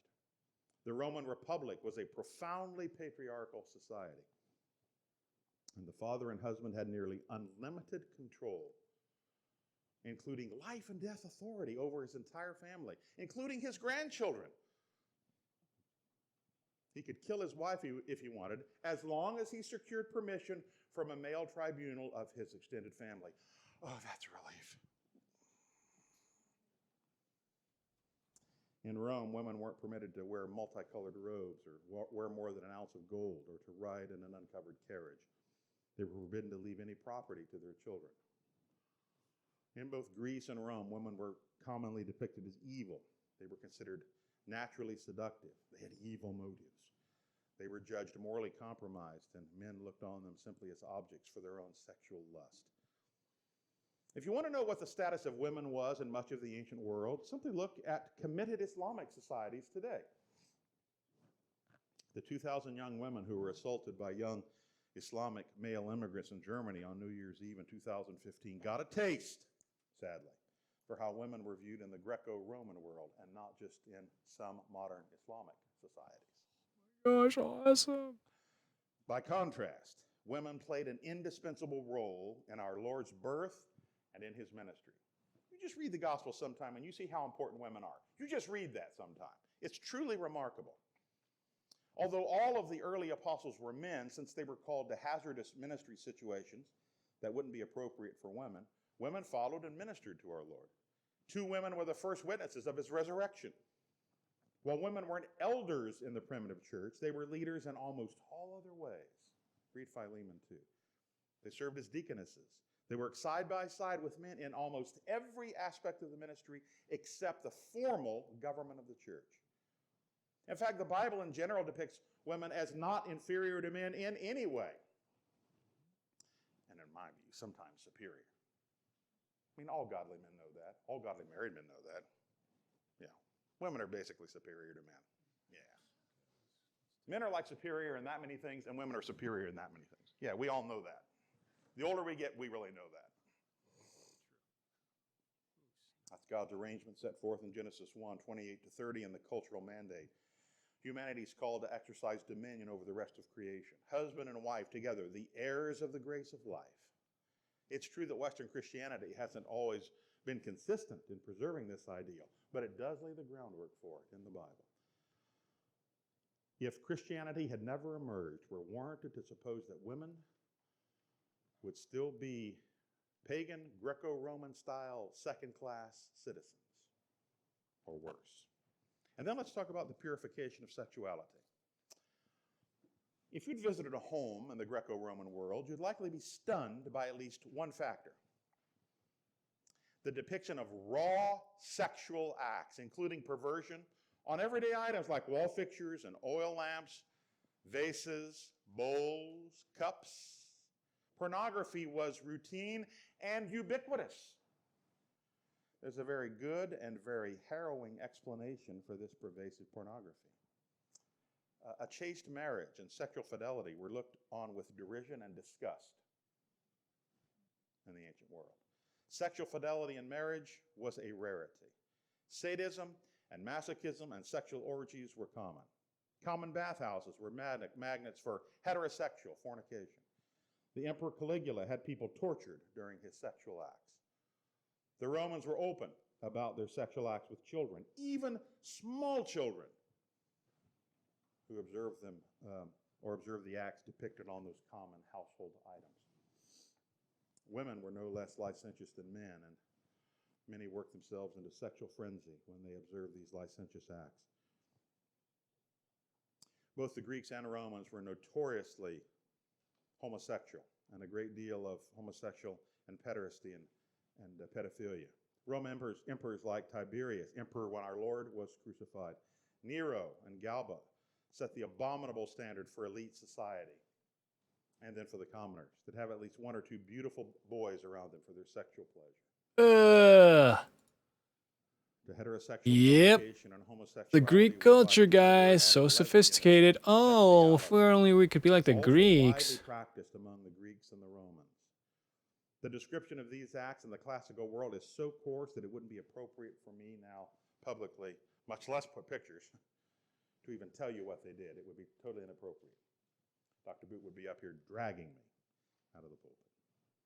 Likely as evil as the acts themselves is the fact there's no indication of any remorse or any repentance for these depravities. As Paul said in Romans 1, not only did the pagans commit these acts, but they happily approved to those who committed them.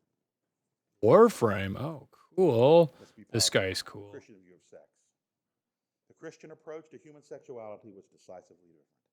The sexual act is a beautiful gift from God to be reserved in marriage between a man and a woman. Intercourse is designed for both delight and procreation within the divine ordinance of marriage.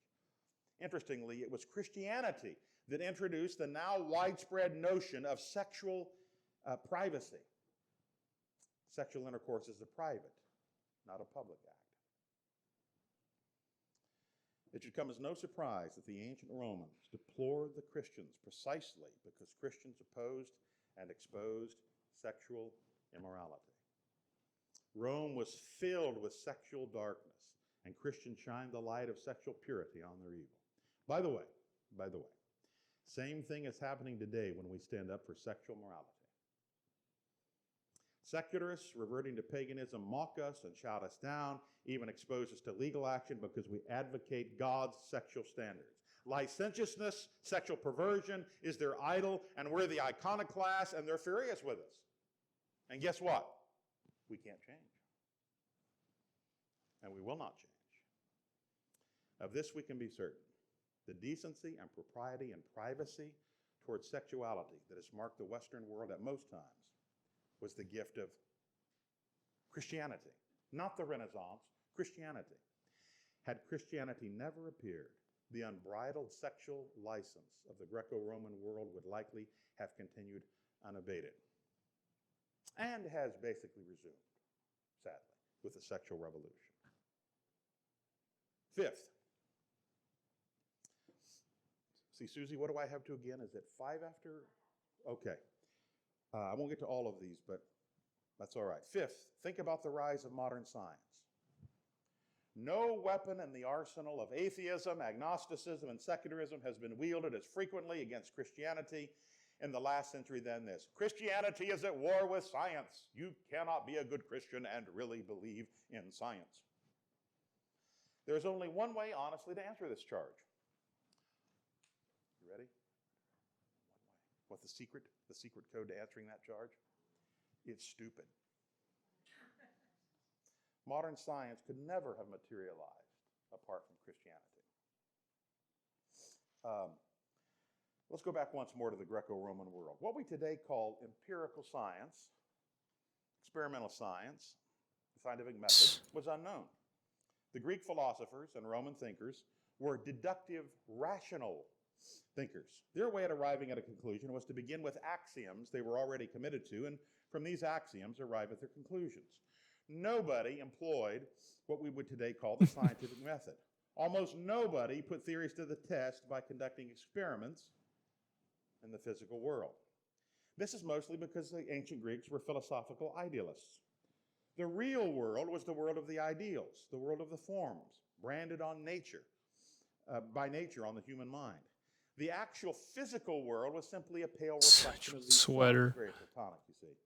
I mean, why would you want to study the inferior forms down here when you could study the superior ideas that were marked in your brain? That's amazing. Advancement in the ancient world, it almost came by accident. But in the medieval era, wrongly called the Dark Ages, this began to change. Franciscan monks like Richard Bacon and William of Ockham began to understand that since God is the creator, God the creator is a God of order, the physical universe Does he not have more and upvotes? can be studied in an orderly fashion. 300 years afterward, another Bacon, Francis. Oh, thinking of bacon is getting me hungry. developed the inductive method. What Christian thinkers began to understand, in addition to the divinely ordered universe, is that since the Creator is separate from creation, we can and should study creation on its own right. The Greeks and Romans thought of the entire universe as an extension of deity itself. In other words, they were oneists, pantheists. By contrast, biblical Christians knew that while creation testifies to God, it is not a part of God's being. They revived the cultural mandate, what we call the cultural mandate, as it pertains to the physical universe. A key to this revival was understanding that since God is orderly, he Doesn't look created that laws that govern the universe. These laws are orderly, methodical, discoverable, and generally unbreakable. To uncover those laws is to uncover how God made the physical universe to work. You see how this logic goes? Modern science could never have materialized within the presuppositions of the Greco-Roman world. And in fact, it didn't. Or in Islam. It took mistaken presuppositions and launched modern science. Speaking the truth, friends. This is exactly what the early modern scientists did. And it's why nearly all of them were Look at this model. in astronomy and physics. Cool. Oh, nice. And medicine. Let's tick these off quickly. Let me give Oh, you some nice. amazing examples. Voice pack. Many Christians don't know their heritage. Astronomy, let's talk quickly about Copernicus, a Christian. He was a canon in the church in East Prussia. Most people at the time believed that the sun and the planets revolve around the earth, geocentricity. Copernicus worked out the details of heliocentricity. The earth and all other planets in our solar system revolve around our sun. His empirical astronomical studies led him to that conclusion. Two of his biggest promoters were Lutherans. Are you? He waited until he almost died in order to publish his heliocentric book, not because he was afraid of the church, but he was afraid of his fellow scientists who would have ridiculed him. We all know the story of Galileo, at least we think we do. His empirical discoveries on the heavenly bodies were indeed opposed by his Roman Catholic superiors, but not by Calvinists and Lutherans. You didn't know that, did you? The Roman Catholics were still committed to the Aristotelian philosophy. Wasn't I just attacking Aristotle a minute before? Oh, I just delight to do that. But it wasn't true of the Reformers. They were much more committed to the empirical investigation of God's universe. They championed Galileo's discoveries about motion and the heavenly bodies. Then there's Johann Kepler. He prepared for the Lutheran ministry, but later shifted to astronomy. He discovered the three laws of planetary motion, that planets revolve around the sun in elliptical orbits, not perfect circles, that they don't orbit at uniform speeds, and that the speed of their orbit is mathematically related to their distance from the sun. These laws have sometimes been termed the first laws of natural science. Whoa. Kepler was a devout Christian, and his Christianity shaped his science. And then there's physics. We have a professional physicist with us. Heck am I looking at here? The history of early physics is a who's who of truly Christian scientists. Did you know that? Isaac Newton, a professed Christian, was, along with Einstein, the greatest astronomer in history. His discoveries about gravity revolutionized science.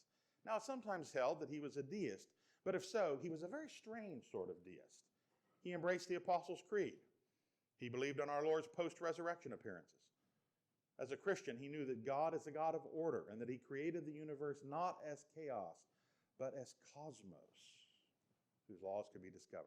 I think we'll just run away. And then there's the devout, Thought it was going to be this character here. Blaise Pascal, who also invented Thought, oh, that'd be neat. the hypodermic syringe, and the hydraulic press. Yeah, really. And then there are the Christians Alessandro Volta and Jules Simon Ohm and André Ampère. And if you've heard of electrical volts and ohms and amps, you now know of the scientific importance of these Christian physicists. You've probably also heard of the name Gregor Mendel, the father of genetics. You might also not know that he was an Augustinian monk who examined and rejected Darwinism. And then there's medicine. The ancients knew about and worked at healing the human body, but modern medicine began with the Benedictine monks in about AD 528. It was slow going because early development required the study of human cadavers, and many Christians at the time opposed dissecting human bodies. I understand why. They were mistaken about that, but I understand why, because of the importance. They weren't Gnostics. They understood the importance of the human body. In time, that reluctance faded. Paracelsus, a Roman Catholic with a preference for Luther, made great strides by rejecting the traditional idea that diseases result from internal imbalances in the human body. He foreshadowed germ studies, which recognize that agents external to the body produce disease. William Harvey, baptized in the Fulkshire parish in England, made great discoveries about the human circulatory system. And then there was Louis Pasteur, who discovered bacteria and refuted the old idea of spontaneous generation. You can see how that would be a pagan idea, of course. He discovered the law of biogenesis. Only life can produce other life. Well, of course, that's a Christian idea, going back to the God himself, the living God. It's because of Pasteur that we use antiseptics. And maybe you've heard of this. Maybe. Pasteurization. Pasteur was a faithful Christian his entire life. There are scores of other scientists that we could recount, but here's the chief point to consider. There's a great quote here from Alvin Schmidt. You can read more of this in his book, Under the Influence, How Christianity Transformed Civilization. But listen to this quote, I love it. Virtually all scientists from the Middle Ages to the mid-18th century, many of whom were seminal thinkers, not only were sincere Christians, but were often inspired by biblical postulates and premises in their theories that sought to explain and predict natural phenomena.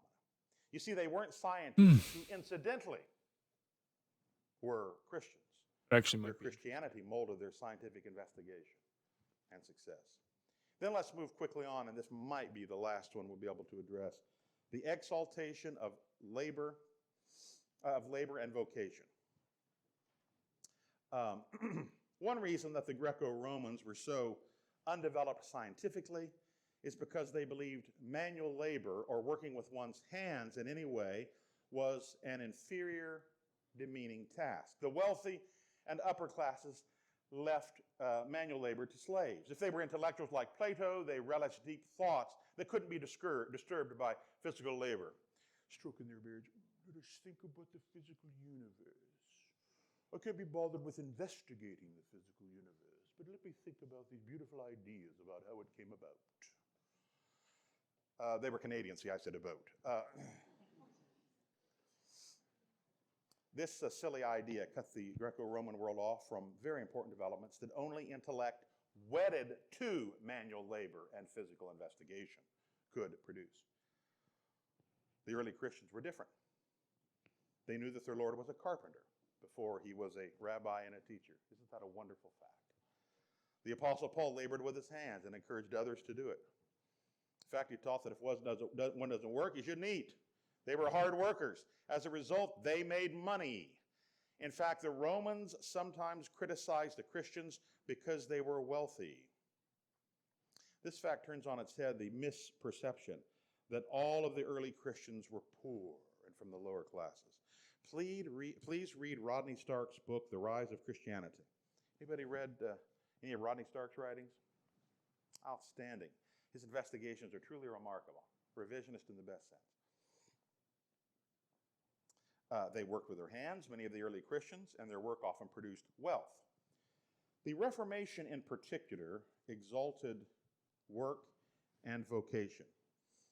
The Roman Church had situated priests and monks and nuns in a super exalted category, a sort of spiritual caste that couldn't be disturbed by the trivialities of the created world. The Reformers rejected this idea. Luther himself taught that the cobbler or tradesman wasn't one whit inferior to the calling of a priest or a nun. Now, ironically, today many evangelicals teach or imply that only those in full-time Christian ministry are serving the Lord most faithfully. The Reformers did not consider this caste system to be biblical. It introduced artificial distinctions into the Christian church. So-called secular vocation itself could be and should be holy. We might call this, as some have called it, the Protestant sanctification of vocation. The Protestant sanctification of vocation. And it had a profound effect on culture. It meant that the shoe cobbler or the wool merchant of the time could look on his work as distinctively Christian.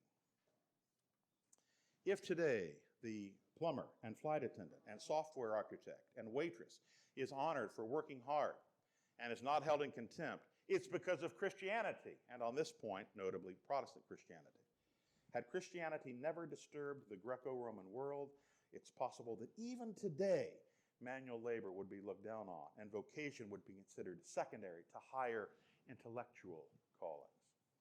I think we've got time for one. Let's talk about political liberty. Joe touched on that, and I will too, and then I'll be done. We'll take time for questions. Zelda? Christianity spawned political liberty for the You're reason. kidding me. Lord Acton said, liberty Let's has see not this. persisted outside of Christianity. Christianity shattered the unity of the ancient pagan world. The source of that unity was the Whoa, state, that's pretty awesome. usually identified with society itself. At the head of the state was a great political ruler, a king or an emperor thought to be godlike.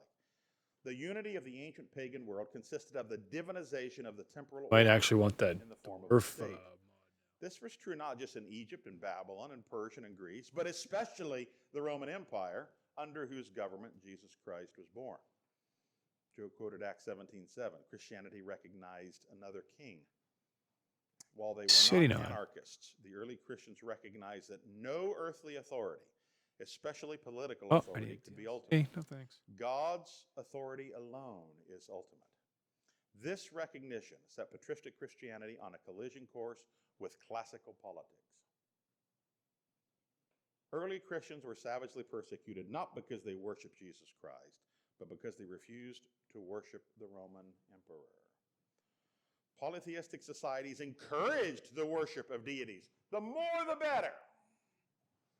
What they resist is the exclusion of all deities, particularly the state, except the true deity, the God of the Bible.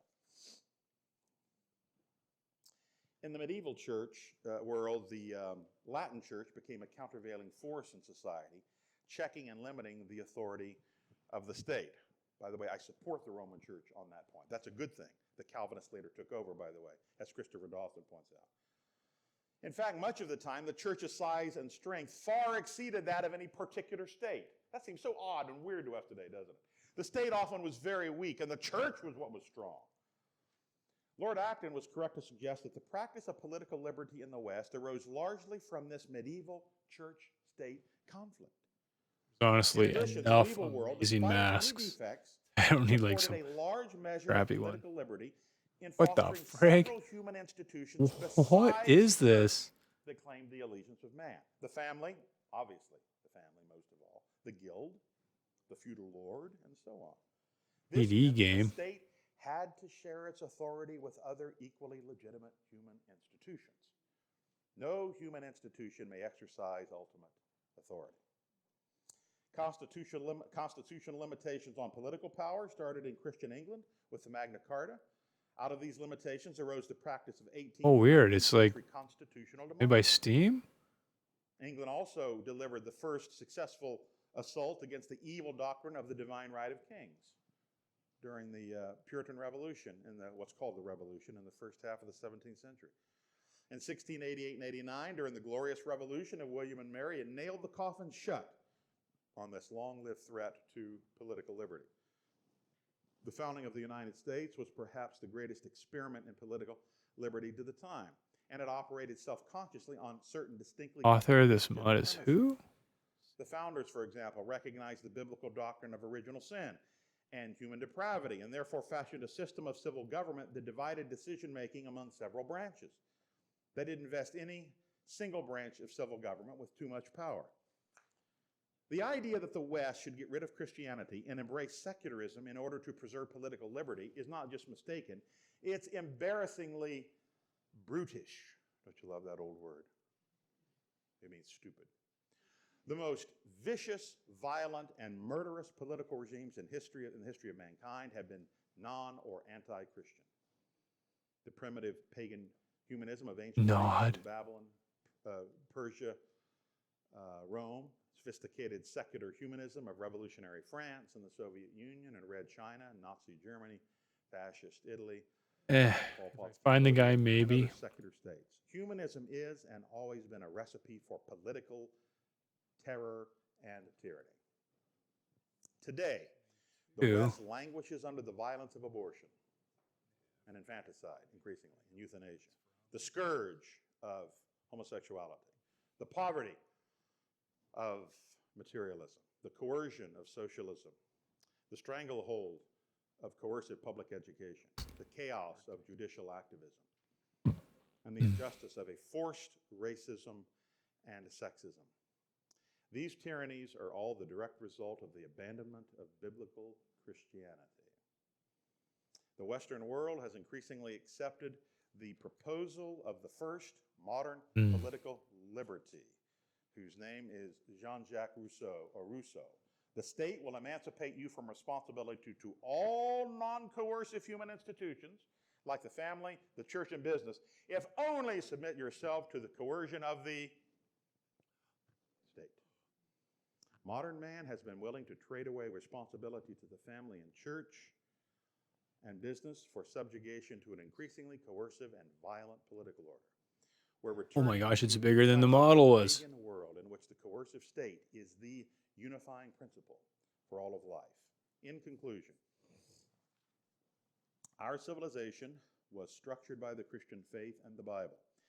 As much as secularists and neo-pagans may deplore it, they cannot. Military hats. They hate Christianity so violently just because they hate its message.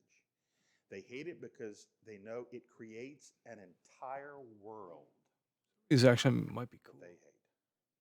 I want to leave you with that. Sergeants. Think hard about that.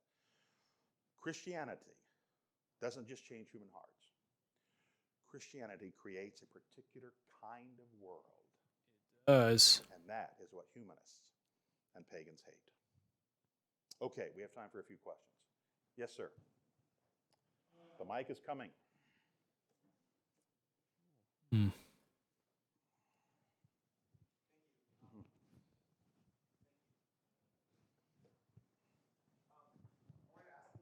Plucky cone arm. Thank you. I wanted to ask you about a historical example of that's kind of debated sometimes. When it comes to the Puritans in early America, I've heard it said that the Puritans viewed themselves as Israel and they were cleaning out New Canaan, right?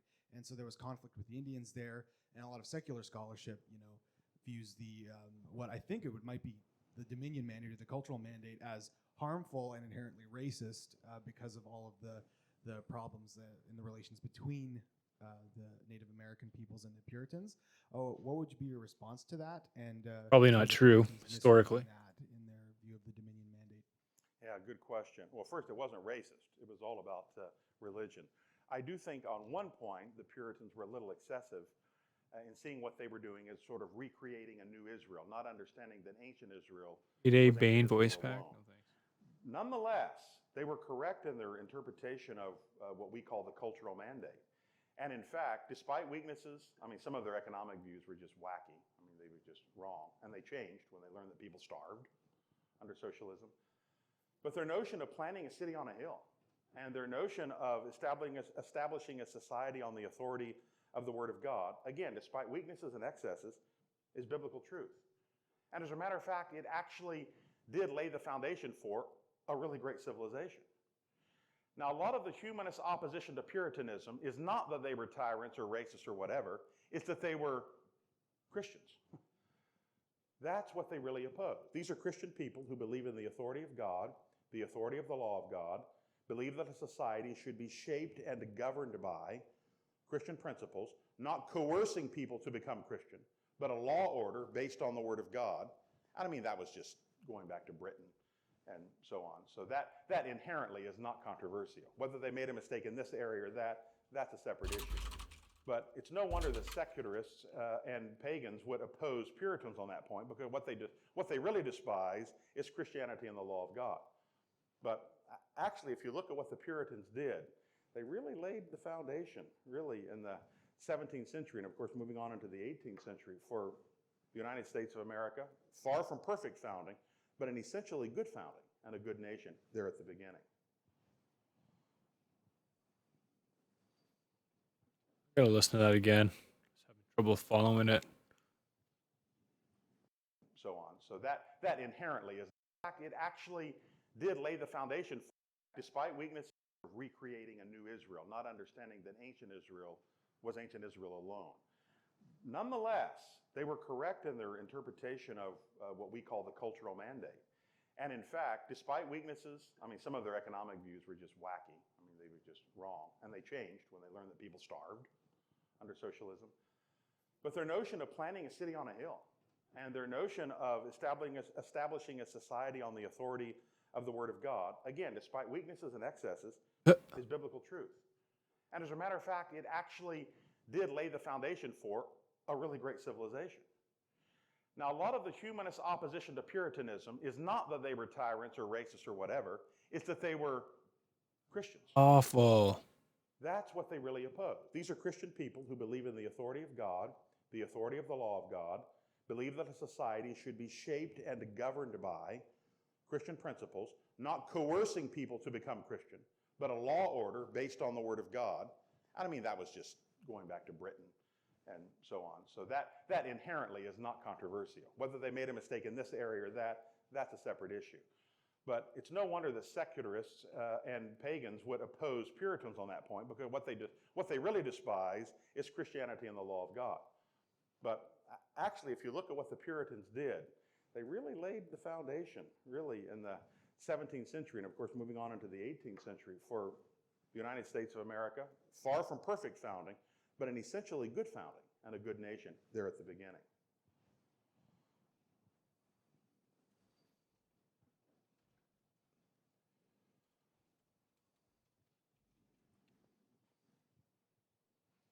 I think that some people would say that Christianity is not the only major influence, but that Islam was also a major influence, maybe particularly in math and philosophy, and I believe maybe some optics as well. So I wonder what you would say to that, as well as some of these principles would seem to hold for other monotheistic faiths, so obviously Judaism, and maybe the Muslim would also be able to say that the world is orderly and should have natural law that we can study with science. I'm not sure about those things, but... Sure, good questions. Okay. Some of this, if my good friend Tim Diab doesn't mind, maybe he can bring How out in giant his this talk, mask is. on Islam. I do know that Rodney Stark has done some remarkable investigation into this idea that aspects, mathematics and aspects of modern science rose in Islamic societies. What is often not told is that it wasn't Muslims that did that. It was Jews and Christians in those societies generally that gave rise to these things. But that's not what we'll often hear. It's true that some of these things did arise within, or there were advancements within Islamic societies, but not by Muslims most of the time. A second thing is there's no doubt that monotheistic societies, to the extent that they are monotheistic, though they're false faiths, to the extent that they mimic the Christian worldview, good things can happen. Certainly there are aspects of the Muslim faith with respect to the family, not totally, that are better than modern. Where did I get this guy? Oh, this is a different one. Over-sexualized, chaotic sexual revolution within other societies, modern secular societies. Clearly that's true. And saying that Christianity was a formative influence in Western civilization, I'm not denying that there are classical influences. Certainly there are classical influences there. I'm simply saying it would have been much, much different had Christianity not been a strong molding influence. So I'm not saying, well, obviously Western civilization is equal to Christian society. I'm not saying that. Thank you, Dr. Sandlin. I'm wondering, to what extent should we view medieval blasphemy laws and things like the Inquisition as part of the legacy of Christendom? Yeah, good question. I think that this really different interpretations on this. I am not opposed to, and by the way, in Western society, blasphemy laws were around a long, long time. In fact, I think probably, even in some of the American states, they might still be on the books, though probably never enforced. But the notion of the Inquisition is something else altogether, and to me, that is quite contra-Christian, forcing people under trial. Oh my gosh, it's so cool. Acknowledge heresy. And I want to be totally fair. There was not nearly as much of that among Protestantism as, of course, the Roman Church, but there was some of it. And that was wrong because Christianity supports freedom. And Christianity holds that the gospel is something that can't be coerced. So in a truly Christian society, you're permitted to be a heretic. There are some you can't violate the broad structure of law based on God's moral law. But in a distinctively Christian society, no one is going to persecute or should persecute you for your belief. So I certainly oppose those aspects of medieval society. I like to put it this way. A knowledgeable Oh, this would be cool. would prefer to live in a Christian society rather than an atheistic society. You tell me why. Somebody tell me why. I mean, let me start and then you can finish. I'm going to prime the pump. An atheist in a Christian society. What are we going to do? Are we going to go like beat him over the head with a big hammer because he's an atheist? No. We're going to protect his rights. He or she have freedom to drive around, get a job, do just about anything everybody else does within the broad framework of law. But, what about an atheist in an atheistic society? What's that? Stardust. Good point. I mean, who's to say if you have a society in which it says that, well, you know, we're just going to kill all the atheists, and while we're at it, we're just going to just murder all the black people or Jews or I don't know, left-handed people, or who's to say on the basis of atheism what's right or wrong? It's just sort of sociological law. So that's the point that a lot of atheists, I think, if they understood, grave might digger. prefer. This is one of those things where, you know, when you're just talking and thinking about Snake it, they're eyes, beautiful that ideas. But when it came down actually some. to living in an epistemologically self-conscious atheistic society, they'd probably not want to do that. Those are great questions. I think we've got time for what, 2 or 3 more maybe? Hey, where's the Snake Eyes voice pack? Get in. So these are a lot of kind of big claims, and I think I feel comfortable with them, you know, because I don't really know any ancient Greeks, I don't know ancient Romans, and I don't like. Read a book. All of you here that like Hitler, raise your hand. I mean. but once you start talking about kind of non-Christianized societies, especially I'd say talking about Canada, like Native American societies, to say that that they're so evil as you're making out the Romans and Greeks to be is a really big claim today, I'd say. But do you have True. to back that up? Like, my concern's not with it being a big claim, but can you back it up when it comes to contemporary societies who we really like to protect? I didn't. Maybe I wasn't clear. I cannot speak authoritatively on the. Aren't they called First Nations in Canada? I can't speak authoritatively on that issue. You want to speak analogously about like in the U.S.? I mean, you like when the Manifest Destiny and so on with the American Indians and so on, or? I'm more speaking analogously of Greeks and Romans were non-Christians. Right. Therefore, they supported abortion, infanticide, pornography. PUBG character pack? And then are you saying that analogously First Nations, Métis, Inuits What who the are not heck? Christianized are What a likely to support those things as well? No, not at all. In fact, I would say that, again, I can't speak authoritatively on, I would say that none of them has escaped the kind of Okay, Western I'm gonna get this influence just to get that Christianity brought. So even though they're not Christian, and I would say that broadly about culture itself. I mean, I wish I could remember the name. Who is the Indian writer that wrote the book on how the Bible changed the world or something? Yes, exactly. I'm supposed to get together with this guy. Amazing book. Doesn't he say in the introduction something? He says, when we first moved from India to I think it was the U.S., or no, it was Canada, some Western nation. He says, my wife and I, we were driving, and we were just stunned that there was an ambulance, and all the cars would pull over to the right. And they were busy, and they were going somewhere. But he says, this would never happen in India. And then we studied. We figured out why. Because we've got this Christian heritage. Somebody could be dying there. And we love human life, and we want to do what we can to help assist in the preservation of human life. He says, we would never do that in India. I don't know anything about Indian culture, or very much about it, so I can't verify that. But I think that's the sort of thing that I'm talking about, that there is, even among non-Christians, whether in First Nations tribes or whatever, there's still this Christianized influence. And to me, that's a very good thing. Even among atheists, there's this influence. All I'm suggesting is, had we never had Christianity, there's no reason to suspect that would have just sort of naturally developed.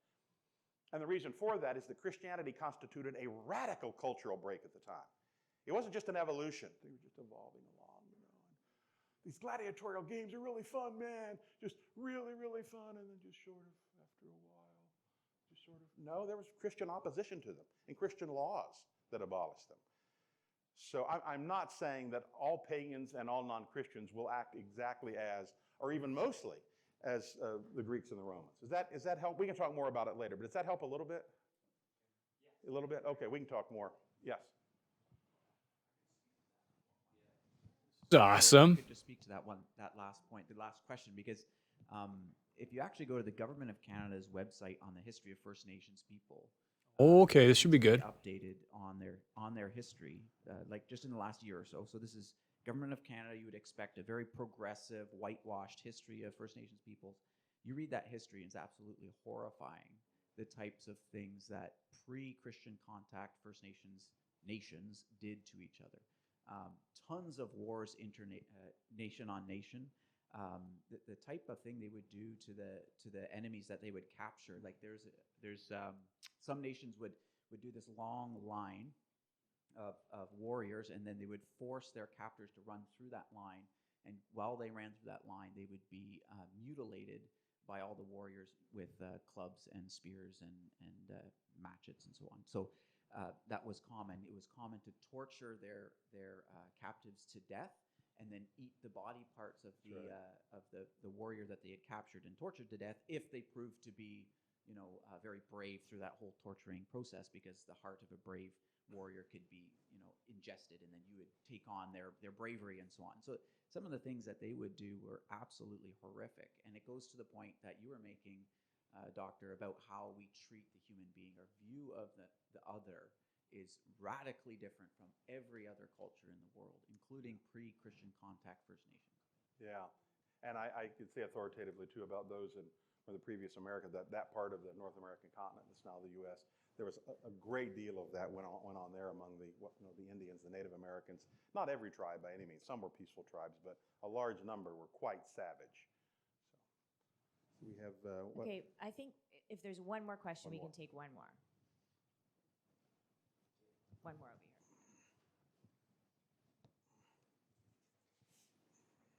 Thank you so much for the talk. Yes. I just wanted to ask, so what would be your take on the difference between like men's roles and women's roles in Christianity?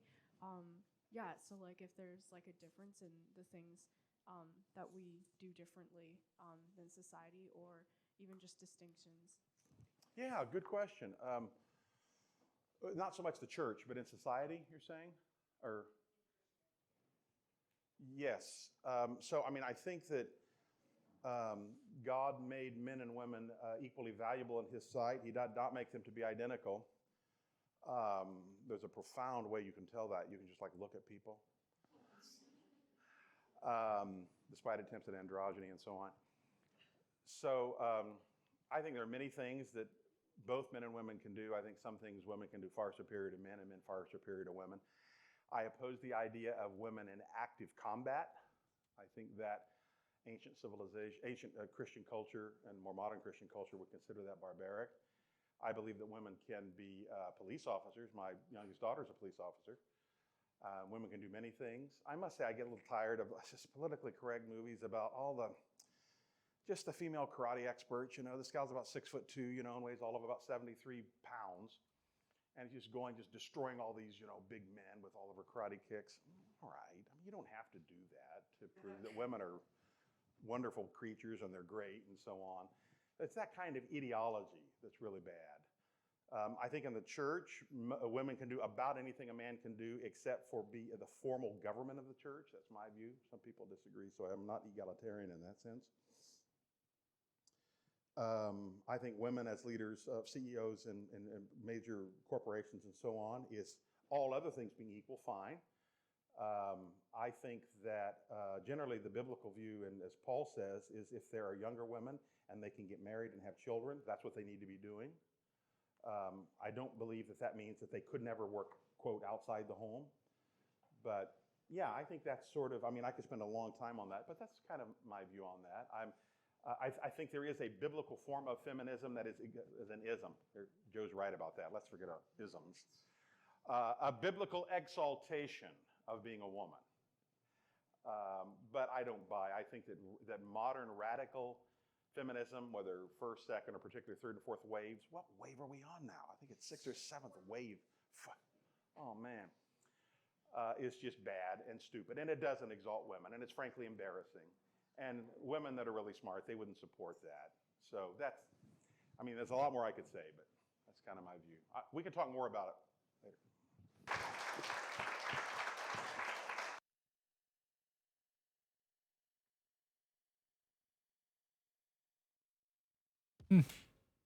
It's time to step up your airbrushing game. Well, we're not going to listen to this right now. No. We're going to finish this. We got a few more to look through. Zip, zap, zap.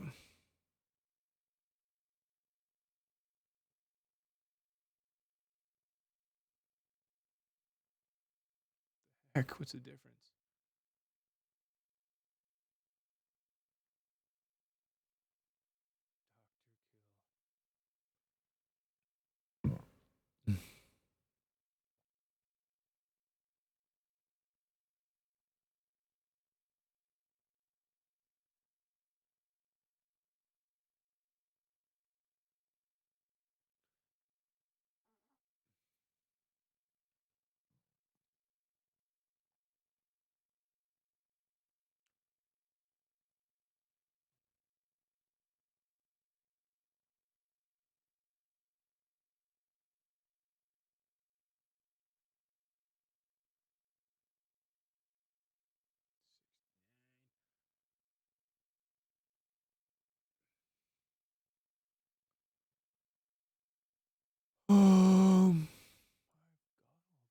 I think. That's amazing. But where's the Doom guy? Really cool one. Or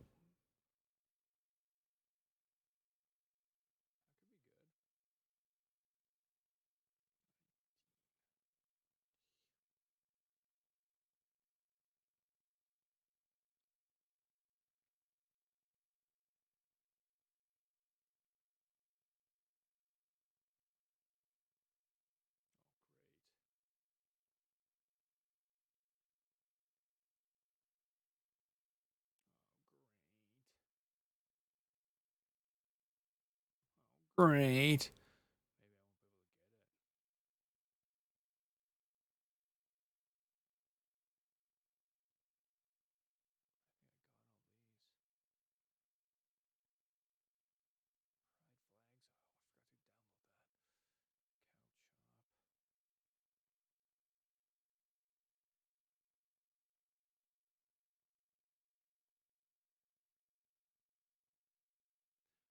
When we're done, we're just gonna do one quick thing. We're gonna see if the game loads. How ferociously it crashes.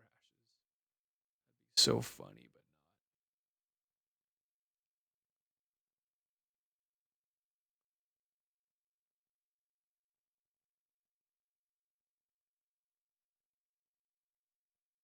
it'd actually be neat.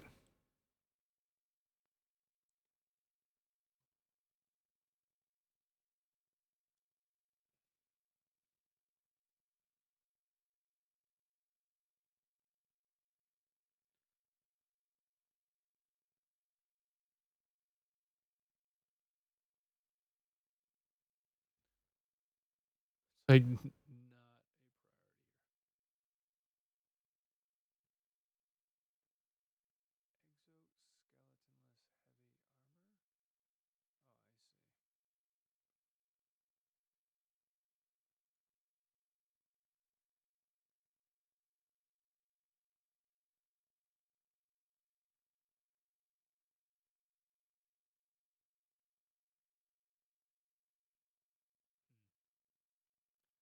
eh.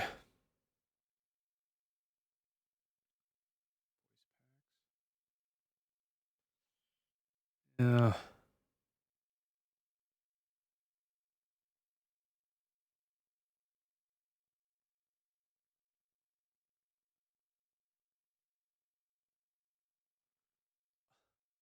Why am I gonna get a DLC? I have a DLC. It's called the expansion of the game. Ooh, an auto gun. Nice.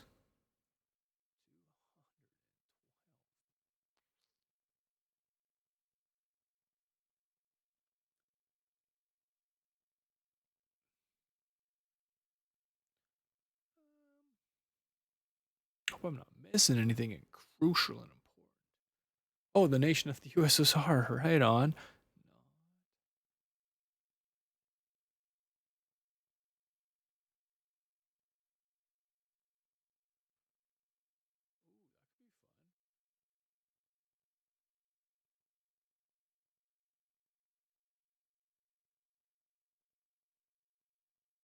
Yeah, I can always look at that.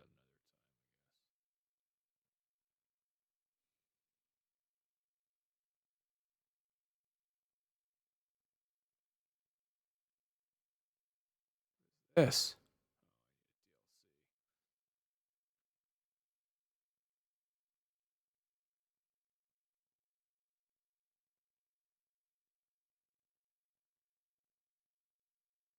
Is there a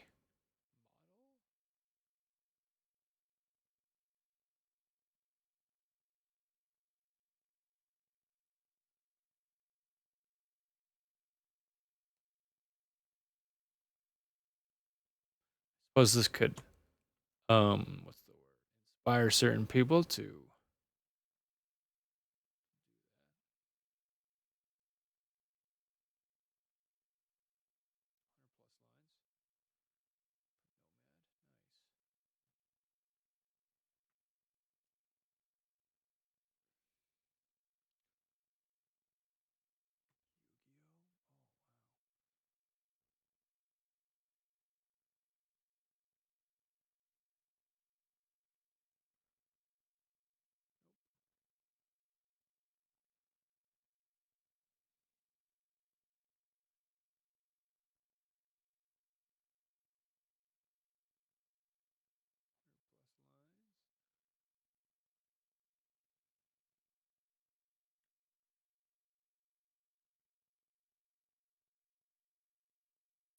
Yeah, I guess I could go through the voices.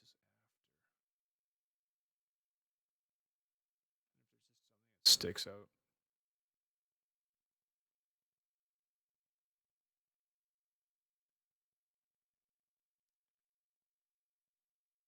Oh.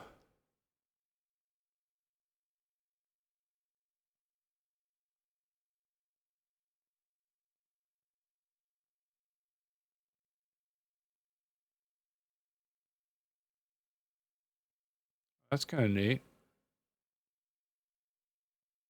Probably wouldn't use many, but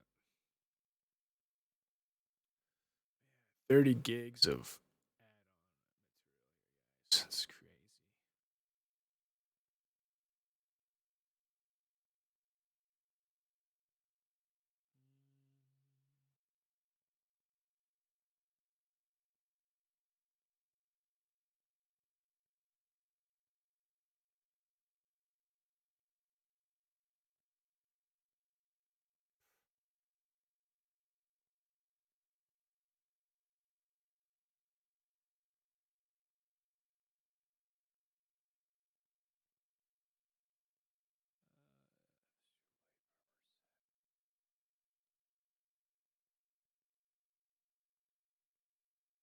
Did I get this one already?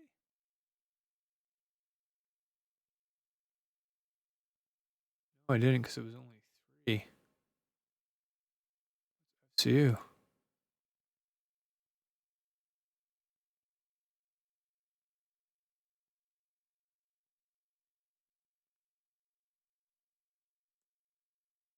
Kind of cool. Sure.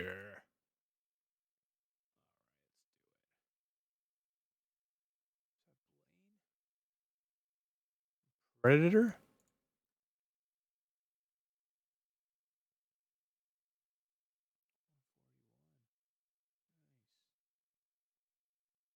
You.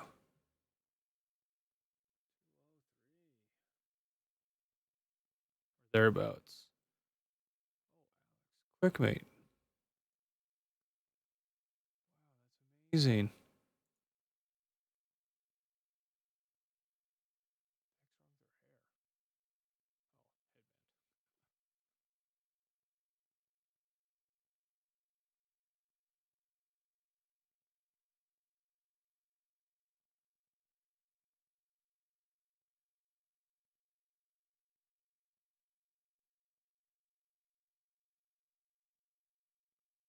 $81.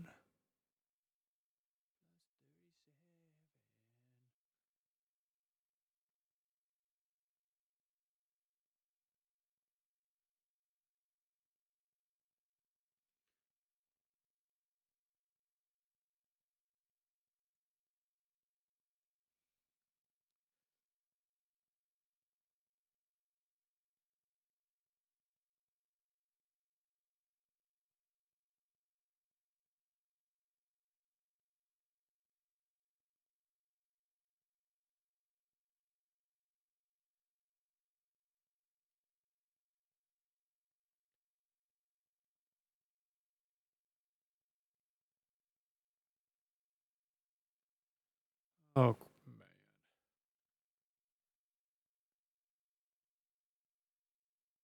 Highly recommend the use of reality machines. Wear armor on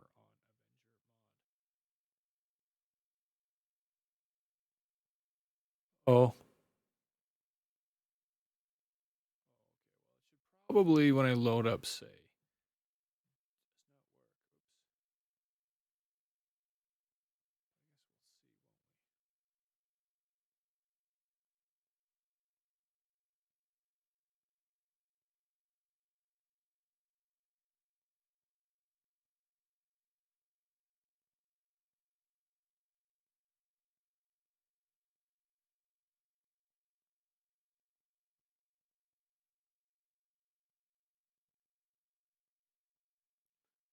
Here we go. I think.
Cat ear headphones. Yeah.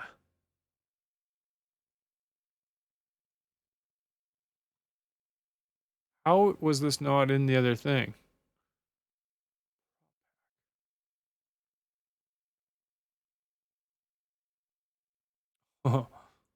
Earth Mole.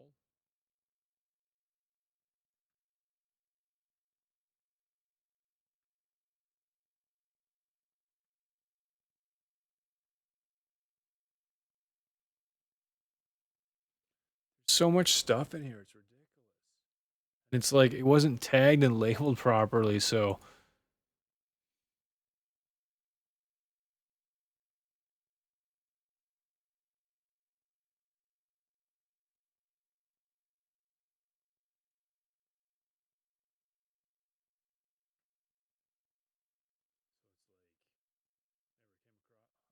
Can't even hear me.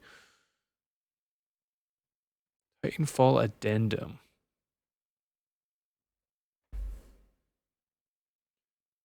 What's that?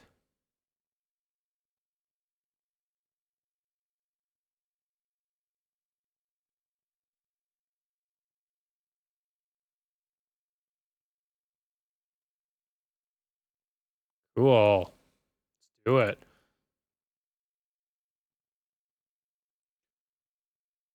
Oh, wow.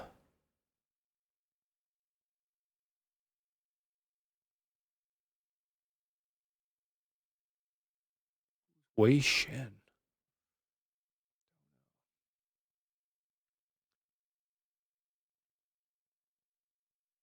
Did I get this one?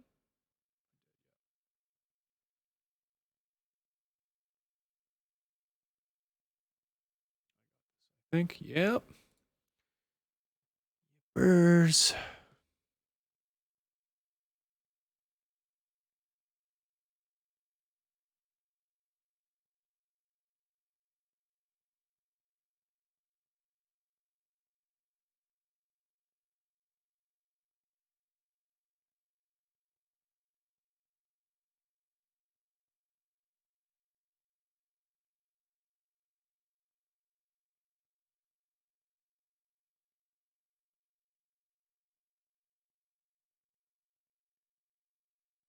Hmm.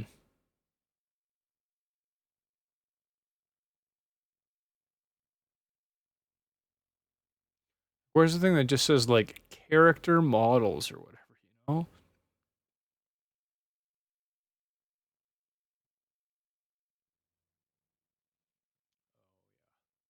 Whatever you want. From Fallout.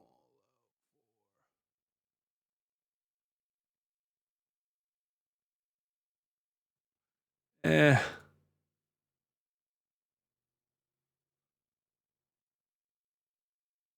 Whoa.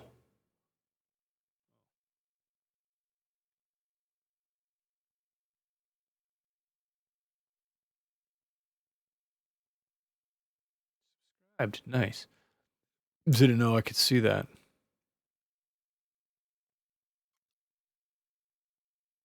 Head pack. Mm.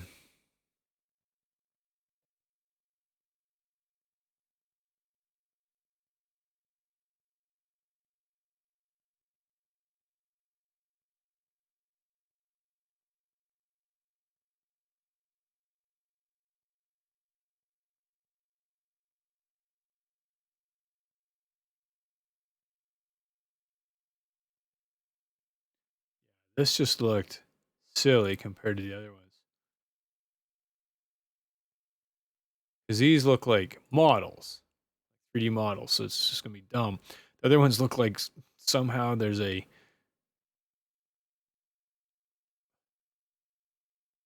Oh, yeah. Somehow there's a 2D sprite running around. Cool.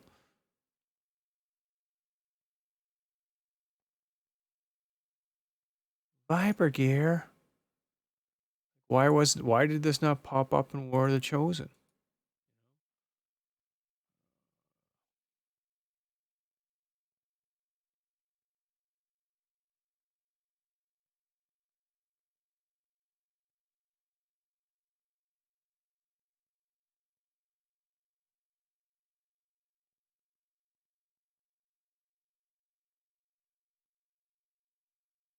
Tim Allen voice. Sound bites from...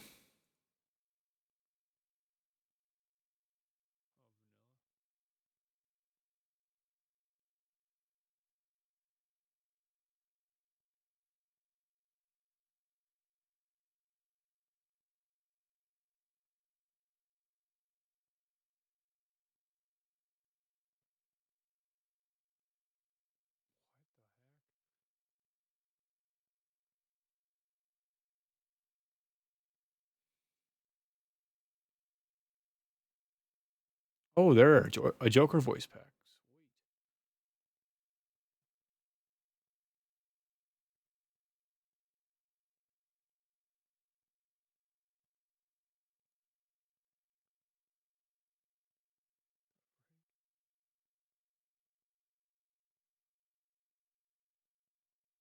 Oh yeah.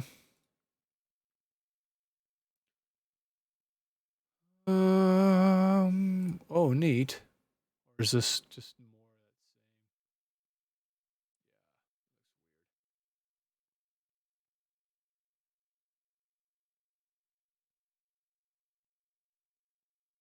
same? Cool.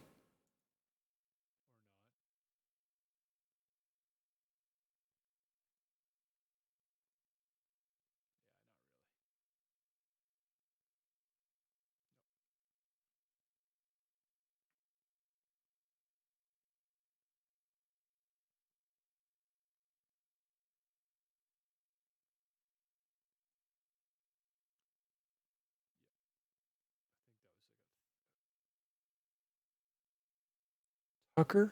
Oh. Whatever. Character pool from Star Trek 9.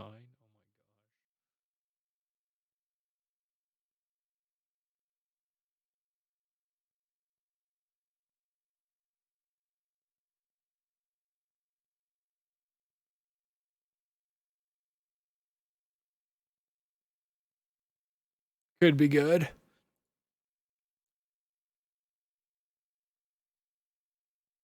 Or not. I don't know.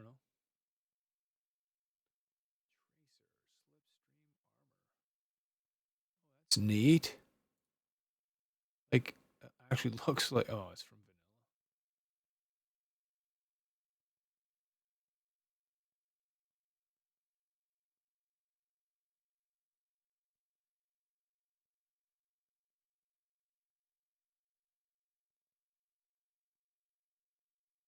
update. Earliest. Bye.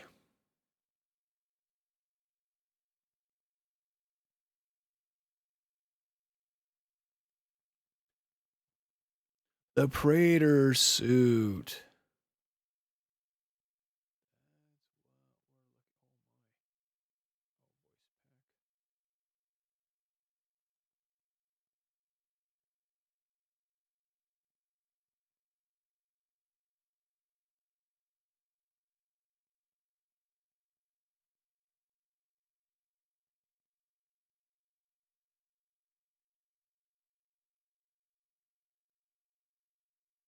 Oh, nice.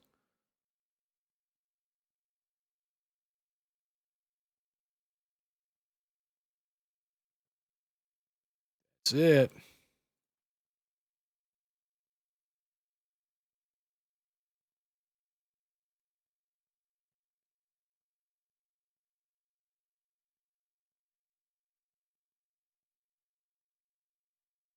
Yeah, it looks too. It looks so strange. Because so like if it's a um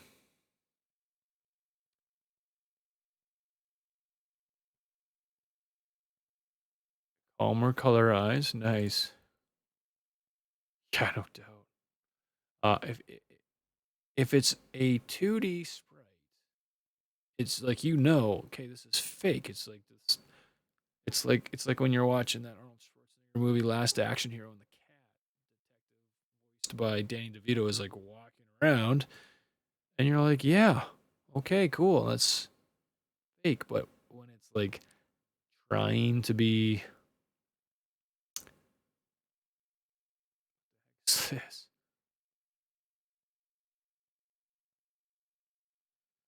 When it's trying to be the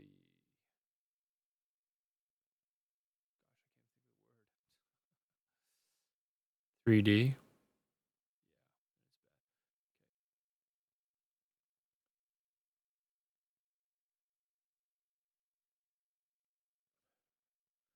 I don't want voice packs.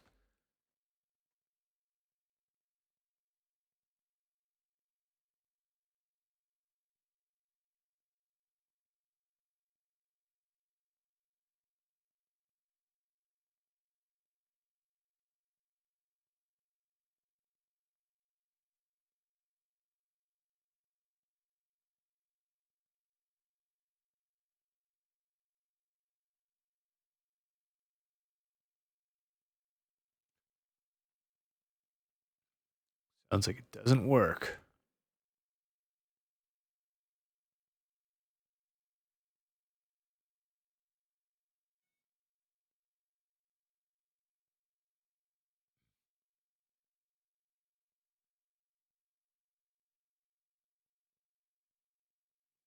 Why is the quality so bad in game? Ouch. Oh, we're almost done.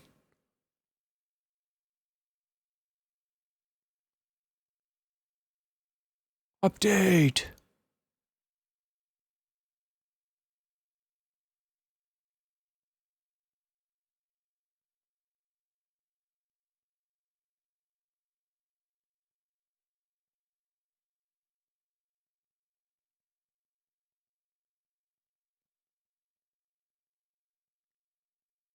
I think we already got her.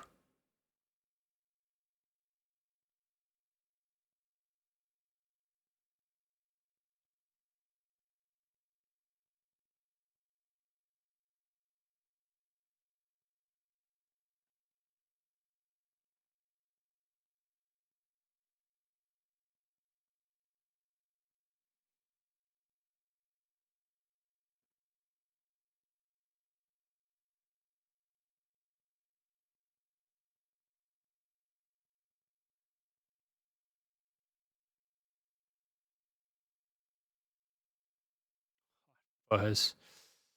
No.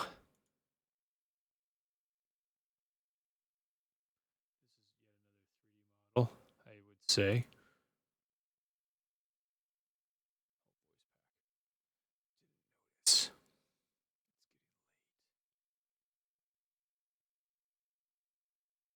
Super masks.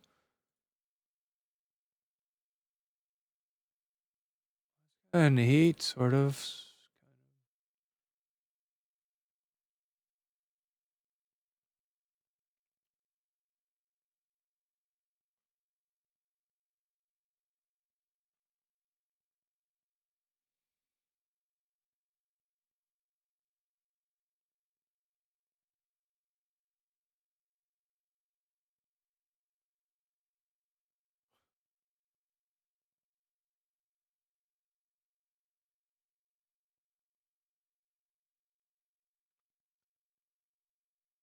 Right.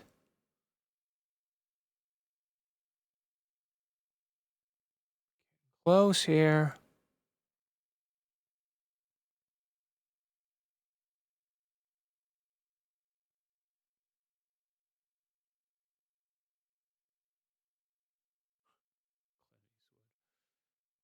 I mean, it's fun, but at the same time, it's just, it's going to be like super um, scratchy movie stuff, like scratchy movie clips.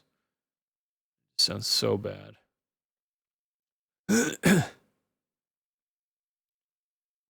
Ooh, Predator mask. Heroes pack.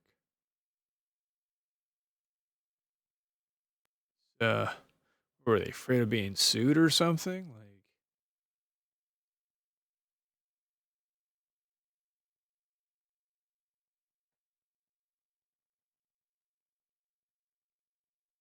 Darth Vader there.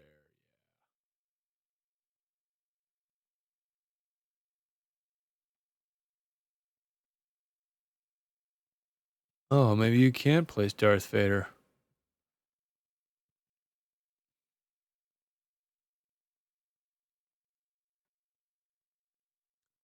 Search XCOM. Halo.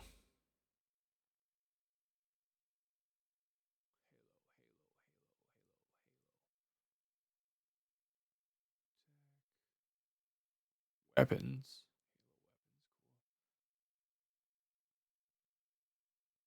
Wow, so the only way to get this massive hero pack.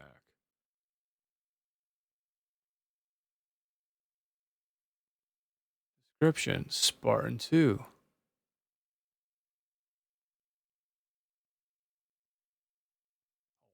Chief was excellent at stealth.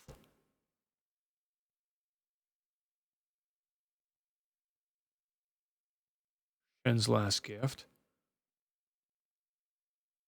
Beautiful. 10.99.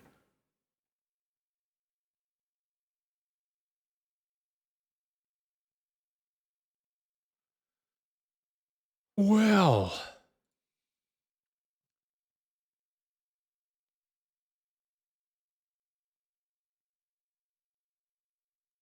Weapon. Suppression weapons? What's that mean?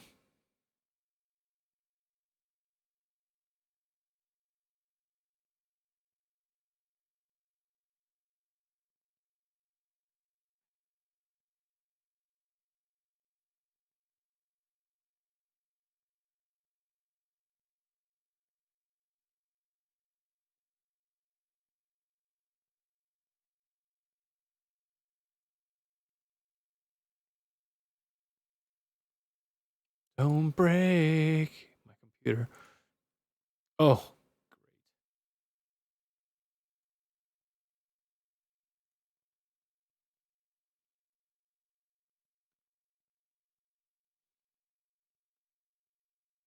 Spec Ops combat knives.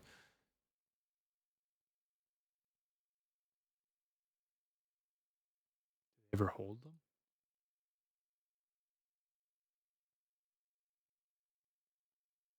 Use at your own risk.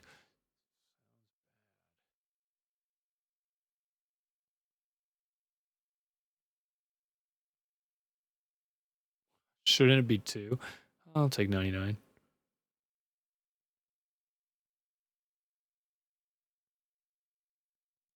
Halo Covenant weapon pack.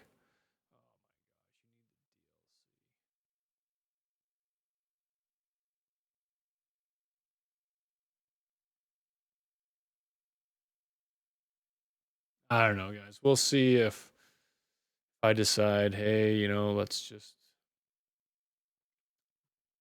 go get the other one so I can have the chief in there because I know that will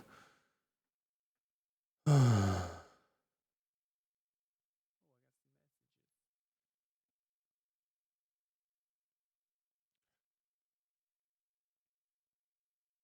Okay, so basically I'm gonna try and load. Oh, it's like not able to load right now. Conniption. Can you imagine?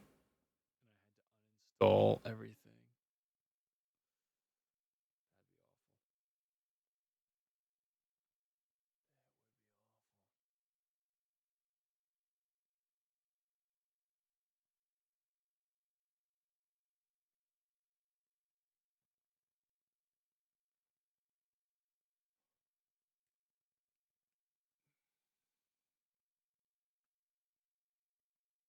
I should have been at. Yo, what's up? Welcome. Good morning. Maybe I should have been trying to start the game every. Do you want to add? Do you want? Do you want? To, would you like to? Oh, whoa! What's going on here? Warning. Here, a happy little alien. So, select all. Select the ones that aren't looking like they're working.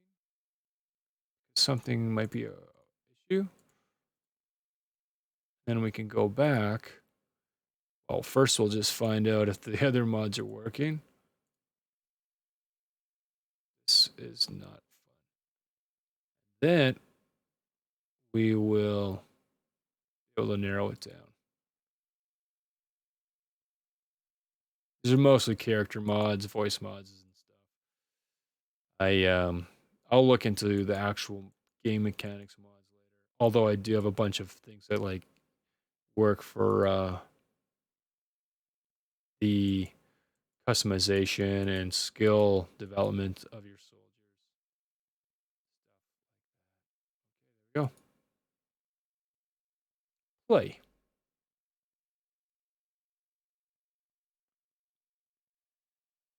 Give it a go. See how it works.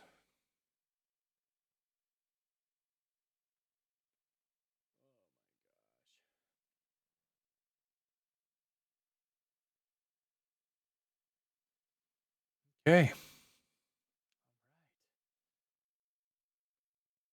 Hello, Commander. We've encountered a problem. Your most recent save game, which I don't have a save game, which includes character customization choices and unique save names. Oh, 1 million colors. Yes. So, I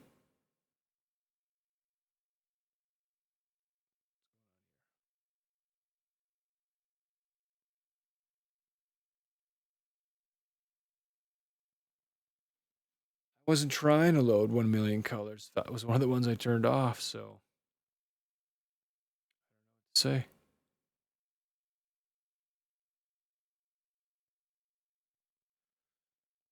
I don't know what to say.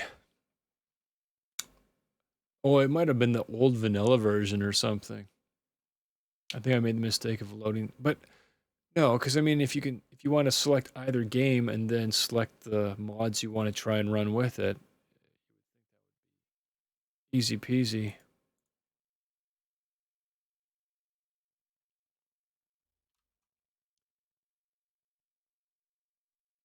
XCOM2, just end it. This guy's saying, what are people saying now? 2 new comments. Steam. Stench Fury modular helmets. They're like, yeah, you're new. Happy to hear that, Hotel. Okay, great.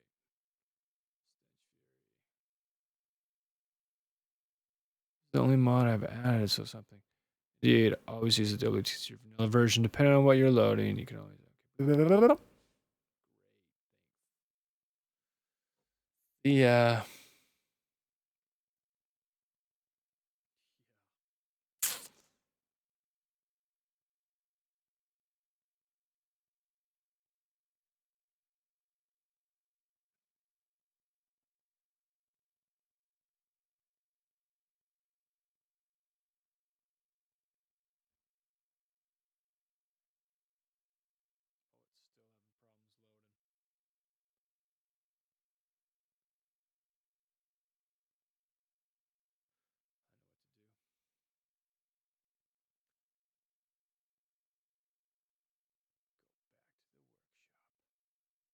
XCOM.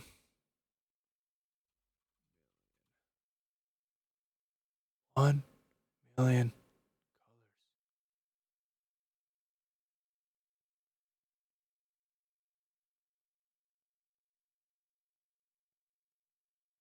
There you go. Perfect.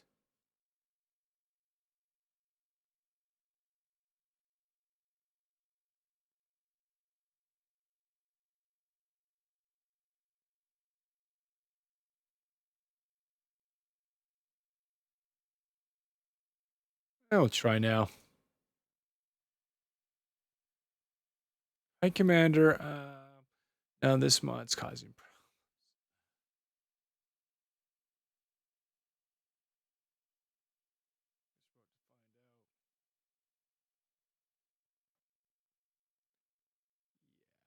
1 million plugin for WTC. It's okay. Okay, gang. We don't need it. We have enough colors. Honestly, I got that so I could get pure black and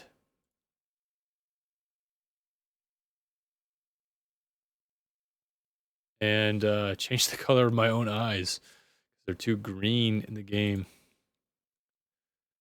Launching. Oh, that's a good sign. I don't remember seeing that little pop-up box before.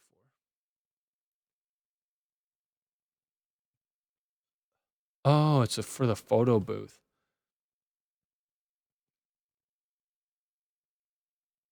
No, it's important. Model crash if you don't have the base mod enabled.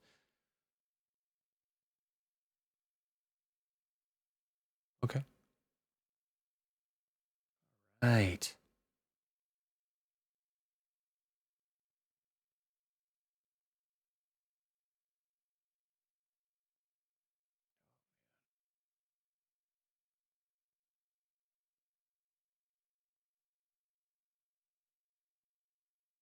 I guess this way it's gonna narrow it down, you know. Hey, Commander. The game's having trouble starting up because of mod this. It goes through like a checklist or something.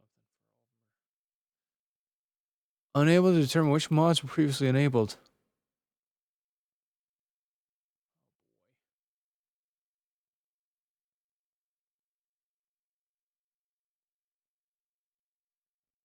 Oh.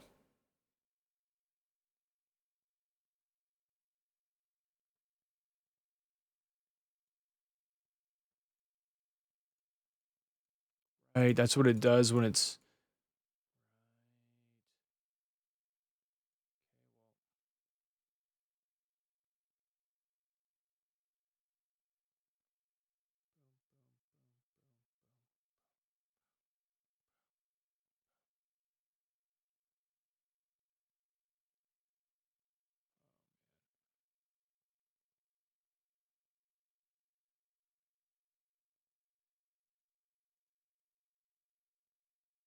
Brass voice pack. Don't know the problem there.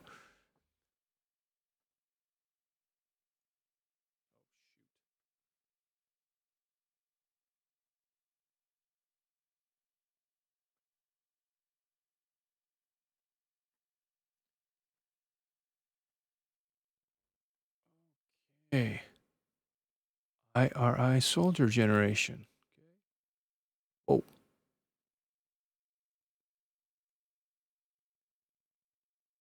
Here.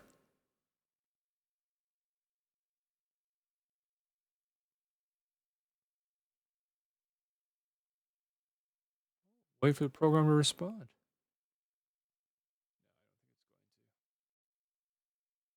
Close it.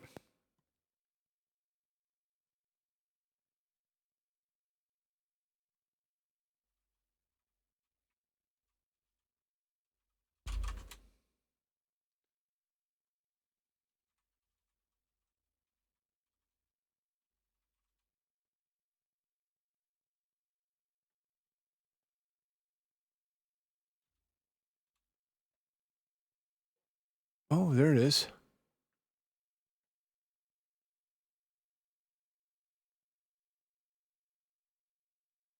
Oh no. Not it, never mind.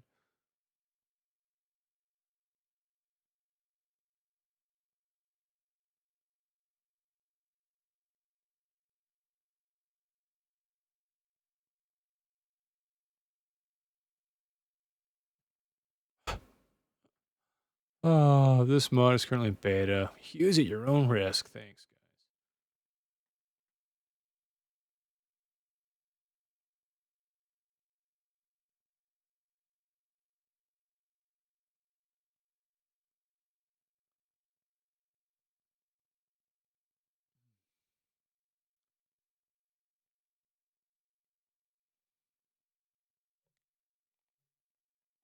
My last try, and then it's stayed up all night. Stupid of me. I'm an idiot.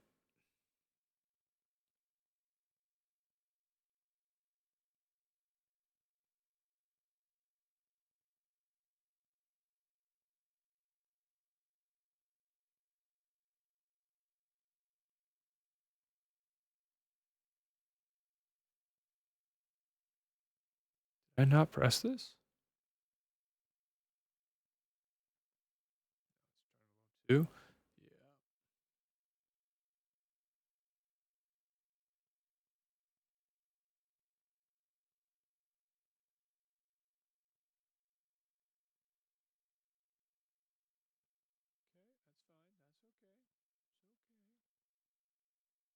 Whoa.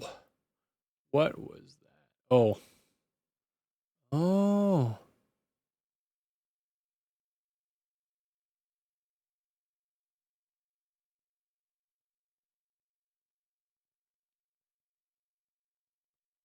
The heck?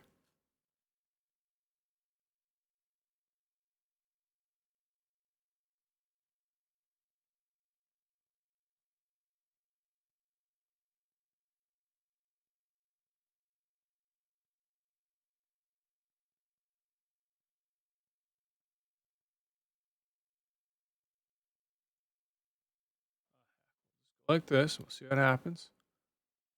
Load them all. We'll load some. I guess I just got to go through the list and 3 at a time, like some other guy said he was doing. See what runs and what doesn't.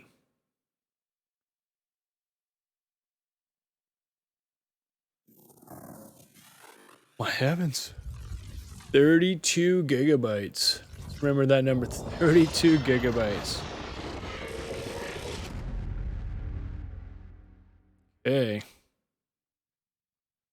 I hope this is very intuitive. I hope it's like Stormtrooper Model 1 and it's all the same and you just click, boom, and it just loads it for you, but probably not the case.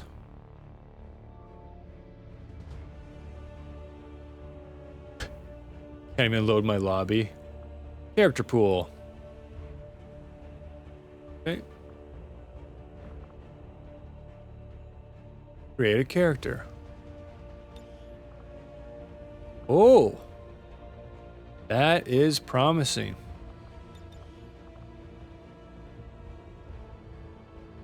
Guy's wearing a bunch of goofy looking stuff. Randomly selected. So. Shins. Gonna take a bit to load here. Don't panic.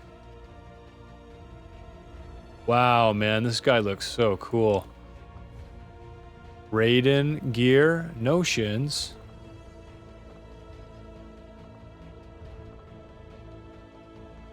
Initiative.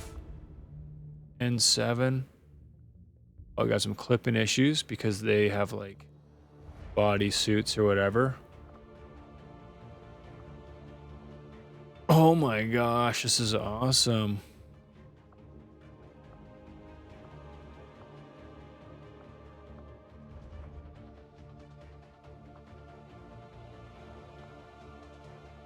Clone assassin, clone ammo, clone arc, clone heavy gunner.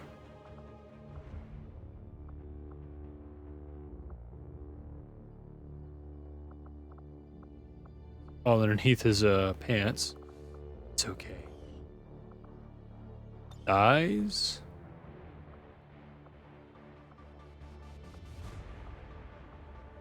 Awesome.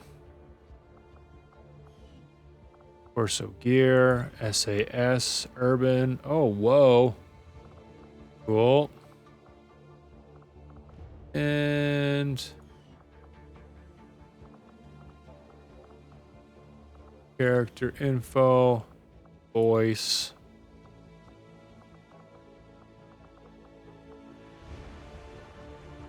That's sad. Guess the voices are off or something.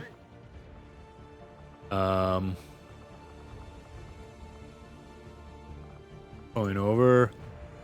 Head. Face. Okay, yeah, that's like the no face work. Completely invisible head. G.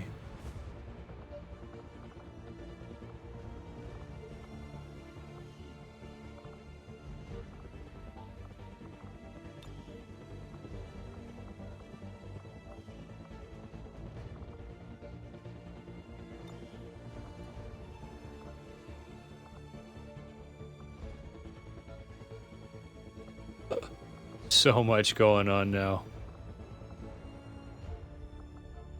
All right, everybody. That's it.